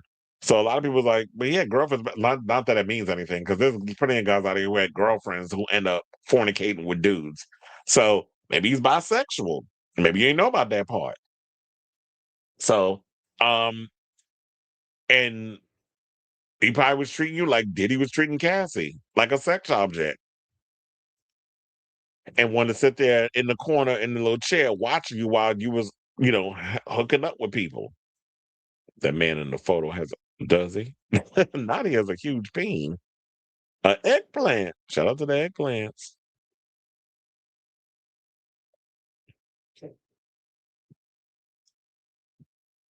That midlife homosexual awakening is so interesting.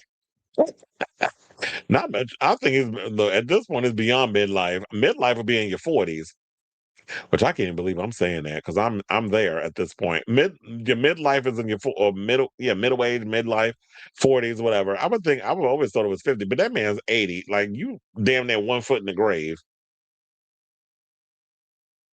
Donovan isn't bad looking, but it gives uncanny valley. He looks like a literal dog. Yeah, he does. He looks. I don't know. Maybe he had plastic surgery. All right, y'all. So now, let's get into this story. So I don't know if y'all heard about this one. There's a story that's going around that stated that a father basically tried to sue his son for $6,000 because he caught his son basically making out with a boy or kissing a boy or whatever, and he liked it. And so, yeah, he found out that his son was a homosexual, and instead of being a unconditional loving parent, he and his wife agreed to send him away to conversion therapy. So there was this legal show that it's called Equal Justice with Judge Ebony K. Williams, and it's in their third season, and this was episode 65. And the show, if y'all never heard of it, it's available on Justice Central TV, which I ain't never heard of that damn channel, and it's on Apple TV Plus. But I think now they took the plus out. I think now it's Apple TV. But yeah, so the episode is out here. I'm going to play y'all a clip of the whole situation. The case is Talbert versus Talbert. A father, basically, who's Gregory Talbert, was suing his 19-year-old son, Michael, I think he's 18 actually, for repayment of $6,000. Dad says that he was shocked to discover Michael kissing a male friend that he had over for a sleepover. So yeah, they wasn't just hanging out. They was out here secretly hunching. You just didn't know about it. Michael was 17 and a senior in high school at the time of the alleged incident. So the father later sent his son a text threatening to kick him out unless he fixed himself. Well, sorry, sir, but there's nothing for him to fix. So, alarmed and fearful of being made homeless, as many queer, if you are aware, a lot of gay teens, that does happen to them, where they do end up homeless because they have parents out here who don't particularly want a gay child, as if they have a choice in the matter. None of us, and I'll even include myself in there, proud homosexual, was not asked to be brought in this world. We didn't ask to be born. We are who we are. Y'all the ones decided to spread your legs. You the one that got a tainted fucking egg and some damn sperm. So if you really want to call us abominations and stuff, blame your balls and blame your pussy, because it's fucked up. Now, that's me coming back at y'all bigots. Now, the reality of it is, being a same-sex attracted is a part of your biology. It's a part of your makeup. It's a part of who people are. So just like how y'all wake up knowing that you're a woman and you like dick, and you're a man and you like pussy, the same way we feel on the homosexual side. Some of us, we've woken up and we realize what we like, and we are who we are. And if you have a problem with that, take it up with your mama, go argue with your pastor, go argue with your mammy, go argue with your pappy. I don't give a fuck. I'm going to still live my life whether you want me to or not. And it's unfortunate this kid has to deal with this. So he did some research apparently into conversion therapy. He found an intense course that lasted 3 months. Although not residential, he would need to attend 5 days a week from 8 a.m. to 5 p.m. And his dad, who is a damn devout church nut, agreed to pay the $6,000. So you literally willing to pay $6,000 to just fix your child like you Iyanla, trying to fix somebody's life, instead of just loving on and embracing your child for who they are unconditionally. So yeah, after a month of attending the course and being told repeatedly he was cursed and going to hell, Michael couldn't take no more and he dropped out. Friends assured him he does not need fixing. And so now the father had the unlitigated gall to get up on this show and talk about the son owes him $6,000 damn dollars. And I just said, Daddy, you could take that money and you could shove it square up in your asshole. That's what I would have said. And I'm sure you probably would have liked it if somebody was diddling with it. Now, I do have the clip. It's about 4 minutes, so we're going to get into it. We're going to play that clip. I'm going to change the audio on it so that way, just in case I get a little, I don't want to get demonetized. So we're going to play this, change up the speed a little bit, and we're going to come back and we're going to talk. Please hold. For today, sir. My son, Michael, broke a promise, and I'm trying to recover the funds that it cost me by his doing so. I have been living in Memphis for about the last 25 years. That's where I met my wife. That's where I started a small business with her brother. Mm-hmm. We're part of a tight community, a small, tightly knit community. We go to church. Our families entertain each other together. Right. Shortly after I got married to Michael's mother, my wife, Jennifer. And you still married to your wife, Jennifer? Okay. Yes, we're still married. And we found out we were going to have a child. We were overjoyed. And when I had a son, it was doubly joyful because then I knew that the family name would carry on. And he's a boy who's always made me proud. He's always been smart and well-behaved and a great boy. You know. So all this sounds really, really lovely, Mr. Talbot. So why are you suing your lovely, well-behaved, high-achieving son for $6,000? It all started last May.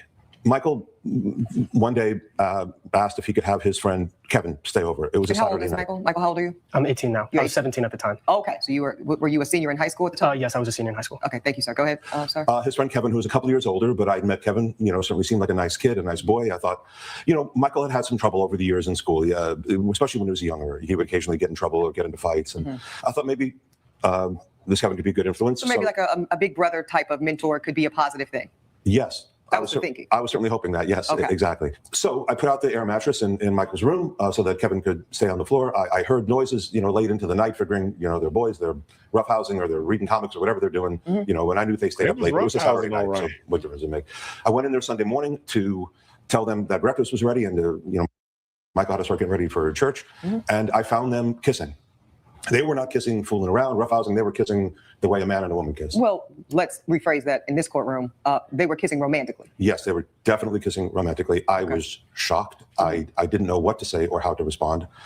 So I just pulled it together enough to ask Kevin to leave and to tell Michael that we had to get ready for church. And that's what we did. Did you address the situation at all? I did not. I did not know what to say. I didn't want to say the wrong thing. I didn't want to blow up. I didn't want to say something I was going to regret. So I didn't say anything. Did you tell your wife? No. So it was very uncomfortable at church because I couldn't really look at Michael and I couldn't speak to him and I didn't want to say anything to Jennifer. So I just sat there and I'm afraid I kind of sat there all day. But by the next morning, I figured out what I wanted to say and I texted him. I have copies of... Proffer that evidence to my bailiff here, sir, so I can take a look and see exactly what you said to young Michael at that time. Michael, I am so disappointed in your behavior. You cannot kiss another man, especially in my house. If you want to live a homosexual lifestyle, you'll need to move out. This behavior is unacceptable within our family and friend circle in Memphis. I see Michael responds. He says, Dad, I'm so sorry. I never meant to hurt you. I don't want to move out. I want to be with you, and Mom, I'll do whatever you need me to do. You respond to your only child, your son, and you say, okay, son, let's fix it so it doesn't happen again. Yes, and I do want to be clear about something. I love Michael, and when I threatened him with expulsion from the house, it was just that. It was a threat. It was a bluff. It was. I was trying to shock him. I did want to get a strong reaction because I wanted him to know. So what was his reaction? He really took the initiative. He spent the next few days looking into what he could do, and he found a conversion therapy program. I was not all that familiar with this, but he found it, and he asked if he could go. That is the next. I see this. Dad, I found a conversion therapy program online. It's for 3 months, and I'll need to go every weekday from 8 to 5 p.m. for June, July, and August. So this is 3 months. If I go, can I continue living here? In court today. All right, so that's pretty much all y'all gonna get for now. If you want to see the full video, you can actually go to my website, chrisavalon.com. It is in the description over on the YouTube channel where you can watch the rest of the full thing because it's an 18-minute video and we ain't got all day to be sitting here watching the whole thing. But we'll go through the situation. So at one point, Ebony K. Williams, for those who don't know, at one point, she was on one season of Real Housewives of New York City because, they were trying to diversify their portfolio over there at the time. And she basically was horrified by what the father had done and all this other stuff and what Michael's gone through. So around the 11-minute mark in the video, because the video is like I told you, 18 minutes, the judge basically left her bench, went to Michael and takes his hands. Looking into his eyes, she says, young man, you are not cursed. You are as loved and as worthy.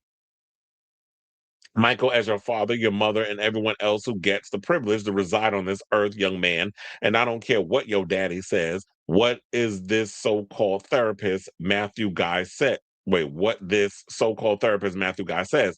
I don't care what some stupid conversion therapy says, which is nothing but a bunch of hoopla and a scam and a money grab for young, vulnerable men like yourself. I see you. You are valuable. And Michael, you are perfect. You're perfect. You're beautiful. You look like Linda Evangelista. That you are perfect. You're perfect in the eyes of God. And when Michael's father discovered his son was skipping his conversion therapy sessions, he sent an angry text saying, how could you betray Mom and me like this? I need you to pack your things and move out. Dad told the judge he regretted the harshness of his words and he used in that text and said he loves his son. But Judge Williams was unimpressed and said, I don't give a damn how angry you were, sir, and now I'm about to get real harsh with mine. It's unacceptable, it's manipulative, and sir, it's downright cruel. I believe I'm ready to rule in this matter. I don't, she said, I deal with a lot of cases in my courtroom, sir, and many of them are extremely complicated and nuanced. And I really have to sometimes seek counsel as we tease through the minutia and the theories and the legal complexities. And this one is very simple. This young man deserves a father and mother who loves him completely. Not that tolerates him, sir, not that begrudgingly accepts who he is, but that loves him unconditionally and completely. He deserves a home, sir, where he is safe and loved, and it's clear to the court that you know your wife, according to your testimony here today, can provide that. Therefore, it is with great joy and comfort that I dismiss your case in its entirety. The plaintiff's case is dismissed. And you know what? The sad part about all this is because if this story turns out to be true, and I'm gonna say what the gag is, because apparently people on IMDb and Reddit are saying that they use actors on this show. So this might be an acted out scenario and not really a situation that went down. However, when you're discussing something like this is something that is really going on in the world, especially when we're dealing with this current regime that's going in on the LGBTQ plus community rating, going in on trans people. We just had this whole story regarding about conversion therapy being turned down in certain states and not in others. So this story is still alive and well as been going on. We know conversion therapy is some bullshit. It's a con. It's a scam. You cannot go and pray the gay away. You cannot get rid of something that is embedded in who you are as a person. And you wonder why there's so many kids out here that are taking their own lives because they're being told that they're an abomination, they're going to hell, and there's something wrong with them. So, saying something like this, it definitely opens up the conversation where people know that, okay, so, you were born this way, you are who you are, and there's no need for you to change who you are based off of people running around with some BS indoctrinated religious crap that they're running around with. So, whether it's fictional courtroom drama, the episode raises an issue of conversion therapy at a pertinent time. And this is the conversation that we need to be having, especially with what's going on politically in this country. Now, the discredited practice does not work to alter anyone's sexuality. Numerous studies have found it often does more harm than good. Many states have now banned it. However, late last month, this is the story that I was literally getting to, that I was talking about before I even read the rest of this. The U.S. Supreme Court ruled 8-1 that a Colorado law banning conversion therapy for minors violates the First Amendment free speech rights of therapists. The decision allows counselors to argue that as talk therapy, these practices are protected speech rather than regulatable conduct. The SCOTUS ruling likely threatens similar bans in other states. This is bullshit, though. When it's protected speech. Okay. When it's not protected speech when you're causing harm to people rather than good.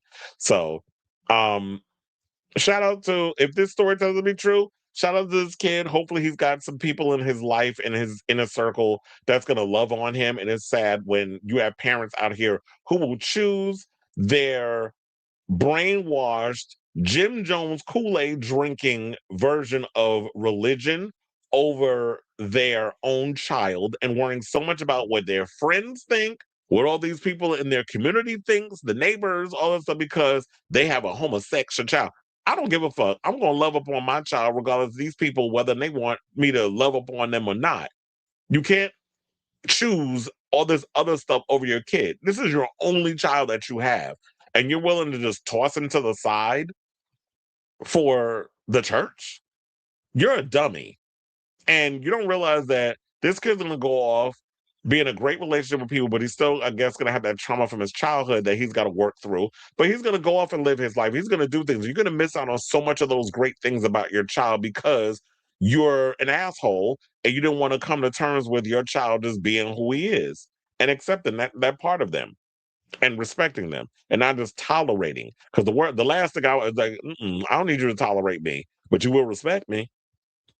So if you want to see that episode, it is on YouTube. But if you can't find the episode, you can definitely. I was like, what's it called? You can definitely go to my website, chrisavalon.com. It's over there. If you want to check out the episode. So I say all this to say, What do you guys think of this story regarding this whole conversion episode? Did you see it? It came out a while ago, but I see it's now making the rounds now because that's when I discovered it. Came out a couple of days ago. So it's making the rounds. People are talking about it. Whatever your thoughts are, let me know in the comments down below.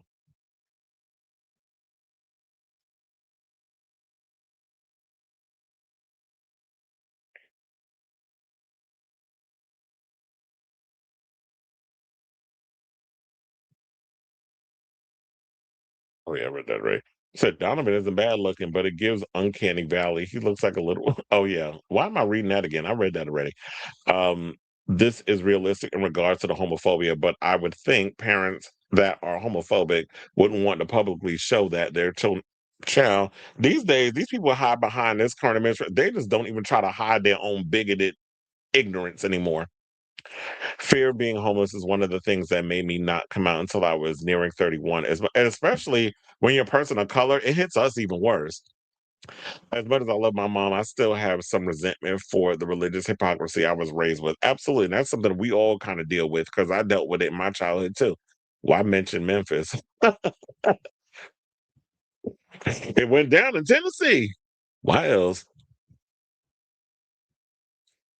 Why did the dad want money? Because he said he paid the $6,000 for his son to get the conversion therapy. The son found the conversion spot. The father paid, I guess, $6,000. I was supposed to pay more, but the kid wasn't going to the conversion therapy. So now he's suing the son because he said, I invested this money in the conversion therapy and he wants him to pay that money back. And Ebony was like, this is a waste of my damn time. Billy Idol is getting to the Rock and Roll Hall of Fame. Congratulations to him. So that's why he wanted the coins. All right, y'all. So we're finally down to our final four topics. So before we get to our final four topics of this episode, if you could please do me a solid, hit that like button. If you are new to the channel, hit that subscribe button. And also be sure to smash the notification bell so that we know when we go live with a brand new episode of Chris Avalon Unfiltered. We also have super chat, super stickers, all that good stuff. If you want to become a member, you can definitely do that. But also, please hit that like and subscribe. It definitely helps with the algorithm and all that good stuff. And thank you. Now, without further ado, let's get into some homosexual news. And let's talk about this gay corn star who apparently ended up getting banned from the United States for 10 years because what happened was he was coming here for I think the gay VNs back in January, and it's funny how we're in April and the story is just now coming out. And he basically revealed that he was banned from coming into the country because when they searched his bag and saw his medication, the prep, and the stuff to keep his stool clean, they were questioning him and they interrogated him. So, gay adult film star Milo Miles has claimed that he was treated like a criminal by U.S. Border Control, resulted in a U.S. entry ban. So, Miles, who was Latino Canadian, told LGBTQ Nation on April 7th that he was traveling from Toronto to Las Vegas when he was pulled aside at the airport and his luggage and phone were searched. He said, my privacy was violated, he claimed. I was subjected to derogatory comments with an unsettling focus on my sexual orientation and my sex life. All of this happened on 2 hours of sleep. I was starving, dehydrated, and in a state of complete exhaustion. I was treated like a criminal despite having done nothing wrong. I felt coerced, manipulated, and powerless. I am devastated. Now, Miles was on his way to attend the annual Gay Vienna Awards, which honor people in the gay adult cinematography industry. He had 6 nominations and subsequently won one of them. I wonder if he actually got to make it there. Now, the star details that he was detained for 2 hours and questioned and interrogated with an unsettling focus on his sexual orientation.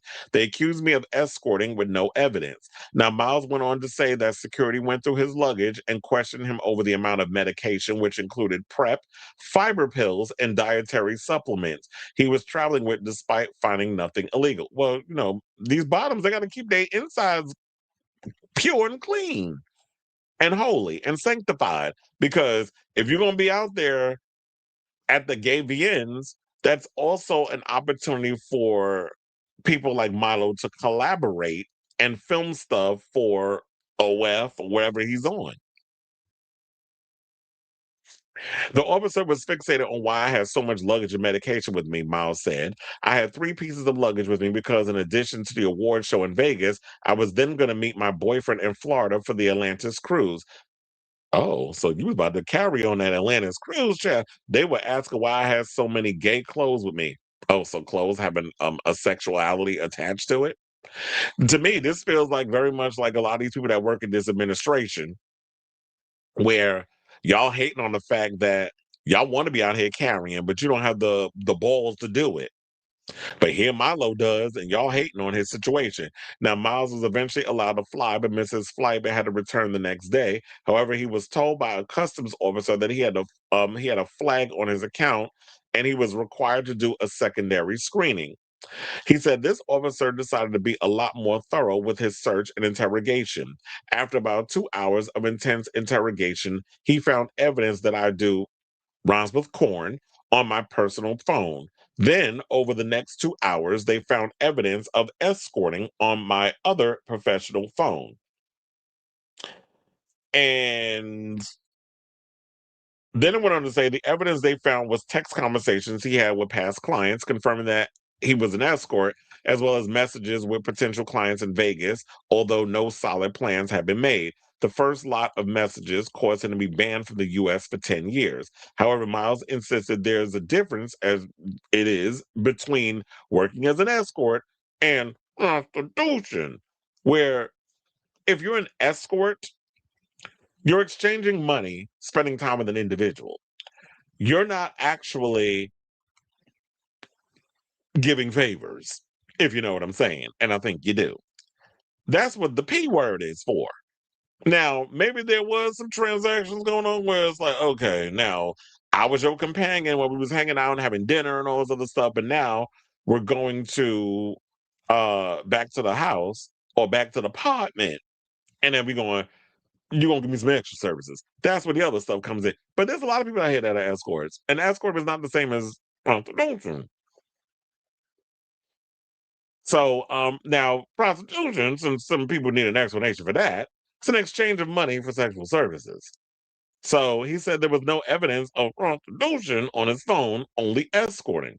But of course, you get dummies out here that don't know the fucking difference. Now, according to Q News, sex worker advocates often warn that U.S. Customs can deny people entry if they are believed to have engaged in sex work, even if they have no prior convictions or plans to work on their trip. So the fact of the matter is, we got a lot of people running around here like they John Damn Wayne, guns blazing, um without due process, doing whatever they want to people with any kind of consequence, and they're cracking down on sex workers and escorts and people that work in the corn industry. And it's unfortunate that this is what a lot of people are dealing with, and I don't even know what we can do at this point, because while we sit up in here and we get, a lot of people, y'all get your jollies, and you're getting off, and you're probably beating your dicks to the fact that y'all dropping bombs on schoolgirls and freaking um Iran and thinking that's cute.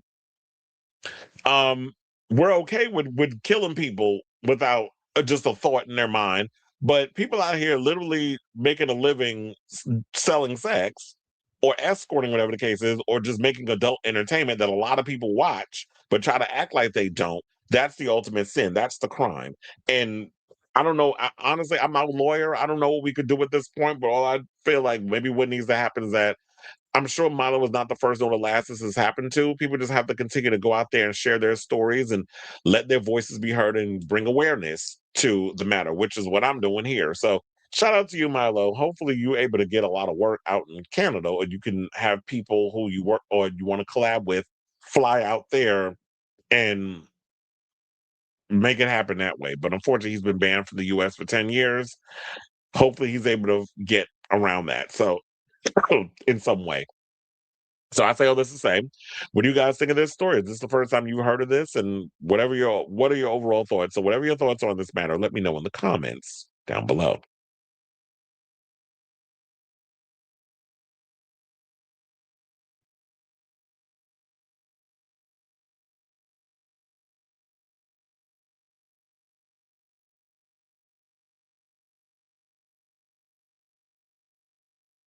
Okay, gay TV. What is that supposed to mean? I mean, obviously it's a gay story, gay porn star, obviously. Thank you for stating the obvious.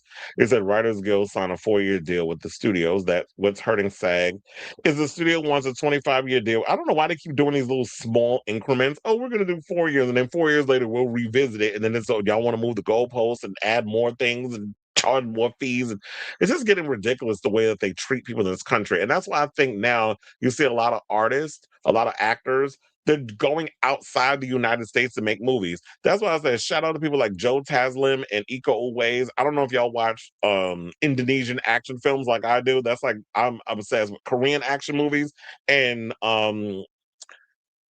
Indonesian action movies like A Night Comes for Us, or what was the other one? The Man from Nowhere. Love that movie. I heard they're remaking that they're doing an Indonesian remake of that film. That's a great Korean action film. You haven't seen it. Also, Iko Uwais has been around for a long time. Him and Joe Taslim, they were both in The Raid. If y'all ever seen that movie, that was like when their breakout roles. So anyway, they're building now like a whole thing where they're making more movies out there. I heard Daisy Ridley is about to do a movie. Yeah, Ray from the Star Wars movies is about to start doing those movies. And a lot of actors are traveling overseas and now do films for foreign countries and stuff. And that seems to be the future because America is cooked at this point. They're barely making movies at studios out here. So it's just getting crazy at it. So I think that and I feel like um the lines are being blurred in regards of like the language and all that other stuff. It's very much problematic. You said 10 years for favorites. It damn sure is. Yeah, The Man from Nowhere. I actually own that film. I don't have it on DVD, but I did. I have the digital. So, and every now and then I'll visit it. But yeah, that was a crazy movie.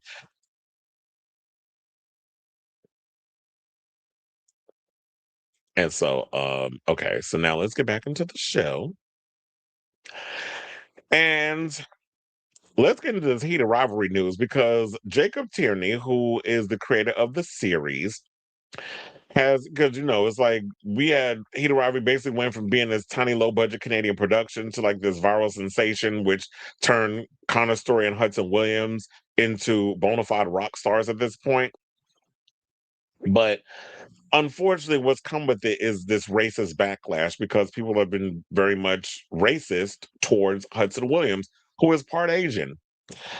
It's been addressed in the show, but I don't know if people knew that in real life. But okay, so Canadian actor Williams, whose mother is Korean, plays main character Shane Hollander.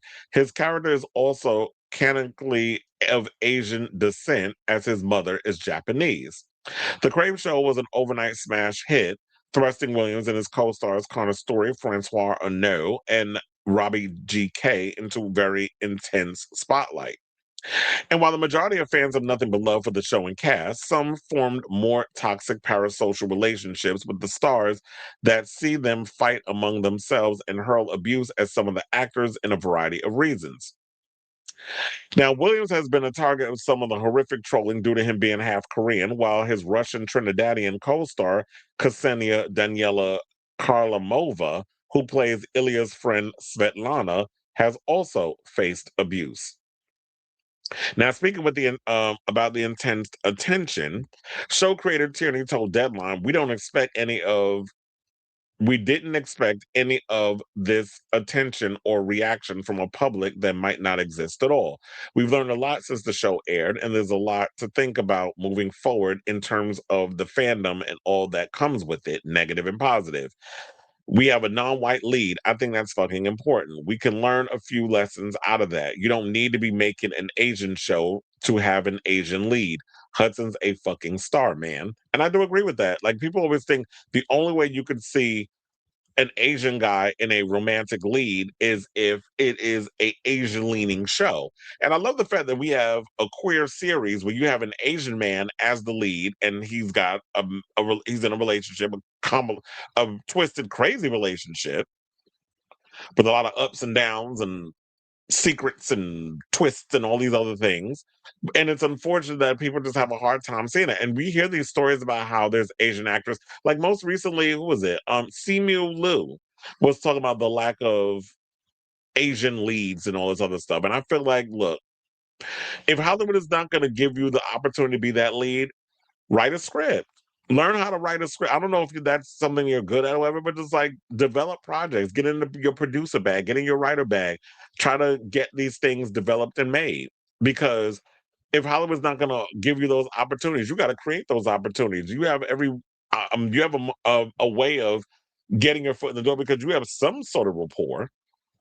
But it's unfortunate that some people have a hard time accepting anything outside of being white as the gold standard. So they said, sadly, it isn't just racism that heated rivalry cast has been subjected to. Arnaud, who plays star hockey player Scott Hunter, is the only out queer member of the cast. Strangely, his bisexuality has seen him on the receiving end of trolling from fans who are apparently huge fans of the show, which is all about queer love and features bisexual character Ilya Rozanov. Now, in March, Arnaud and Williams released matching statements on Instagram condemning the vile comments, saying, don't call yourself a fan if you share racist, homophobic, biphobic, misogynistic, or misogynist, ageist, ableist, parasocial, bigoted comments of any kind. None of us need your hateful love. We all respect and support and love each other and are on the same side. If you can't accept that, get the fuck out of here. Now, the post was also shared by Kip star Robbie GK, who added a crown emoji. Now, Karlamova also shared a statement saying, please don't take a show that's about love, be hateful online. And I don't understand. It's like, it's a show about people coming to terms and loving on each other and all this other stuff, and people coming in with this hateful stuff and then racism. But people feel like they could just run on social media and hide behind their emojis and their phones or whatever the case is and spew hate. I mean, I deal with trolls on this show too. So, people just feel like that it gives them authority, but not realizing there's another person on this side who will clap the fuck back at you in a New York minute and cuss you out and feel no ways tired about it. So these are things that unfortunately we have to deal with, where you get the praise and the accolades, you get all the goodness and stuff that comes in. We also got to deal with the negative aspect. You just got to continue to ride that wave and navigate through that storm, and you'll come out on the other side victorious. But this is just apparently turnabout's a fair game, and this is just the nature of the thing, unfortunately. So shout out to y'all. Just continue to do what y'all doing and fuck the haters is what I say. So I say all this to say, what do you guys think of this story regarding Jacob Tierney, the creator of Heated Rivalry, basically calling out the racists for the comments they've been making about Hudson Williams on the show. So whatever your thoughts are, let me know in the comments down below. Hopefully the next administration can stop it, but I doubt it because Democrats in office is shaming young people for not being moderate or having no. They just need to move on because realize, and that's why they scared of Hassan Piker. And yes, Israel is, if y'all out here committing whole genocides, y'all are evil. And you said at the start of the phenomenon, I'm not saying all people are part of it, but those who are all for that, yes, y'all are evil. At the start of the phenomenon, I saw people say they thought he was in his 30s. That's not a hard 24. What the hell does a 24-year-old look like? He also or his 30, he just comes off as so off-putting. People speculating over his sexuality also doesn't help. I don't know what it is about Hudson that they feel like he's off-putting. I watched a video essay that basically explained the show to me in 30 minutes. And my opinion has favorably changed. Still not going to watch the show, but perhaps I'll check out the book. Or maybe the books would help. How's Phases, by the way? I have not started reading it. I need to, though. But shout out to Brandy. She got the #1 book in America. Also, before I forget, shout out to Dominique Tyra Allure, as I know her as Tyra Allure, Dominique Ross, because she is going to be the Grand Marshal at New York Pride this year. I forgot to bring that up the other day. So shout out to Dominique, who's been made the Grand Marshal of New York City Pride, which will be here in 2 months. I cannot believe, I totally forgot. That year, in June, Gay Pride's coming. Oh, and I gagged because the other day a coworker of mine posted that Zoran Mamdani, the mayor, popped up at my job in the break room at City Field, not the Garden. He was actually at the Garden the day of the Cardi B concert that I worked. But yeah, he was in the City Field break room. I was actually in the break room in the garden when I found that tea out. So shout out for him for showing up. He's a man of the people.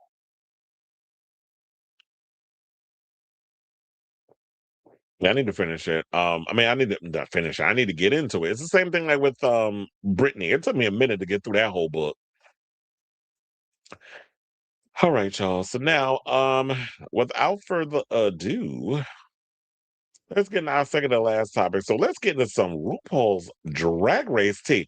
So let's talk about it. So yeah, we finally got the Lollapalooza, and no shade, but the Lollapalooza, this happens to hands down be the best episode of the entire season. And when you think that performances is what is the best part of the whole season, it's kind of sad when you look at it that way. So yeah, so all the queens came back to the show, and we all were in the workroom, and they all got to kiki with each other and have their little moments, whatever the case was. Didi Fuego being the pork chop of the season, she got to get her little redemption, even if it was for a moment. Unfortunately, Briar Blush was not able to perform because we got to the bottom of what had happened with her when she passed out on the show. Well, she passed out on Juicy, and they were trying to revive her. Come to find out she was sick. She had pneumonia, also sepsis, and all that whole stuff. It's like, damn, sepsis seems to be this thing that's going around. Billy Porter had the sepsis. Perez Hilton had the sepsis. Is this a homosexual situation? Because a lot of the gays is getting sepsis. So we had that. Briar wasn't able to. So with her being sick, she wasn't able to perform. Now, in regards to the whole it being all RuPaul songs, y'all know how I felt about that, because I did say it on the episode when I did the Juicy video, and I'm glad I did the Juicy video and posted it when I did, because my theories proved correct. I was like, y'all literally was setting this whole thing up for it to be a Juicy versus Mia showdown, the sequel, and then Juicy was going to end up winning the whole situation.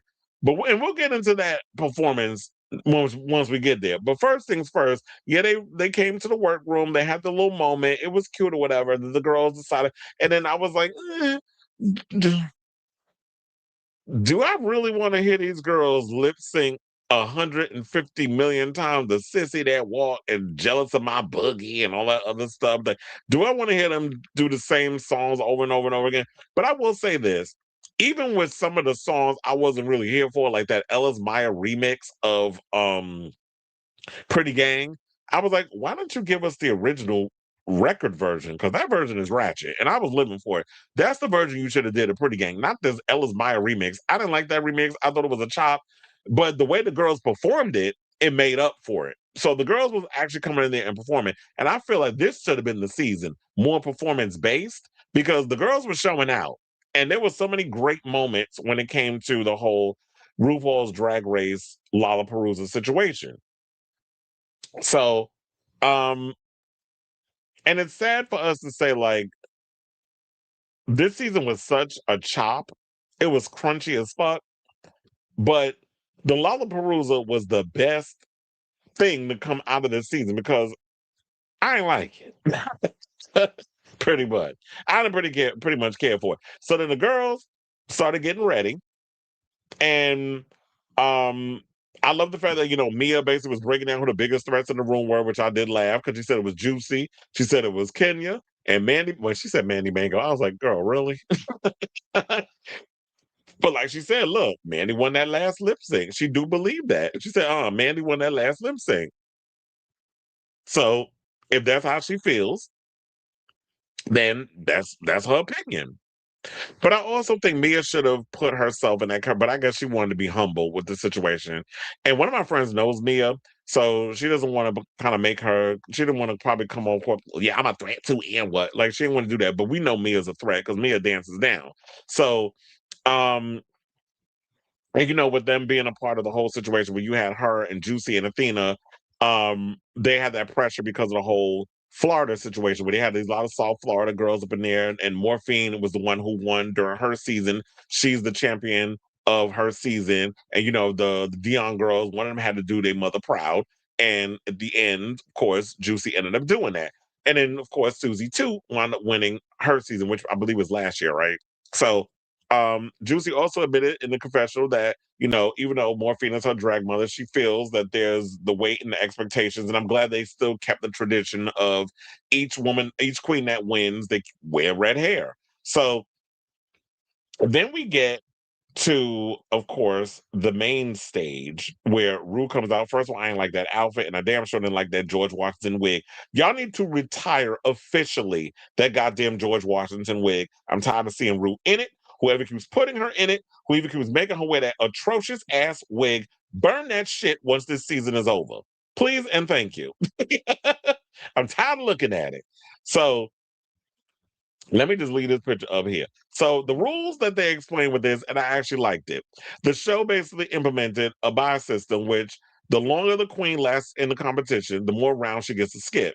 So Kenya, Discord, Adams, and Jane don't all get to skip the first round, while Juicy gets to skip the first and the second round, meaning that she ended up in the end. So the people that was chopped in the beginning based on order. So you had Mia, Athena, Mandy, Vita Von T, Star, Sierra Miss, and Didi Fuego all had to perform in the first round because they were the first girls to go in as the show was going on. So if they was hoping to win a 50,000 prize, they was going to have to work extra hard to get to that point. You had to literally win 4 lip syncs. So I actually like this structure. I hope they keep it that way. And the concept and the execution definitely worked in my opinion. So I really hope that they keep it like that. And it definitely feels like, the queens who perform better during the season, they get rewarded for their hard work. And it seems like they're really trying to take care of the girls and really give them their flowers in this whole situation. So I hope they keep this. If anything, I really wish they would turn this into an actual series. Let me host it. I mean, Rue don't need no more damn shows. She don't seem like her heart's in hosted any damn way. So, let's get to the performance of Sierra Miss, who literally came out looking like a monstrosity out of the substance, and her choosing Athena, which everybody got like Athena, and then had them doing Born Naked, the original version, not the remix. I'm telling the truth now. All born naked and the rest is drag. They didn't do the dance version. Which would have been cute, but let them do the rock version. I guess it was cute or whatever for them two to do that. Then when Rue said Sierra won that lip sync, I was like, I heard the record scratch in my head like, oh. That was me doing a Scooby-Doo. And I'm sitting there like, what? I was like, okay, girl, that wig is either that George Washington wig is a little too tight on your head and it's cut off your circulation, or you really don't like Athena, because there's no way in hell Sierra beat her. But there was a lot of questionable Shantae's you stays on certain girls. I'm like, really, Rue? But that was the decision she made. We'll go along with it. Because we see how how the producers are producing. And it's not even like you're doing the show with y'all making it so obvious with the way y'all are producing this. It's like y'all not even trying to hide the fact that y'all producing the show. When now it's just lazy where just a regular, most common person could figure out where y'all going with this. So then Mia goes next. And then she picked Mandy Mango. When Mango, and let me say Mandy put up a fight. She danced down. She's a whacker. That's with the hands. That's like not she's gonna whack you upside the head, but she's a dance. She whacks, which is a form of what I guess when like in hip hop and things like that they call it's like the same wheelhouse of voguing, I guess. But then they did Just What They Want, a great performance. I was living. Mia was turning it out. Mandy was definitely giving up, but girl, them crunchy ass dips. I was like, them dips was crunchy. But I think her dips was crunchy when she was lip syncing back in the earlier part of the season. So I wasn't really liking a lot of those dips. I was like, girl, you about to give yourself a concussion. You keep dipping the way you dipping. So when I put my hands up on my hip and I dip, you dip, we dip. That's what I was literally giving. So then Mia ended up winning that, which you all knew was going to happen anyway. Because like I said, it seemed like to me the whole goal was to get a sequel of Mia versus Juicy in the end. So then it was left up to Didi and Vita made the face off. And then Vita basically chose the song. She picked Main Event. I was so bored with that performance. I fast forwarded through. I know they were trying to give a good old fashioned drag, but Vita's been so underwhelming to me. I live for her. Vita, making you know you want to eat her. I live for that line. But just the performance, I was just bored. And Dee Dee ended up losing, and Vita ended up winning. And then right after, Vita had to go right back to performing because she's like, "Oh, I'm tired. I can't be." It's like, "Man, what is your age? And you sitting there talking about you tired after one damn song? Unless I have to perform the songs twice for the cameras." So then, yeah, Vita had to go again, and then she chose to face off against Mia, which I thought was crazy. But what was she gonna do? Because at this point, then you had Kenya, Jane, and Discord that was left. This was the second round. So, like I said, Vita chose Mia, and then Mia picked bitch. When she picked call Me Mother, I was done. I was like, you know how much lyrics is in that? That's a complicated song to get through. Child, you know how many takes Rue had to do to record that song? And Mia basically, she was like, I lip sync to this song, I've choreographed this song, I performed this song. And I was like, okay, we're gonna see. And let me tell you, she gave a show. I think I might have watched that segment 3 times in that episode. So I was living. And it is definitely a wordy rap song. That was like when Rue was in her Azealia Banks bag. And so I don't know. Vita, to my opinion, I don't feel like she just translated the song. The song didn't work for her trying to do that. Mia Ratchet, and I'm not saying that in a bad way. That's just kind of like her aesthetic. Although that outfit she was wearing was a chop, and I think that's always been the problem with Mia. Mia's fine as hell out of drag. Mia is pretty in drag, but she needs better. She needs somebody to help her with her styling and her wardrobe. You need a little help in that. It's not that hard. You can get you a good team of people that can pull you together. But um pretty girl in drag, fine out of drag. I don't know if y'all can tell, but I'm trying to hit that. But anyway, so um then it was like, look, I just live for Mia's performance. She was when she did the whole Coco Montrese point to the mouth with the rap portion, like, I'm nailing every word. Y'all better check the lip sync. The lip sync is on point. And at that point, it was like with all that confidence and the attitude and everything that Mia brought to that performance, it's like, yeah, Mia was definitely getting it. It's well deserved. And then we had Kenya Pleaser get up there, and then she chose Sierra. And they picked Pretty Gang, which I already said to y'all, I did not like that version, the Ellis Maya version. They Sierra was up there trying to capture the words. Kenya was up there giving her high kicks, her the throwing the leg back and the hair and all the other stuff. You know how the girls be out here performing, giving that whole um Kennedy Davenport style of dance, which is literally what I felt like Kenya was giving. And Kennedy dances down, and I live for Kennedy Davenport. So Sierra definitely was holding her own. She was doing the best she could, but girl, you can't. Kenya's personality is just too big to ignore. And I'm not just talking about her waistline. I'm talking about literally her personality. So I was living. Kenya's dynamite. She got the lip sync. I felt like she was definitely well deserved to advance to the semifinal for all of that stuff. So of course, we had Discord and Jane, who y'all can see in this picture that I got up here, where they was going in. Sometimes when I be looking at Discord, I be like, girl, what's wrong with your hips? Like something wrong with your hips, and it's. But look, this was genius because they had them perform. I was like, you know what, Jane, you are too funny. She said it's just very appropriate for me to pick for us to do this performance. Excuse me, Sissy That War, and I'm like, perfect. So of course everybody's cackling over this and thinking it's funny. It is funny. And it's definitely I love Jane with the comedy. It was funny how she was playing that up, even basically mocking the way Discord walks. And Discord was having a good old time. And but the lip sync wasn't that it was crunchy. The way they were dancing, and I did realize I was like, she don't know the words.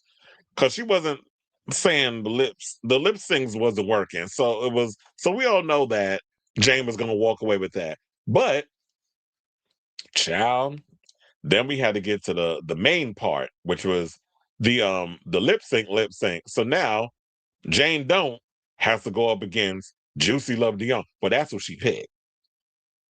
She was like, oh, you got to go up against Juicy Love Dion, which we all knew, no shade, game over at that point. Because the minute they start performing Cha Cha Bitch, what I do love that song. Oh, party like a cha party, because a cha party goes on. Cha Cha Bitch. When she did this move, bitch, oh, it was game over. Flawless victory. When she did that handstand and on cue with the song and the dress came off, oh, everybody fell out. I literally was literally, like this. It was comparable to the Sasha Velour moment when she pulled them rose petals out, which is traumatized. Shea Kool-Aid for years. Once she did that move, I was like, it's a chop. I mean, like, you're done. Game over. Flawless victory. You are just literally, she assassinated you on this stage. And literally, when you look at someone like a Juicy, Juicy is a lip sync assassin.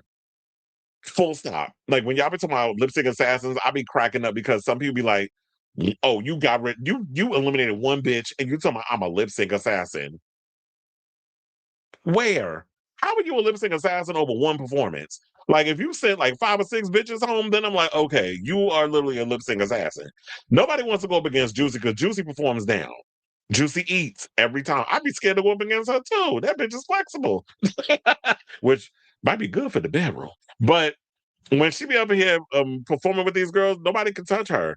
And yeah, so it did kind of remind me of like that. That was as iconic as the Sasha Velour moment. And then I saw some haters on the things. Oh, we've seen people do that before, not on television. You ain't never seen nobody do no damn handstand on TV and come out they dress and do this number and literally. And what, bitch? Like, you ain't never seen no bitch do that. So stop. Y'all just be online just hating for the sake of hating. So once she was done, I think Jane was like, oh fuck. Like, she was done. I'm like, oh, damn, you girl, why you had to do me like that? So yeah, and then it was funny because you had who was it? Mia and Kenya did peanut butter. I'm trying to say it like RuPaul, peanut butter. They had to do peanut butter bed, kiss my grits. Daddy's in jail, boys in hell, and the sister on the corner, the sister on the corner selling. What's she selling? I don't know. She's selling something. So, but yeah, but what I didn't know about this because they were saying like the biggest complaint that a lot of people were saying is that Juicy's lip syncs are too similar and she relies on the same tricks over and over again. But I don't know if I agree with that because I watched some of Juicy's things and yeah, she might do certain things where we've seen happen, but I feel like the way that she really shut a lot of people down is when she won that lip sync to Total Eclipse of the Heart. When she got up there, she was emoting and all that other stuff. That was a different side of Juicy. And I think that what I've noticed when I watch Juicy is that she interprets music differently than a lot of people. Like, she'll listen to a song, and I feel like she embodies and emotes certain things in regards of the performance or whatever the case is. So she's like she's hearing the song, whatever the case is, and she'll just do her moves and her freestyles on a performance based around a lot of that situation. So for people to kind of just diminish it, oh, she got the same stuff over and over and over again. Well, when you're doing high energy stuff, I don't think that she relies on the same. Maybe she'll throw some of the same things in there, but she does change it up. Because one of the things, like I said, you ain't never seen her do a handstand and come out of a dress and then come up on her feet and literally the dress on the floor and she is fully in a new outfit. You ain't never seen that.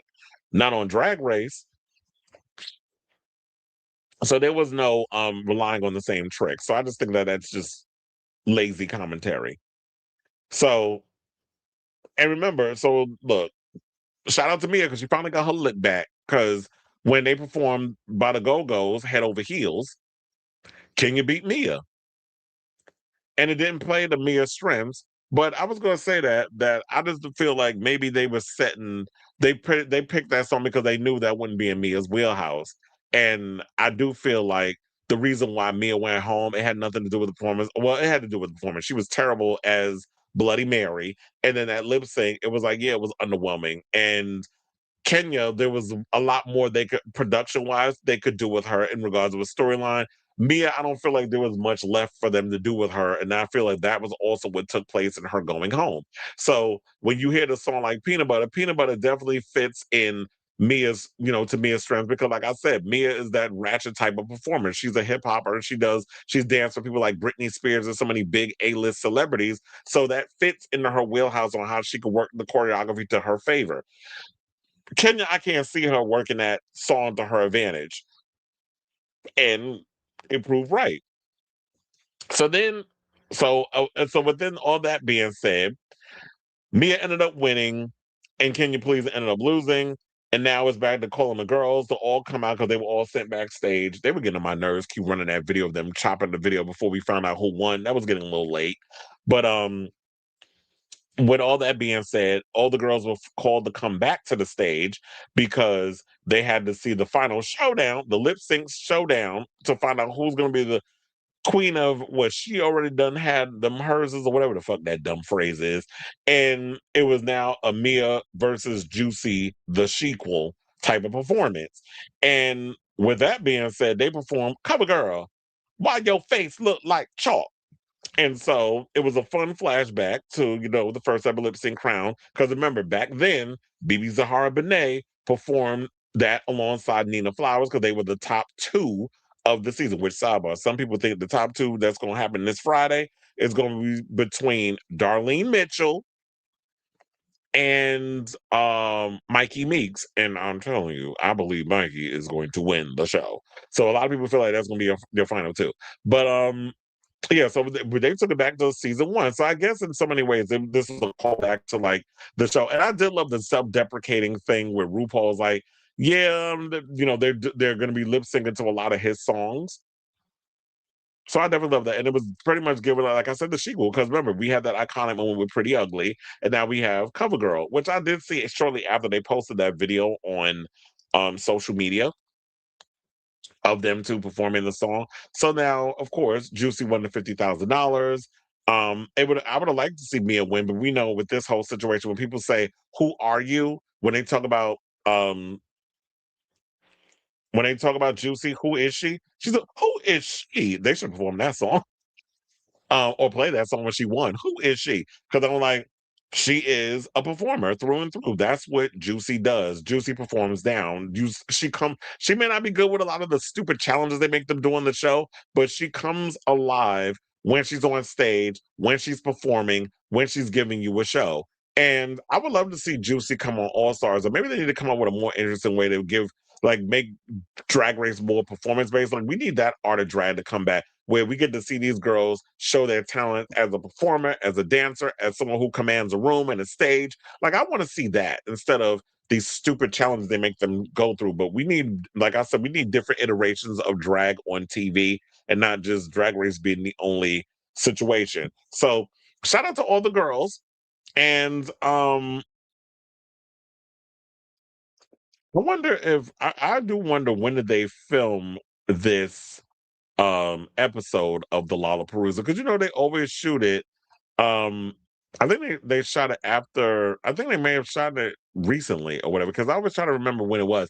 I think I may have heard that a couple of weeks before we get close to the finale, they bring the girls back to shoot the Lollapalooza, and then we get the finale around the same time. So they probably shot that most recently, and I think it's great that they do that, because then it gives you a chance to catch up with everybody, see how everybody's doing, how they've seen the show for the most part already. And like I said before, shout out to Breyer, who couldn't perform based off doctor's orders. This was definitely a great episode out of a much lackluster season, and I'm definitely hope that we can get more Lollapaloozas and more in mid-season Raider Queens, because that's definitely where y'all need to keep that instead of the beginning. So shout out to Juicy, shout out to all the girls who turned it and showed the fuck out during this Lollapalooza, because y'all definitely ate in them performances. Even the lackluster ones was good. So I say, and I still side-eyeing Rue over choosing Sierra over Athena.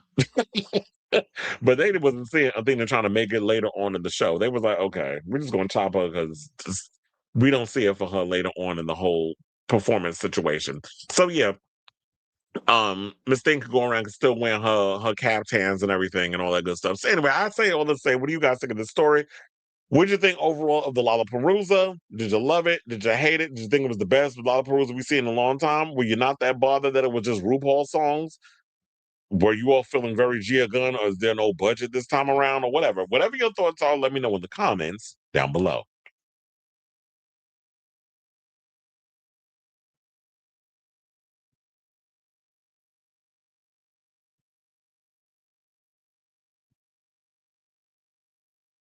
My favorite from the season, my favorite episode from the season is probably Snatch Game. I'm just ready for this to be over. I would have not watched this season if I knew it was as lackluster. Let's crown Darlene. Gay culture is being forever teenager. But what if I don't want, I mean, what if I don't have the mindset of a teenager for eternity? If you watch Mistress's new video, there are so many Regina George wannabes with deck and balls in the background judging her outfit. That episode with her and Bianca was hilarious, by the way.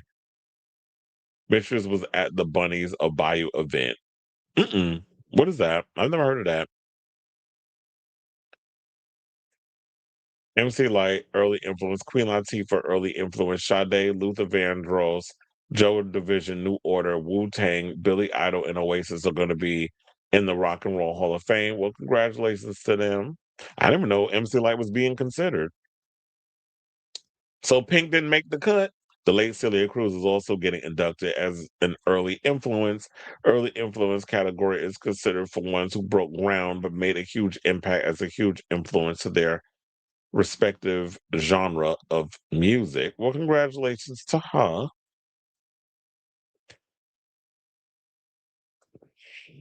All right, y'all. So now let's get into our final topic. And let's get into some Trixie Mattel tea. So, so far we've gotten 4 seasons of The Traitors. And we've pretty much had some interesting personalities on the show, from like Lisa Rinna, most recently this season, Colton Underwood, winner Rob Roush from Love Island, which I know some people was pissed off at him the way he played the game, where this is the first season where a traitor walked away with all the money. But he played the game, as much as y'all want to hate on him, Rob played the game the way it needed to be played. So I can't be mad at him over what he did. He lied to everybody, including dumbass Mora, who should have not chosen him, and she pretty much was helping him get rid of everybody. And him being a traitor, he walked away with all the money, and she walked away with nothing.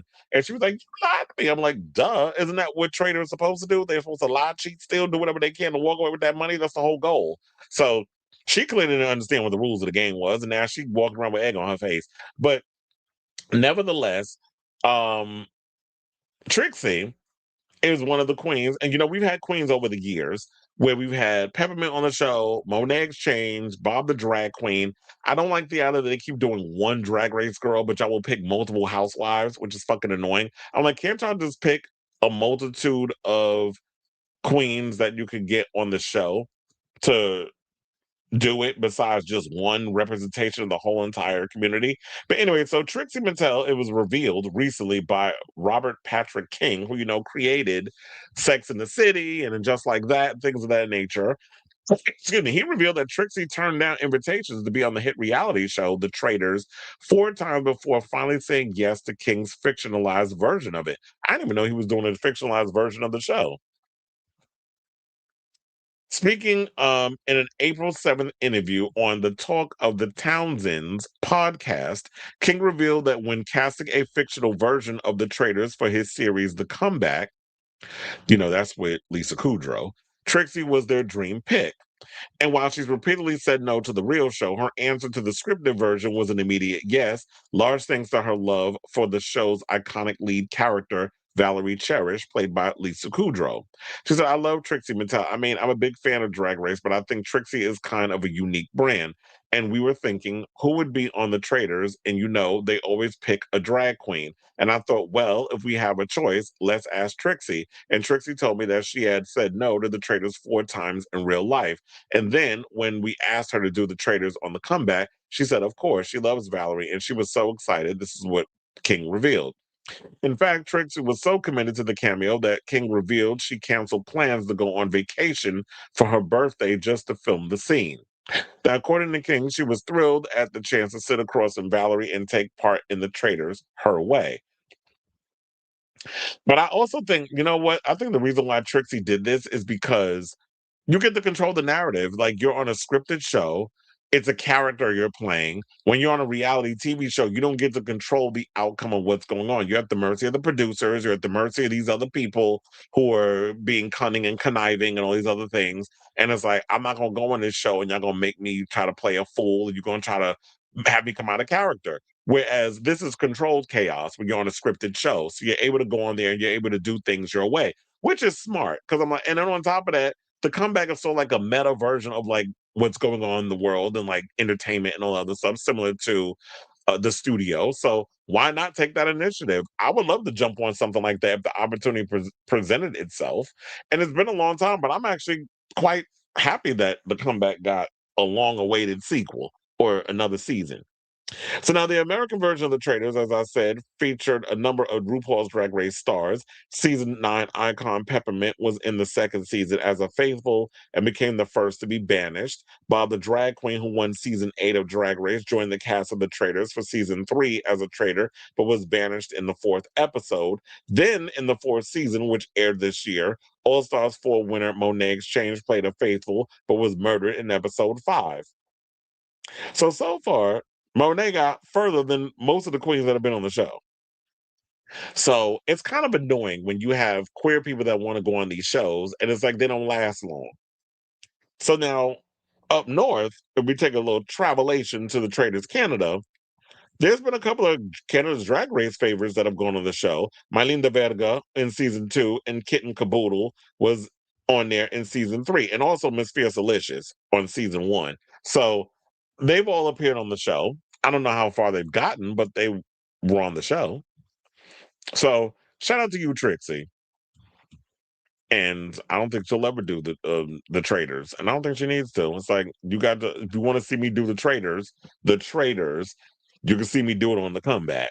So I say all this to say, what do you guys think of this story regarding this tea that was spilled on Michael Patrick King about Trixie Mattel turning down the Traitors 4 times? That's every season, pretty much. So whatever your thoughts are, let me know in the comments down below.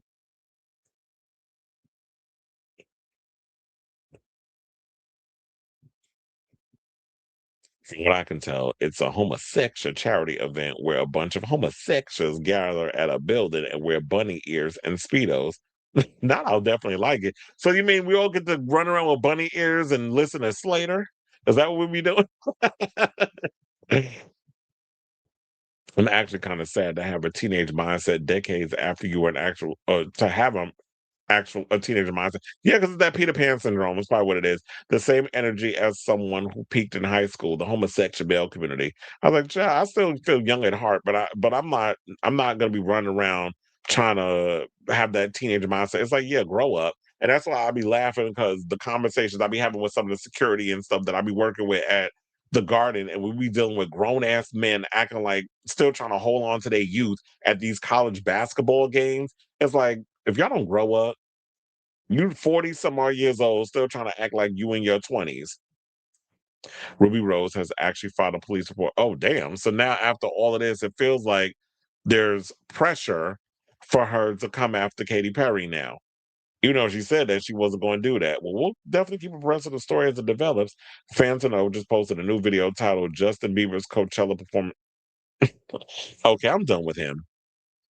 Because you sat out here and said all that bullshit about Slater, but you're gonna sit up in here and move the goalposts of Justin Bieber. And that's like I said with that video that I saw on YouTube. Where is it? Where they said, what I told y'all, fans don't, where they said don't know shit about women or how to write about women or talk about women, whatever the case was. And I definitely believe that is that you don't really understand how to have that conversation. So, and I definitely got to watch that video in regards to that. Well, yeah, it was like, what is that? Medusa Medusa One, I think it's Deluxe Edition and Medusa One. I think that's how you say their name. Where they say, yeah, Anthony Fantano is bad at talking about women. And I definitely believe that he is bad about talking about women. It's like, if you don't know what you're talking about, shut up. But you're gonna sit up in here and move the goalposts for Justin Bieber's lackluster ass performance. And is it because like people said that he comes from an era of acoustics and metal and live instrumentation? So that's more of like up his alley versus high production and theatrics and all that stuff. Not I like that chubby man. He's the reason why I listen to so much music from before I was born. So have to give him my flowers. He's a 40-year-old. I would. You're a mess. Not too lusted over Fentanyl. Although I was not too long ago too, but now he get on my damn nerves. Who child of ghetto? Okay. I was like, where are we going? Okay, so all right, y'all. So now we can wrap up the show. I gave you 5 hours after 5 days of being gone. So that's an hour for each day I wasn't able to do a show. We are done. It is a wrap. I'll be back tomorrow with a brand new episode of new gossip, new tea, new everything. So yeah, thank you all for tuning in to this long ass episode. Hit that like button, that subscribe, smash the notification if you haven't already. But definitely hit the like so to help with the algorithm. As I said, I'll be back tomorrow. Thank you for comment in the comments, the good ones, the bad ones, and the indifference ones. And yeah, love you all for watching. Love you for your continued support. And until next time, ciao, darlings.